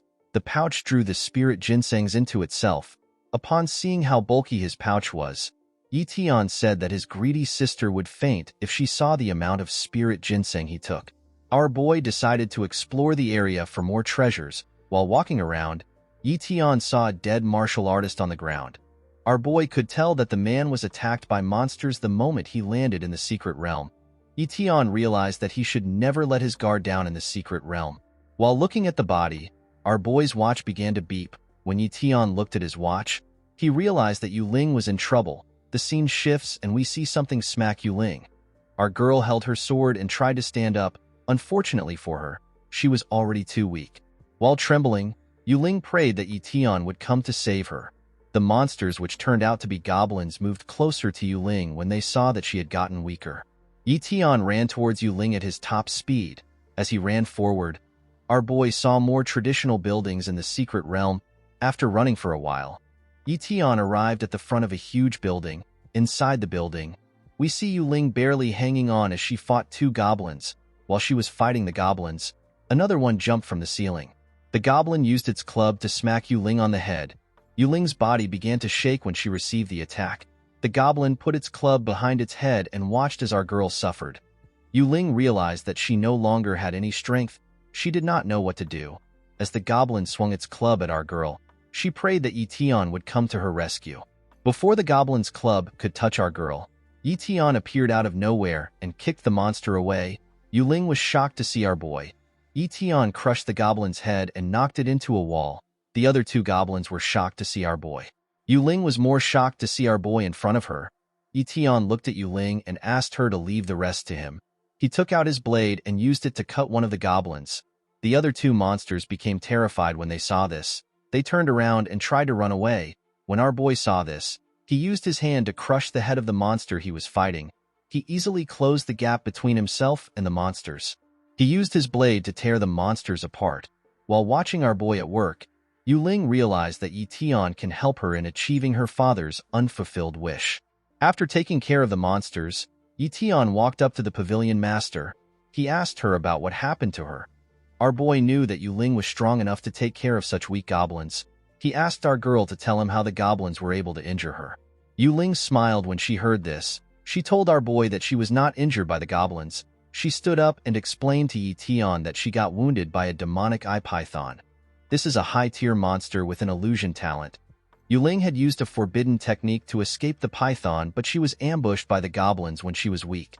Our boy was surprised to hear what happened. As Yu Ling walked forward, she told our boy that the secret realm does not only have precious treasures, but also a high possibility of dying. She told Ye Tian that the fight has only just began. Yu Ling took out an elixir and drank it. She sat in a lotus position and began to regain her strength. Seeing that Yu Ling had a better understanding of the secret realm than him, Ye Tian asked if she knows the location of the most precious treasure. He asked her if she knows the location of the natural and rare treasures. According to Yu Ling, the most precious treasure in the secret realm is the Vitality Stone Quarry. Unfortunately, the Yun family already has their eyes on large resources like the Vitality Stone. Our boy realized that Yu Ling was talking about the family of Yun He. He asked her if she also has her eyes on the Vitality Stone Quarry. Our girl told Ye Tian that she does not have an interest in the stone. With a serious look on her face, Yu Ling told Ye Tian that she wants to find the treasure which her father left behind for her. Our boy was shocked to hear this. According to Yu Ling, her father found an extremely rare treasure when he came to the secret realm 20 years ago. Unfortunately, the treasure was guarded by a monster with a spatial talent, so Yu Ling's father was not able to get it. Yu Ling revealed to our boy that her goal is to get the treasure. Ye Tian asked the pavilion master if there is actually a monster with a spatial talent. Yu Ling assured him that the monster exists. According to Yu Ling's father, the monster has a mid-tier spatial talent. It is an incredibly dangerous monster. Ye Tian remembered that King Yun he only had a novice-tier spatial talent, yet he was about to face a monster with mid-tier spatial talent. Our boy bit his lips in excitement. He assured himself that he would get the talent. When she was done healing herself, Yu Ling stretched out her body. Upon seeing how flexible she was, she told our boy that she is healed enough to move. Our boy asked Yu Ling if she can share more about the treasure she is looking for. Our girl did not see anything wrong with sharing information. She told our boy that it is fine because he is her comrade. Yuling revealed to our boy that the treasure is known as the Divine Soul Flower. It is a treasure that can help anyone raise their cultivation talent to the peak. One of the stalks of the Divine Soul Flower can create a genius or an apex tier grandmaster. A single Divine Soul Flower can allow a person reign over somewhere like the Linhai base. Ye Tian was shocked to hear this. Yuling pointed at our boy and told him that he and Ye also need this treasure. This was not completely true. Ye Tian did not need such a useless item because he could always raise his talent, but Ye could actually use it. Our boy asked Yuling about the amount of stalks the Divine Flower has. Yuling did not know the amount of stalks the Divine Flower had left. According to her, there were 10 stalks 20 years ago. However, because of the passage of time, some of the stalks may have been damaged and some might have been proliferated. Yuling knew that the biggest problem in finding a treasure with a partner is that there won't be enough treasure to share with your partner. Our girl assured Ye Tian that she will share the treasure equally. She told her boy that he has to promise her something in order for them to split the treasure equally. She asked Ye Tian to promise to do his best against the monster. Ye Tian smiled and accepted this condition. The two shook hands to start their partnership. The two began to run towards a particular destination. Ye Tian asked Yuling if she knows the exact location of the treasure. Yuling asked our boy to not worry about it. She asked him to simply follow her. As Ye Tian watched Yuling run in front of him, he says that the Divine Soul Flower is an impressive treasure, but he was more interested in the spatial talent. As they ran into a forest, Ye Tian asked our girl if she has a plan. Our boy believed that Yuling must have a plan because her father thought about the secret realm for 20 years. The pavilion master told our boy that she has a plan. Yuling took out an item and threw it at our boy. Ye Tian was shocked to see the item. Yuling told our boy that he is holding a formation array plate. She revealed to Ye Tian that her father paid a formation master a lot of money for him to make the plate. The formation pattern on the plate is called the Forbidden Spatial Array. It is used to reduce the effectiveness of a spatial talent. Our boy was surprised to hear this. He could not believe that such an item actually existed. Yuling told our boy that everything that can be useful must have something that can counteract it. According to our girl, something is only an invincible existence when its natural enemy has not been found. Our boy felt weird when he heard this. He wondered about what his talent's natural enemy was. The pavilion master told our boy that they should not put all their hopes on the formation array plate. According to Yuling, the formation array is only useful for 3 seconds, and it must be used within 800 meters of the target. Yuling's original plan was to activate the formation array and use her forbidden technique to fight the monster. Unfortunately for her, she had already used her forbidden arts to hide from the demonic eye python. Thanks to this, she won't be able to activate her forbidden arts for a short period of time. The pavilion master told our boy that she can no longer delay the acquisition of the treasure. With a smile on his face, Ye Tian asked Yuling to stop explaining herself. He told her that he will do his best to assist her. Yuling smiled when she heard this. After running for a while, Yuling stopped moving. Ye Tian did not understand why they stopped running. He asked our girl if something is wrong. While looking down at a cave from a cliff, Yuling told our boy that they have arrived at their destination. She told Ye Tian that the Divine Soul Flower and the monster are inside the cave. Our boy asked Yuling if he should begin the attack. The pavilion master told Ye Tian that it takes time to set up the formation array. She told him that he will lure the monster out once she is done with the formation array. While sleeping in its cave, the monster opened its eyes. It sensed the presence of our boy and Yuling. Ye Tian immediately felt the monster's pressure. A portal appeared behind them. When Ye Tian turned around, he saw the monster in the air. Yuling was shocked to see the monster. She realized that the monster also had the sensory ability which people with spatial talent usually possess. The monster glared at the two while it was in the air. Ye Tian took a look at the monster's status window. The monster is known as a teleportation bat. Its bloodline talent is apex tier. Its spatial talent is mid-tier, and its gigantism talent is also mid-tier. Our boy was impressed to see that the monster actually had a mid-tier spatial talent. Ye Tian quickly stopped staring at the monster. He told Yuling that he will stall the bat. He asked her to set up the formation array. Our girl accepted the order and thanked Ye Tian. She quickly distanced herself from our boy. The moment Yuling ran, the monster teleported in front of Ye Tian and used its claw to cut our boy. Instead of focusing on his wound, Ye Tian was more surprised by the teleportation ability. He realized that teleportation was much different from speed. The bat knocked Ye Tian down from the cliff. Our boy crashed into the ground. Of course, this wound did not mean anything to him. Our boy was impressed with the bat's ability. He decided to drag out the fight for fun. He stood up and activated his healing talent. He took out his blade and took a stance. While Ye Tian was fighting, Yuling also took a stance. She put her hand together and began to channel some energy into the formation array. Yuling hoped that our boy would last against the bat. The scene shifts and we see the monster staring at Ye Tian. It was surprised to see that our boy was not dead. It decided to attack him again. Our boy saw the monster coming towards him at full speed. When the monster got close to Ye Tian, it teleported and appeared behind our boy. It tried to crush Ye Tian's head with its leg. Fortunately for our boy, he felt some energy behind him. The monster launched its attack and crushed the rocks in the area. To the bat's surprise, Ye Tian was not on the ground. We see our boy standing next to the bat.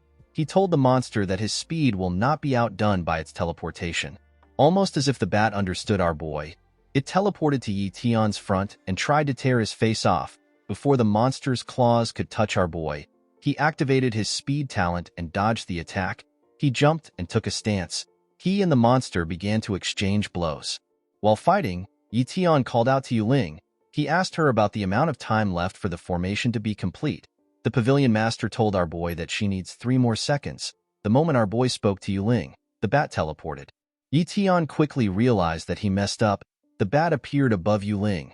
It rushed to attack her.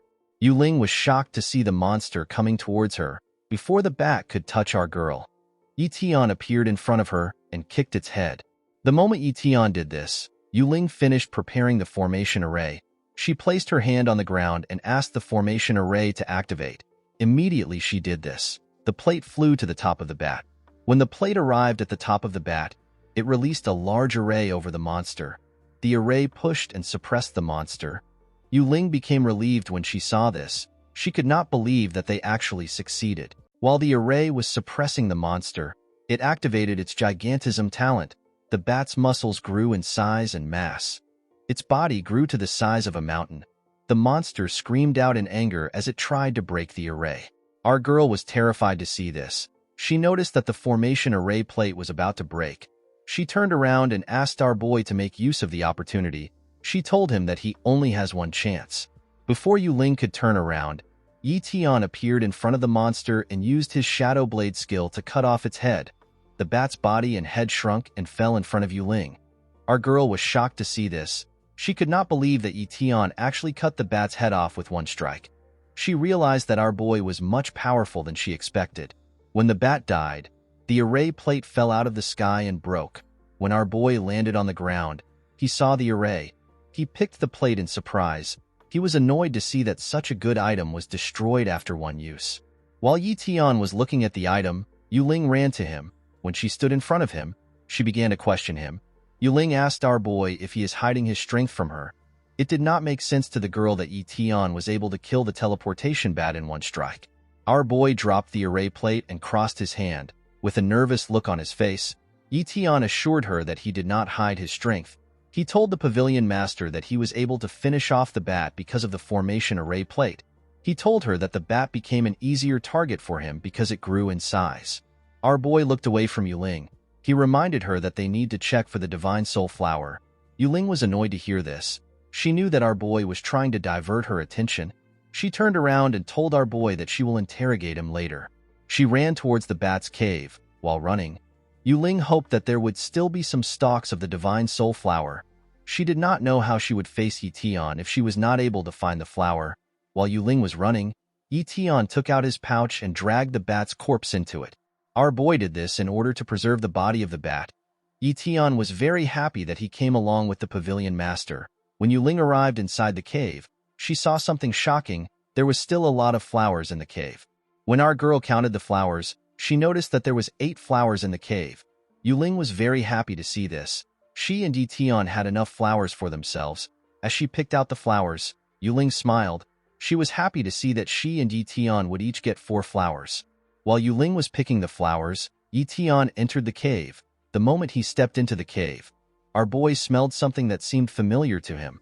While our boy was thinking, the pavilion master walked up to him. She gave him his share of the reward. Our boy gladly accepted the reward and placed it into his pouch.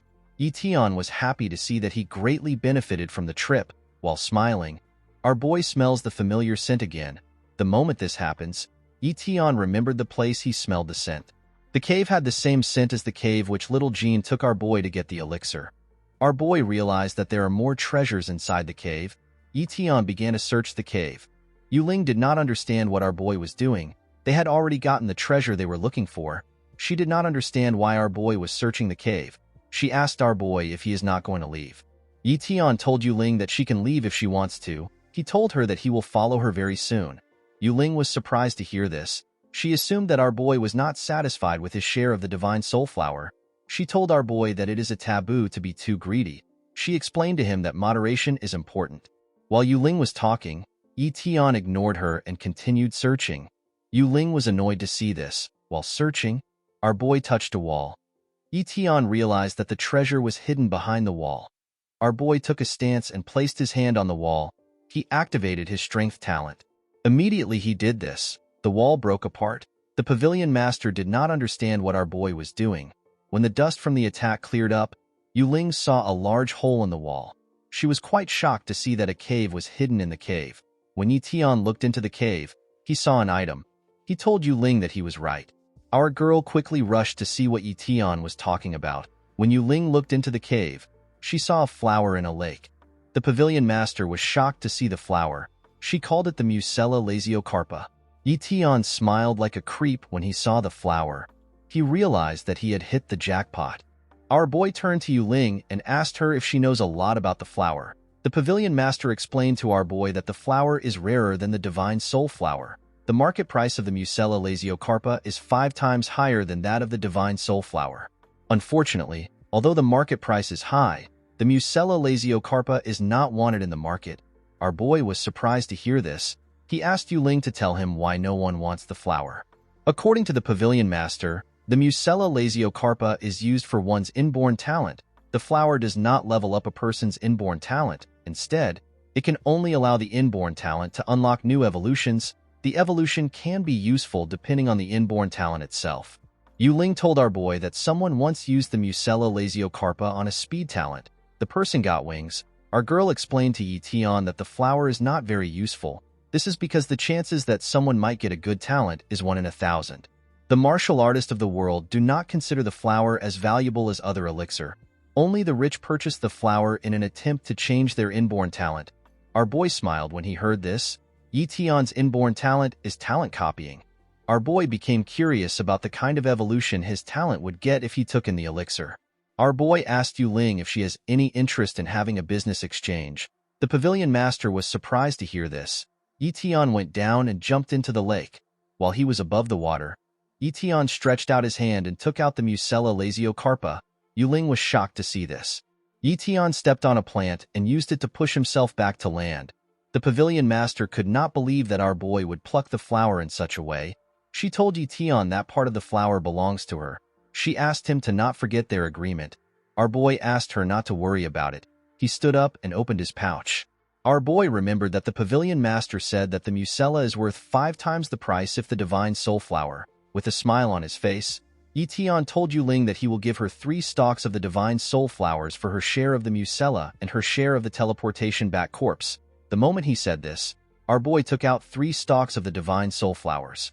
Yuling was shocked to hear this. The pavilion master knew that the price of 3 stalks of the divine soul flowers was worth more than 1 Musella and the corpse of the teleportation bat. She did not understand what our boy was doing. She assumed that his brain had rot. Yuling smiled when she saw that Ye Tian was offering her such a good deal. She decided to act like the merchant that she is. While acting uninterested, the pavilion master told Ye Tian that she will take his cheap deal because he helped her. Our boy thanked her for accepting his deal. When Yuling took the flower into her pouch, she realized that she made 3 additional stalks for almost nothing. Now the pavilion master had 7 stalks. Yuling looked at her pouch and held it tightly. She believed that she had gotten enough items to negotiate with a certain person. In the next scene, we see Ye Tian cultivating in the cave. Our boy was absorbing the Musella with his energy. After cultivating for a while, Ye Tian was able to absorb the flower. The moment he did this, a status window appeared in front of him. Our boy was shocked to see what was on the window. The status window told our boy that he has unlocked his second copying talent. Ye Tian could not believe what he was seeing. Now our boy can copy a talent twice in a month. Ye Tian was very happy to see the kind of evolution he was granted. He stood up and decided to test his scouting talent. The moment our boy released his energy, he was able to sense the things that were within 500 meters of him. Our boy could not help but smile. He never expected his scouting talent to have such a crazy improvement. Ye Tian was very happy that he exchanged 3 stalks of the divine soul flower for the mucella. He knew that the mucella was worth more than 10 stalks. While smiling, our boy realized that he had something very important that he had to do. Ye Tian took out the corpse of the teleportation bat from his storage pouch. Our boy placed his hand on the corpse and a status window appeared in front of him. The window notified him that he has copied a mid-tier spatial talent. It asked him if he wants to fuse the talent. With a smile on his face, Ye Tian accepted the offer. After cultivating for a while, our boy was able to successfully fuse the spatial talent. Our boy rested his hands on his knees and did his best to catch his breath. The fusion really drained him. When Ye Tian looked at his status window, he realized that his spatial talent gave him different abilities. The spatial talent gave our boy the ability to teleport, spatial perception, spatial mark, and pocket inventory. Our boy could tell that spatial talent is the strongest talent he has ever copied. Our boy decided to test his new talent. He gathered energy in his hand and created a tiny cube. This cube is the pocket inventory. Our boy knew that his storage pouch could be stolen and all his items would be gone, but now that he has his pocket inventory, he could secure all his items. Ye Tian took out his storage pouch and emptied it into his inventory. With a creepy smile on his face, our boy said that it is time for him to harvest more treasures. The scene shifts and we see Yu Ling sitting outside the cave. The pavilion master was resting next to her sword. When Ye Tian arrived at the entrance of the cave, he saw Yu Ling. Our boy was still surprised to see that the pavilion master looked so much like his sister. He wondered about what Yu was currently doing. While our boy was staring at Yu Ling, she woke up. The pavilion master stood up and cleaned her clothes. She also took away her sword. With a smile on his face, Ye Tian thanked Yu Ling for watching the entrance while he was cultivating. The pavilion master told our boy that she is leaving the secret realm because she has obtained what she wants. She asked our boy if he will follow her. Ye Tian was surprised to see that Yu Ling was already going to leave the realm. Our boy patted his head and told Yu Ling that he wants to train a little more. He explained to her that he might find more treasures while he is training. Yu Ling pointed at our boy and told him that the secret realm is more dangerous than he thinks. She told him that the secret realm is too dangerous for him. Our boy asked the pavilion master not to worry. He assured her that he is strong enough to survive on his own. With a smile on his face, Ye Tian told Yu Ling that it is better they start moving.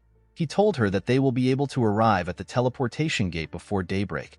The pavilion master bit her nails when she heard this. She wanted to find a way for our boy to come with her. The scene shifts and we see the two running to the gate. While running, the two see a large explosion. Ye Tian and Yu Ling stopped running. Ye Tian told our girl that people are fighting up ahead. Since they are in the secret realm, Yu Ling knew that the people were fighting over a treasure. The pavilion master told our boy that they cannot sense the people fighting because they are too far away. Ye Tian realized that he has an opportunity to test his spatial talent. He gathered energy in his eyes and activated his spatial perception ability. The moment he did this, he saw images of what was happening. Our boy saw the weapon of 2 warriors clashing. Next to the warriors was the dead body of a monster. Ye Tian did not understand what was happening. He did not understand why 2 humans were fighting when the monster was already dead. The shirtless warrior wielding a heavy sword told his opponent, whose name is Zhang Kai, that the treasure belongs to him. Zhang Kai, who happens to be using a shield and an axe, told his opponent that they do not know who will obtain the treasure at the end. The 2 men rushed to attack each other. While they were fighting, Ye Tian and Yu Ling arrived at the top of a cliff to observe the fight. Yu Ling was surprised to see Li Kong and Zhang Kai fighting. Our boy asked the pavilion master if she knows the men fighting. Our girl explained to Ye Tian that the Li and the Zhang families are on good terms. She did not understand why the 2 men were fighting. Our boy activated his spatial perception.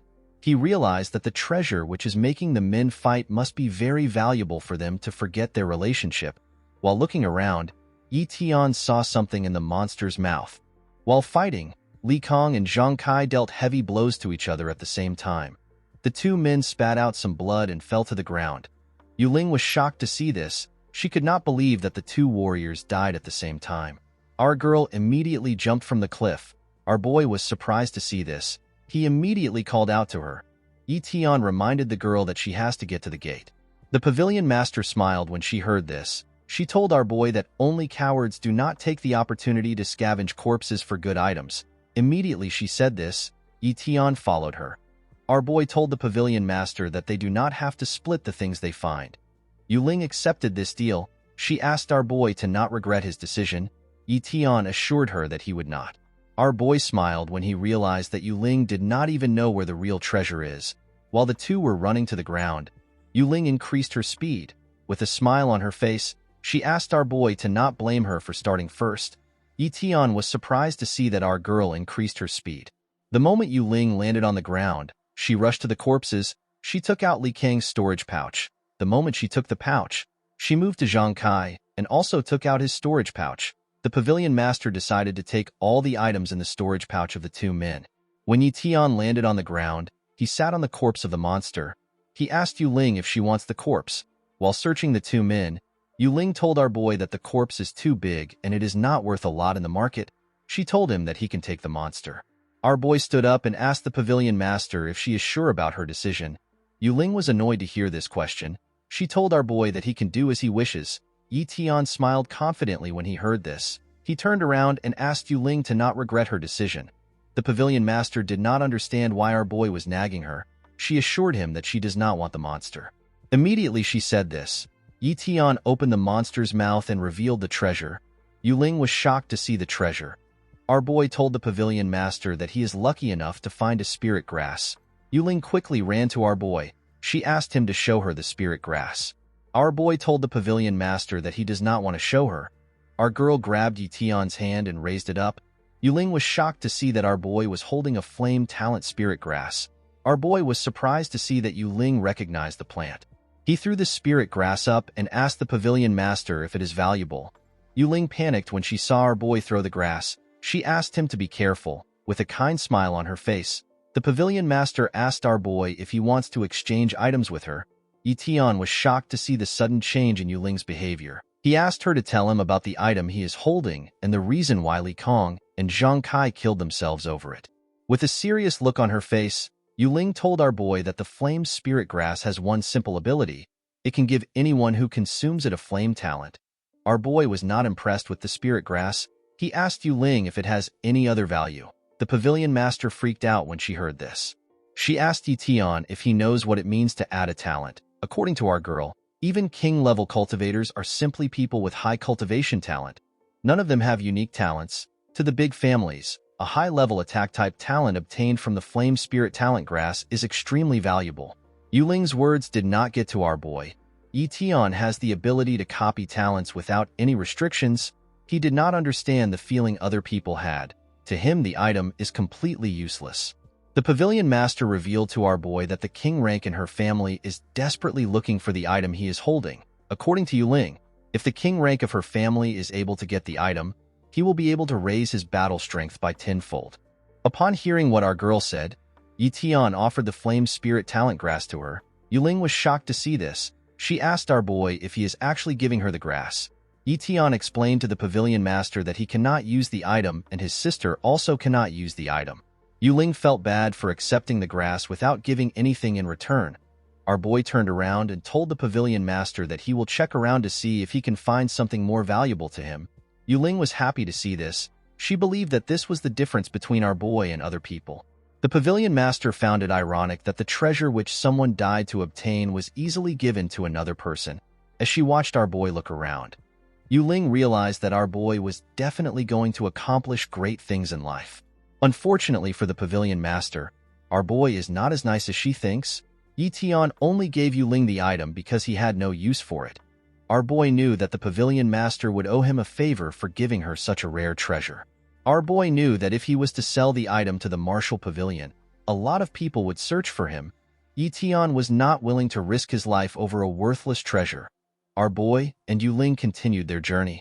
After running for a while, the two martial artists arrived at the teleportation gate. Before passing through the gate, the pavilion master decided to ask our boy if he really has no interest in following her back. With a smile on his face, Ye Tian told our girl that he is fine. Upon seeing that our boy was adamant on staying, Yuling decided to give up. Our girl took out a pouch and a divine soul flower. She believed that Ye Tian was going to use the flower he had for himself. She told our boy that he should give Ye the other divine soul flower. She asked Ye Tian to accept the items. The pavilion master believed that it is right for her to give Ye Tian something especially since he gave her a valuable treasure. Our boy gladly accepted the items. Yuling reminded our boy that the secret realm will close in a month. She told him that the closer it is to the end of the month, the more dangerous the teleportation gate will be. Yuling asked our boy to never forget this information. Ye Tian thanked her for her advice. Before leaving, Yuling asked our boy to avoid anyone from the Yun family. She told him that they have a king-rank expert in their family. Our boy realized that the pavilion master was talking about Yun He. With a smile on her face, Yuling told our boy that she will be waiting for him outside. Our boy smiled and waved to her when he heard this. Immediately she said this, Yuling turned around and jumped into the gate. While she was passing through the gate, our girl contemplates on the fact that Ye Tian would soon surpass her in terms of cultivation. Our girl believes that she has to start working harder on her cultivation if she does not want to get left behind. The pavilion master did not want to admire our boy from afar. When our boy saw that Yuling had entered the gate, he became relieved. He had finally let go of his dead weight. Our boy placed his hand on the ground and got ready to run. Ye Tian decided to hunt for more treasures. He gathered his energy around him and ran at a crazy speed. The scene shifts and we are taken to the entrance of the secret realm in the human world. The martial artist below the gate of the secret realm noticed that it was rippling. A man in a coat said that someone must be coming out. The man was surprised to see that someone was leaving the secret realm after only spending 2 days. Someone fell out of the gate and crashed on the ground. The crash covered the area in dust. The martial artists in the area believed that the person who came out must have brought along some treasures. A martial artist with a mohawk told his friend that someone who returns after only spending 2 days in the secret realm is probably not very strong. He assured his friend that the person does not have any good treasures. The man told his friend that if they want to get any treasures from the person on the ground, they need to use their current opportunity. The person lying on the ground turns out to be Yuling. Our girl was covered with bruises. While the martial artists slowly surrounded our girl, a man wearing a suit passed through their midst to see who was on the ground. The man was shocked to see Yuling. He picked her up and asked her about what happened in the secret realm. The man asked our girl to tell him why she is covered in bruises. Instead of answering the man, Yuling grabbed his clothes and told him that they need to return to their clan first. As the man carried our girl away from the area, someone looks at them from a tall building. This person turns out to be Yun He. King Yun immediately recognized Yuling as a descendant of the Yun family. Due to how severe Yuling's injuries were, Yun He assumed that our girl fought a monster and was forced to leave the secret realm in order to save her life. He assumed that our girl did not have any treasures. With a horrifying smile on his face, King Yun wished that a person carrying a lot of treasures would come out of the secret realm. The scene shifts and we see Yuling talking to the man. She explained to the man that she is not actually injured. She told him that her wounds are superficial. The man did not understand what our girl was saying. He asked her to tell him what happened in the secret realm. While drinking a potion, Yuling explained to the man that there are several experts who are waiting outside the secret realm in order to snatch other people's treasures. Our girl gave herself the injuries on purpose in order to allow people think that she fled for her life. The man was surprised to hear what Yuling said. The man immediately realized that our girl had found some treasures for her to have devised such a plan. Yuling took out the flame talent spirit grass and showed the man. The man could not believe what he was seeing. He could not believe that Yuling found the herb that can grant someone a talent. Our girl referred to the man as Uncle Ben. She told Uncle Ben that she has a favor to ask him regarding the flame talent spirit grass. The moment she said this, our girl put the herb back into her storage pouch. Ben took some steps away from Yuling. He told her that she has made an immense contribution to the Yu family by finding the flame talent spirit grass. He asked her to tell him what she wants. With a serious look on her face, Yuling told Ben that she wants to meet their ancestor. Ben was shocked to hear this. He could not believe that Yuling actually wanted to meet their ancestor. Our girl knew that she could not meet the ancestor due to the difference in their positions in the clan. Although she understood this, she still wanted to meet their ancestor. She begged Ben to help her. She told him that it is important to her. Ben was surprised to hear this. He called our girl a daring child. With a serious look on her face, Yuling told Ben that she will never give up the flame talent spirit grass if she cannot see the ancestor herself. Ben asked our girl if she does not have anything else that she wants. Yuling told her uncle that she simply wants to see the ancestor. Upon seeing how adamant Yuling was, Bin decided to give up. He told our girl that he will make the necessary arrangements on his side. The scene shifts and we are taken to a mansion with a traditional architecture. Inside the mansion, we see Yuling step out of the bath with a towel on her body. Our girl felt quite refreshed after taking a bath for the first time in a long time. Yuling opened one of the doors in her house and looked at the sky. She wondered about how Ye Tian was doing in the secret realm. The scene shifts and we see our boy holding his blade while his body was covered with blood. When Ye Tian stood up, we see the corpses of the monsters he killed. Our boy was disappointed to see that none of the monsters could put up a fight against him. In the next scene, we see an attendant knock on Yuling's door. She told our girl that Elder Yu Bin asked her to come to the meeting hall. Our girl wore a brand new dress and stepped out of her house. At the Yu family meeting hall, we see an old man wearing a white robe resting on a chair. While drinking some tea, the man commended Yuling on finding the flame talent spirit grass. This man is the Yu family's ancestor. His name is Yuji. Yuji glared at our girl and asked her to tell him the reward she wants. Yuling clenched her fist when she heard this. With a serious look on her face, our girl told the ancestor that she wants to attempt to comprehend the Enlightenment Steel. Yu Bin was shocked to hear what Yuling said. He reminded her that the Enlightenment Steel is the foundation of their family. He told her that even he does not have a right to comprehend the steel. He told our girl that she is overstepping her boundaries with her request. Yuling went on her knees and revealed to the ancestor that she has also obtained 6 stalks of the divine flower from the secret realm. She told him that she is willing to give the flowers to the disciples of the family if he grants her wishes. Yuji took a sip of his tea and placed his cup on the table. He told our girl that the Enlightenment Steel has almost dissipated and not a lot of people have been able to comprehend it. He asked Yuling to change her request. With a serious look on her face, Yuling told the ancestor that she has no other requests and she is not interested in taking anything else. The moment our girl said this, Yuji unleashed a part of his energy. He used his aura to push our girl out of the meeting hall. Yuling flew out and crashed on the ground. Elder Bin was shocked to see this. Yuji told Bin that Yuling has a lot of guts for her to try to negotiate with him. While struggling to stand up, Yuling told the ancestor that no matter how much she cultivates, she can only reach the Grandmaster realm. She told him that she is not satisfied with her potential. Our girl screamed out and told Yuji that she wants to be stronger. While floating in the air, Yuji told Yuling that she is quite bold. Immediately he said this, Yuji released his aura. Yuling's entire body got pressed down. Our girl began to suffocate. Yuling could not believe that king-rank experts have such a terrifying aura. Bin ran out of the hall to meet the ancestor. He quickly went on his knees when he got close to Yuji. He begged the old man to forgive Yuling. He told Yuji that our girl is young and naive. He begged the ancestor to not stoop to Yuling's level. While her head was pressed on the ground, Yuling told Elder Bin that the issue does not concern him. Even though she was under the pressure of Yuji's aura, our girl pushed herself up. While struggling to stand up straight, Yuling told the ancestor that she must use the Enlightenment Steel. Yuji was shocked to see that our girl could stand despite the fact that she was under the pressure of his aura. Upon seeing this, Yuji waved his hand. When our girl saw that the ancestor waved his hand, she closed her eyes and braced herself to face his attack. To our girl's surprise, Yuji took away his aura. Elder Bin thanked the ancestor for sparing Yuling.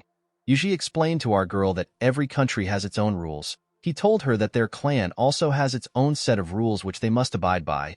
He told our girl that he is not willing to break any of the rules in order to make an exception for her. Yuji took out a wooden plaque. He told our girl that it is his own personal secret plaque. He explained to Yuling that she will be allowed to comprehend the Enlightenment Steel with the plaque. The ancestor threw it to our girl and asked her to take the plaque. Yuling became relieved when she saw that she was able to get her wish granted. In the next scene, we see Elder Bin bring the items which Yuling promised to the ancestor.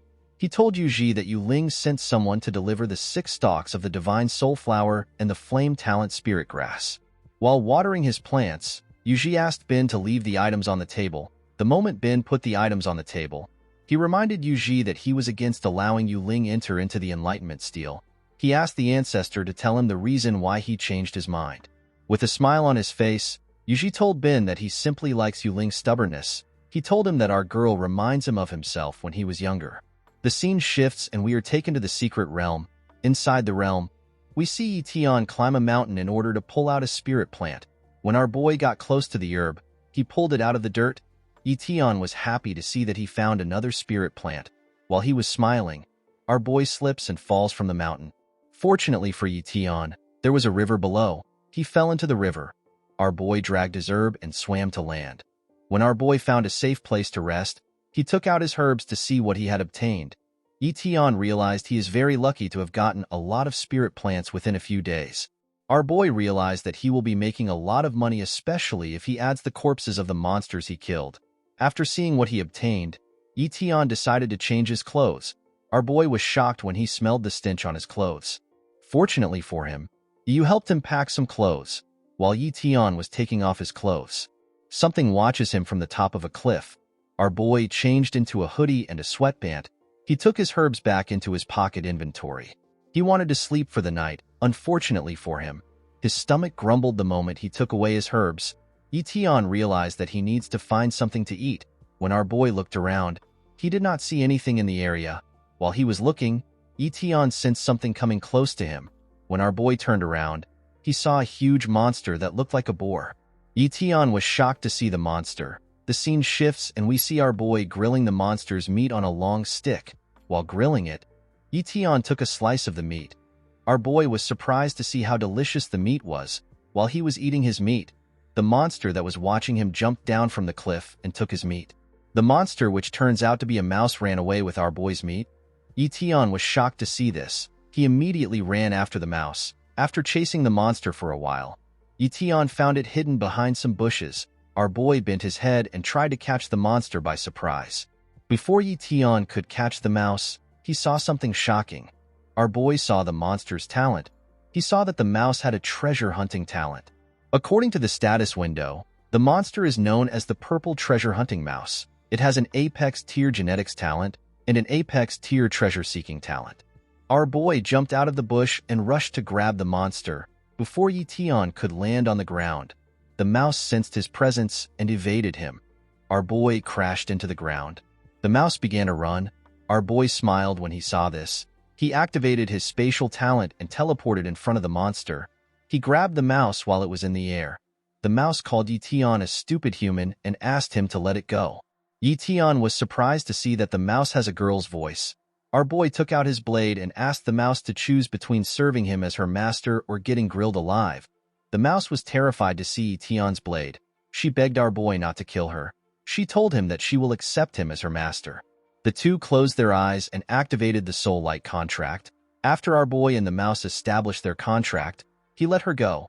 He told the mouse that he will name her Little Purple because she has purple stripes all over her. The mouse gladly accepted her new name. Ye Tian was happy to see that he got a monster with a hunting talent. Our boy remembered that Yu Ling told him that the most valuable treasure in the secret realm is the Vitality Stone Mine, which the Yun family wants. Although the Yun family is powerful and influential, Ye Tian believes that he has a better chance than them because he has a treasure hunting mouse. He decided to try his luck. Ye Tian asked Purple if she knows where the Vitality Stone Mine is. The mouse told her master that she does. She told Ye Tian that she has an apex tier hunting talent so she can accurately pinpoint the location of the Vitality Stone Mine. With a smile on his face, our boy asked his mouse to take him to the mine. Purple jumped on Ye Tian's shoulder in order to show him the way. Ye Tian felt a little bad for Yu Ling. He remembered that she asked him to avoid the Yun family. Unfortunately for her, our boy cannot avoid clashing with them, especially since he is about to steal everything away from them. Our boy activated his speed talent and ran in the direction which Purple pointed him to. When they got close to the Vitality Stone Mine, Purple told her master that they have gotten close to the mine but other humans are around the area. She told Ye Tian that other people might have already taken over the mine. Our boy was shocked to hear this. He immediately activated his spatial perception ability. Ye Tian was surprised to see so many bodies in the area. He realized that a hard battle must have been fought in the area. Ye Tian immediately activated his teleportation ability and transported himself closer to the mine. The moment he arrived in the area, he hid behind a boulder which was on a mountain. When Ye Tian looked down from the mountain, he saw that the battle was still ongoing. Below the mountain, we see a man fighting a bunch of warriors.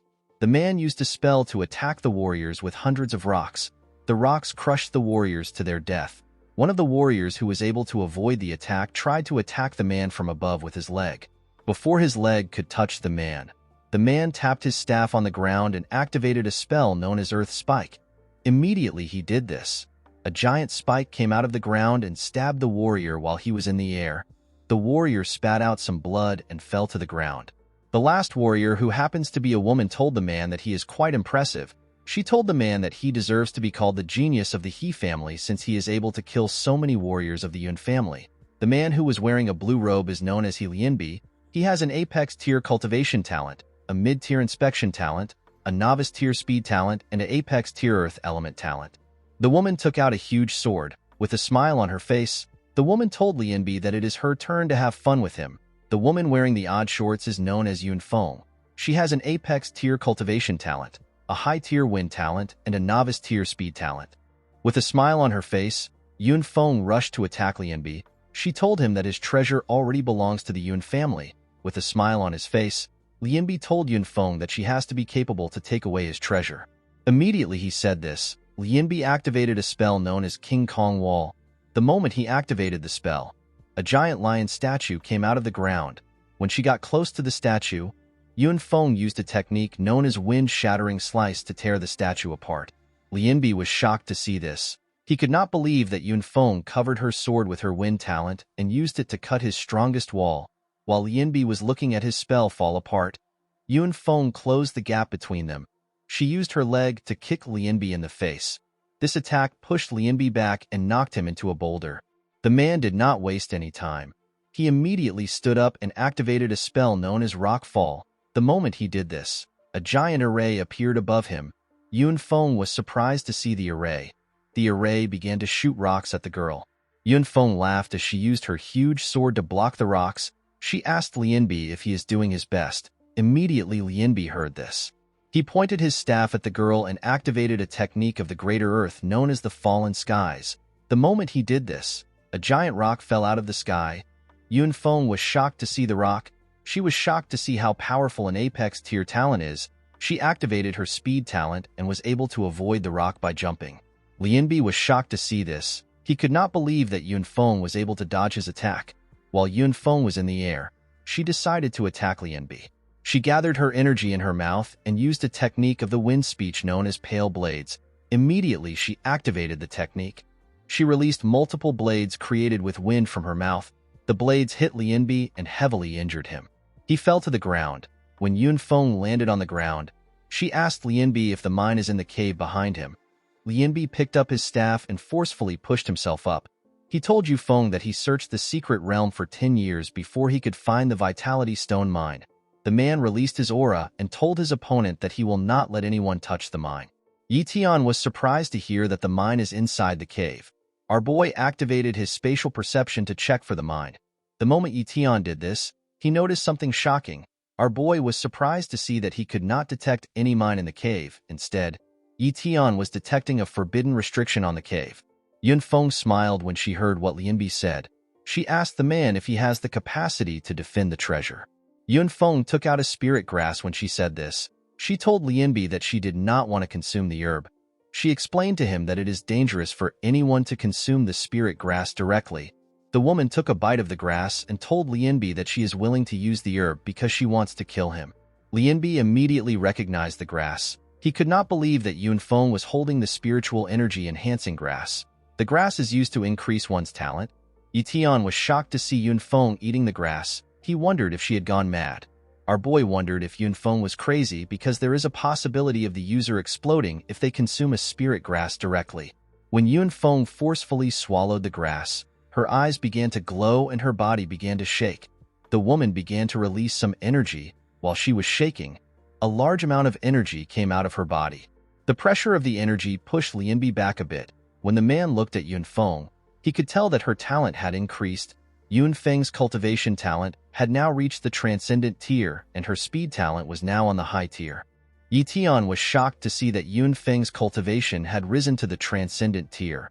With a cocky smile on her face, Yun Feng told Lianbi that she will leave his corpse intact if he gets on his knees.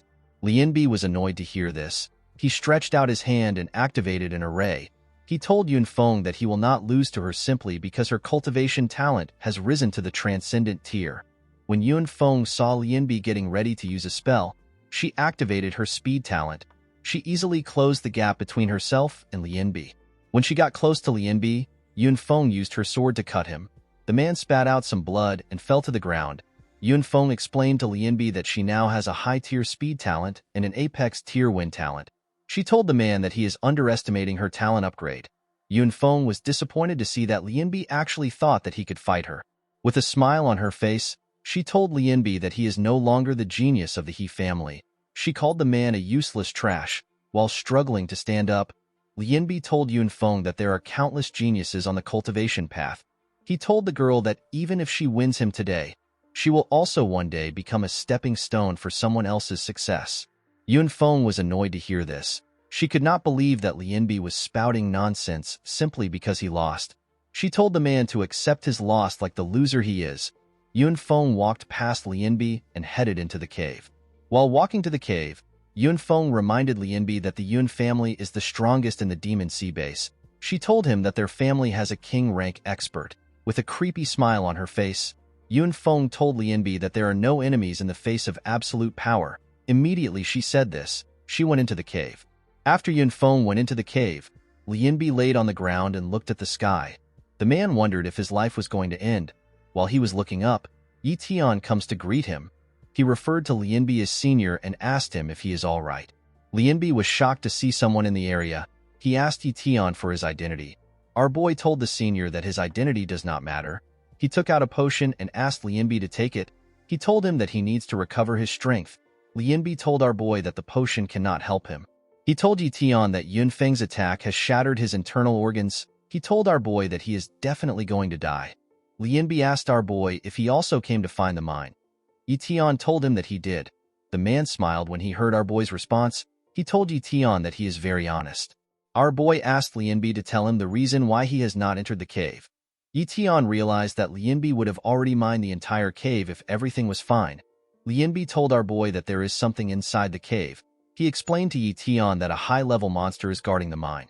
According to Lianbi, the monster has dug multiple holes inside the cave. Anyone who enters the cave is bound to be lost. The only way for a person to find the right path is if they have a purple treasure-hunting mouse.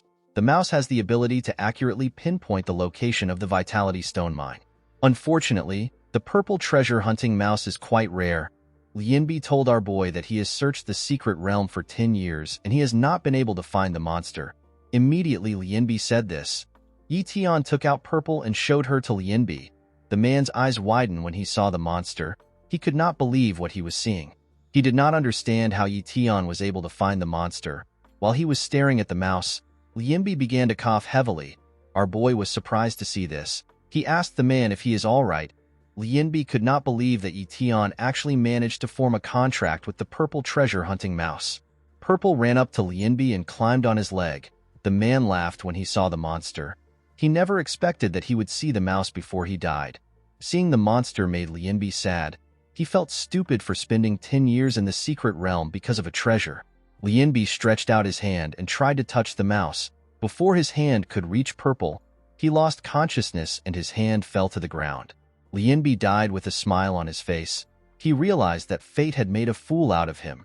Ye Tian felt bad for Lianbi when he saw how he died. When Yunfeng stepped into the cave, she saw gigantic holes inside. The girl was surprised to see this. She did not understand why there were many caves inside the cave. Yunfeng decided to not think too much about it. She chose a cave and ran into it. Outside the cave, we see that there is an heavy rainfall under the rain. Ye Tian made a stone grave for Lianbi. He prayed that the man would rest in peace. Our boy placed Lianbi's staff on the stones and stared at the grave. The mood in the air was sad and melancholic. While walking through a narrow path, Yunfeng sees another giant hole in the wall. The girl did not understand what was going on. The cave felt like a maze. While Yunfeng was looking at the hole, the ground began to split apart. The girl was shocked to see this. She did not understand what was happening. Before Yunfeng could take a step, the high-level monster came out of the ground and tried to devour her. Fortunately, Yunfeng jumped before the monster could touch her. The girl moved back in order to get a better view of the monster. Yunfeng was terrified to see the monster. She did not receive any information about the existence of a high-level monster. The monster, which looks like a giant earthworm, began to gather some energy in its mouth. The girl was shocked to see this. While the heavy rain fell, The sound of someone fighting echoed throughout the cave. The cave began to shake and some rocks fell inside. Ye Tian smiled when he saw what was happening. He immediately realized that Yunfeng had encountered the monster. He hoped that the girl would be able to hold off the monster for a while. Ye Tian turned to Purple and told her that he needs her to start working. Purple accepted her master's order. She came down from Ye Tian's shoulder and gathered some energy around her. The mouse immediately ran into the cave. While Purple was sniffing the ground, Ye Tian assumed that the numerous amount of caves are affecting Purple's senses. While she was sniffing the ground, Purple found the right path to the treasure. She asked her master to follow her. Purple guided her master to an underground river in the cave. Ye Tian was surprised to see that his pet led him to a river. Our boy immediately realized that the multiple caves inside the large cave are simply decoys used to mislead individuals. Ye Tian was thankful that he had a treasure-hunting mouse. He realized that he would have also fell for the trap if he did not have Purple. Our boy placed his hand into the water to check if there was something inside. Upon seeing that the water was fine, Ye Tian asked Purple to join him in taking a look at the water. Purple jumped on her master's shoulder and held on to it. The moment she did this, Ye Tian jumped into the water. When our boy went deeper into the water, he saw something shocking. He saw a large hole in the middle of a huge rock. Ye Tian immediately realized that he was looking at the original entrance of the cave. The scene shifts and we see a broken sword on the ground. We see an injured Yunfeng lying next to the sword. The girl was surprised to see that she could not win against the monster. Yunfeng forcefully pushed herself up and gathered her energy. She knew that she could not rest in front of a terrifying monster like the worm. Yunfeng could not believe that such a powerful beast was actually in the cave. She realized that she had no choice but to use her secret weapon. Yunfeng took out a tiny marble. The marble is a king-rank weapon. It has the strength of a king-rank expert. With a smile on her face, Yunfeng pointed the marble at the monster. She was eager to show it the power of a king-rank expert. The moment the monster saw the marble, it gathered its energy and prepared to attack Yunfeng again. When Yunfeng saw this, she cracked the marble and activated a wind technique known as monster-piercing stab. The moment she activated the technique, the marble released a terrifying vortex that tore through the monster's head. The attack pierced the monster's head and passed through it. It destroyed a part of the cave and created a large hole in the ceiling. Yunfeng's attack made the entire cave tremble. Some rocks began to fall into the river which Ye Tian was in. Purple immediately warned her master. She explained to him that the mine might collapse anytime soon. Our boy was shocked to feel the energy of the attack. He was certain that Yunfeng was not capable of using an attack of such a high caliber. Ye Tian could tell that something was wrong. He realized that he was running out of time. Our boy activated his speed talent and moved towards the hole.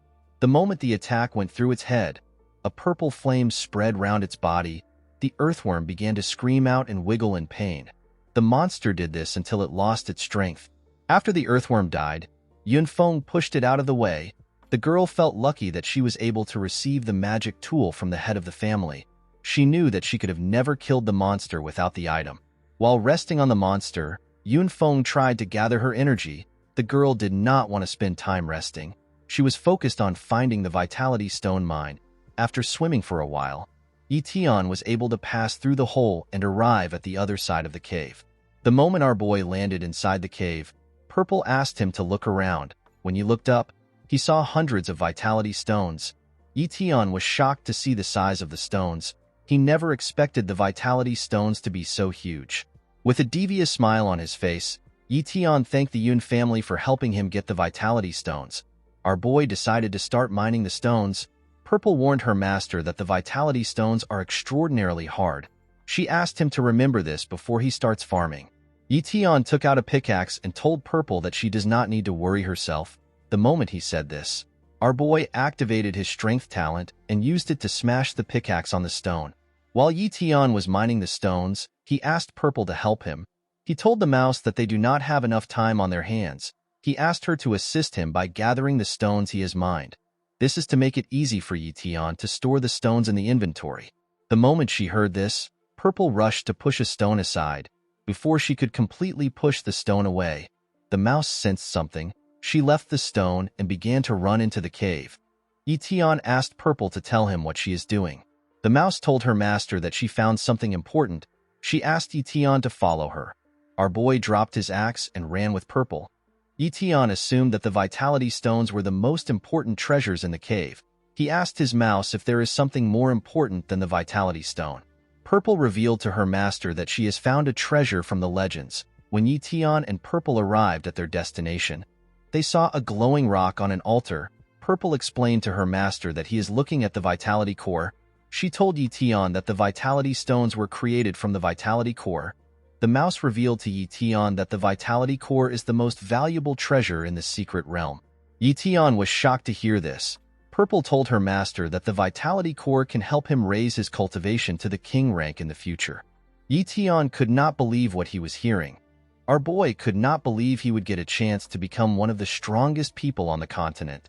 Our boy immediately walked towards the altar to grab the core. When Purple saw this, she immediately called out to her master. She asked him to not get too close to the vitality core. She explained to Ye Tian that the energy from the vitality core is too immense. If anyone touches the core directly, they will disintegrate. When Ye Tian stood next to the core, he could feel the immense energy it was releasing. Our boy realized that his body was feeling hot because of the vitality core. Fortunately, Ye Tian has an endurance and defense talent which he obtained on his way to the Demon Sea base. With a smile on his face, our boy activated both of his talents. The moment he activated the talent, a small shield surrounded his body. Purple was surprised to see this. She did not understand how her master was able to use multiple talents. She became curious about the amount of talents her master has. Ye Tian stretched out his hand and tried to grab the vitality core. As his hand got closer to the core, our boy's skin began to peel off. This did not bother Ye Tian. He continued to push through. As his hand got closer to the core, the energy the core was releasing became more dangerous. The energy burnt Ye Tian's clothes and it spread to his shoulder. Our boy screamed out in pain as his body was getting burnt. Purple was shocked to hear her master screaming. She quickly ran towards him. Before she could get close to Ye Tian, the energy of the core spread out and pushed her back. Purple could not get closer to her master. She realized that the energy of the core was way too intense. Regular defense talent is unable to shield anyone from the intense energy of the core. The mouse believed that her master will die if he continues to reach out to the core. As the energy peeled his skin off, Ye Tian grit his teeth and activated his healing talent. He stretched his hand closer to the core. Upon seeing that he had gotten closer to his goal, Ye Tian grit his teeth and placed his finger on the core. The moment his finger touched the core, our boy activated his spatial talent and tried to drag the core into his pocket inventory. The intense energy around him tried to push him away, but Ye Tian did not move. He grit his teeth and forcefully dragged the core into his inventory. The moment he took away the core, the energy pushed Ye Tian back. Our boy got slammed into a wall. Purple quickly rushed to her master. She called out to Ye Tian when she got close to him. Our boy asked the mouse to stay calm. He told her that he is fine. Ye Tian took out the stone and showed it to Purple. The mouse was shocked to see that her master actually obtained the vitality core. She told Ye Tian that he is amazing. While he was lying on the ground, Ye Tian saw that the ceiling was breaking apart. Our boy realized that the cave was going to collapse because it no longer had the energy of the vitality core to maintain itself. Purple latched onto her master. Ye Tian activated his speed talent and rushed out of the room. In another part of the cave, Yunfeng noticed that the ceiling was crumbling. She did not understand what caused the sudden earthquake. While thinking, the girl realized that the earthquake might be related to the vitality stone. Yunfeng immediately understood that there is somebody else in the mine. After getting out of the vitality core room, Ye Tian goes to check the vitality stones. Our boy decided to not waste any of the stones. He took out his pickaxe. With a smile on his face, Ye Tian told Purple that they will take all the stones. While Ye Tian was mining, Yunfeng ran towards his location. The girl could not believe that there was actually someone in the mine with her. She believed that she should be the only one in the mine. As the ceiling fell, Yunfeng ran at her top speed while dodging the falling rocks. The girl hoped that her assumption was incorrect. She knew that she would have wasted her time and resources if she is not able to get the vitality core. While running, Yunfeng came across a wall. The girl was surprised to see the wall. She gathered some energy in her hand and clenched her fist. She punched the wall and created a large hole in it. Beyond the wall is another cave. To Yunfeng's surprise, the cave was empty. Yun Feng did not understand why the cave was empty. While the girl was looking around, she stepped on something. Yun Feng went down to pick up the thing she stepped on. To the girl's surprise, she stepped on a shard of the vitality stone. Yun Feng was shocked to see this. She realized that the vitality stones are inside the cave. Although the vitality stones were meant to be inside the cave, Yu Feng could not see any stone in the area. The girl took a whiff of the shard she found. The moment she smelled the stone, Yun Feng realized that a human was already in the cave before her. The girl understood that someone had already mined all the stones. Yun Feng began to tremble when she realized this. She could not believe that she wasted her time while someone mined the stones and stole the vitality core. Yun Feng knew that she is doomed. While trembling on the ground, the girl realized that their family head will kill her for not completing the mission. Yun Feng began to scream. She assures herself that she would find the identity of the culprit. She promised herself that she would kill the culprit for touching something that belongs to the Yun family. The scene shifts and we see Ye Tian running through the forest. Our boy was excited about what happened. He thanked Purple for helping him get the vitality core and the vitality stones. The mouse asked her master not to thank her. She told him that they were able to get the stones because of his luck. Ye Tian told his mouse that they are leaving the secret realm. He explained to Purple that there is a lot of barbecue meat on the outside. The mouse told her master that she will obey all his orders. Ye Tian was happy to finally leave the secret realm. The scene shifts and we are taken to the Yu family building. Inside the mansion, we see a maid holding a lunchbox. Another maid asked the maid with the lunchbox to tell her who the lunch belongs to. The girl explained to the maid that the food belongs to Yuling. She told her that Yuling has locked herself in the room after meeting the ancestor and she has not eaten for a couple of days. The other maid explained to the girl with the lunchbox that Elder Ben has ordered them to never disturb Yuling. Ben ordered the maids to not deliver anything to Yuling including food. The maid with the lunchbox was surprised to hear this. She was certain that Yuling would not last long without any food. The maid was not interested in what the girl had to say. She asked the girl to stop worrying and follow orders. Inside the Yu family medicinal hall, we see Yuling cultivating. Although our girl used almost all her energy to block the ancestor's attack, she still had some energy left. Yuling had slowly began to loosen the barrier blocking her from the next realm. Our girl was certain that she is almost about to become a grandmaster. Due to the fact that Yuling had drank the blood of high-ranking monsters and consumed various treasures, she was certain that she could enter the next realm and become a grandmaster.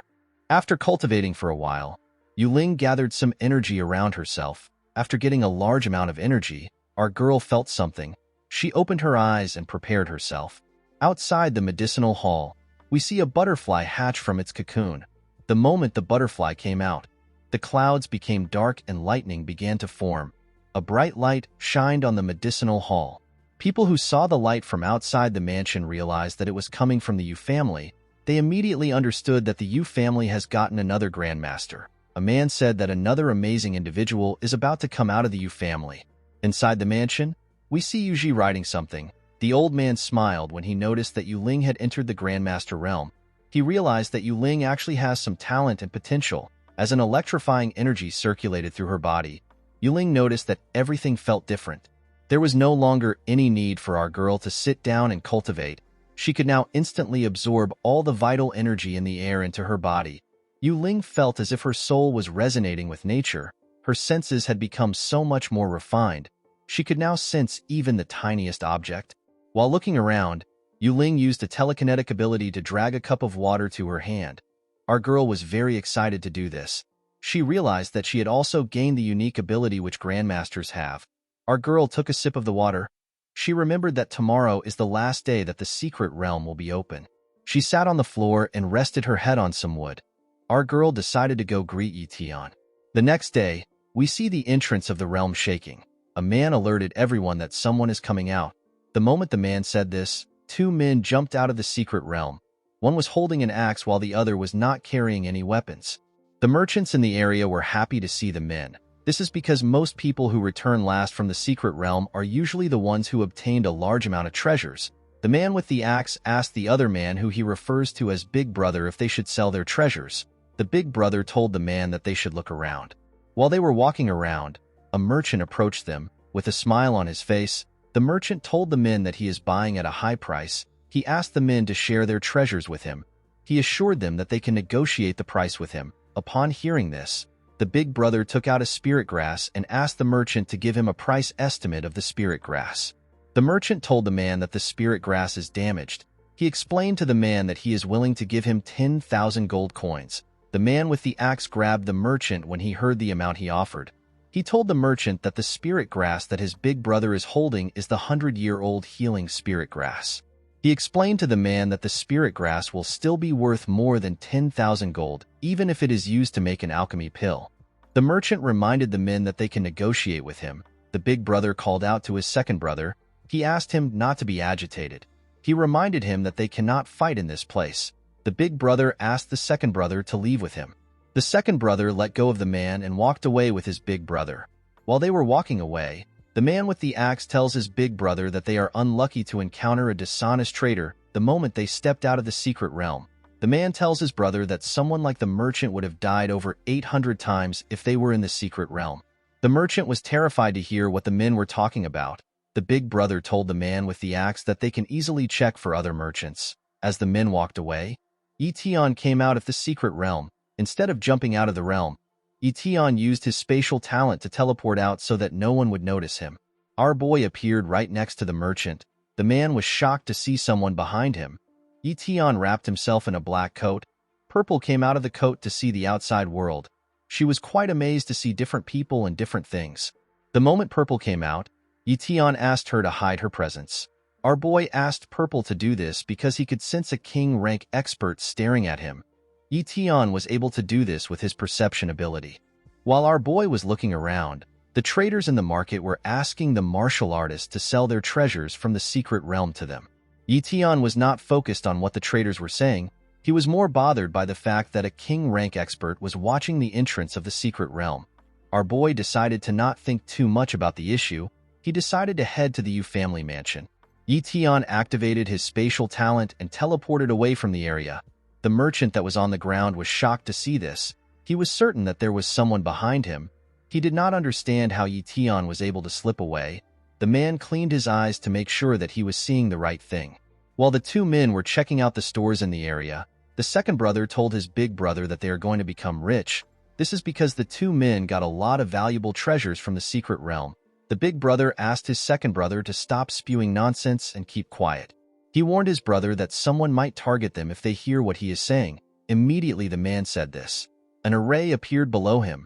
The man was shocked to see the array. Before he and his second brother could react, they got transported to another location.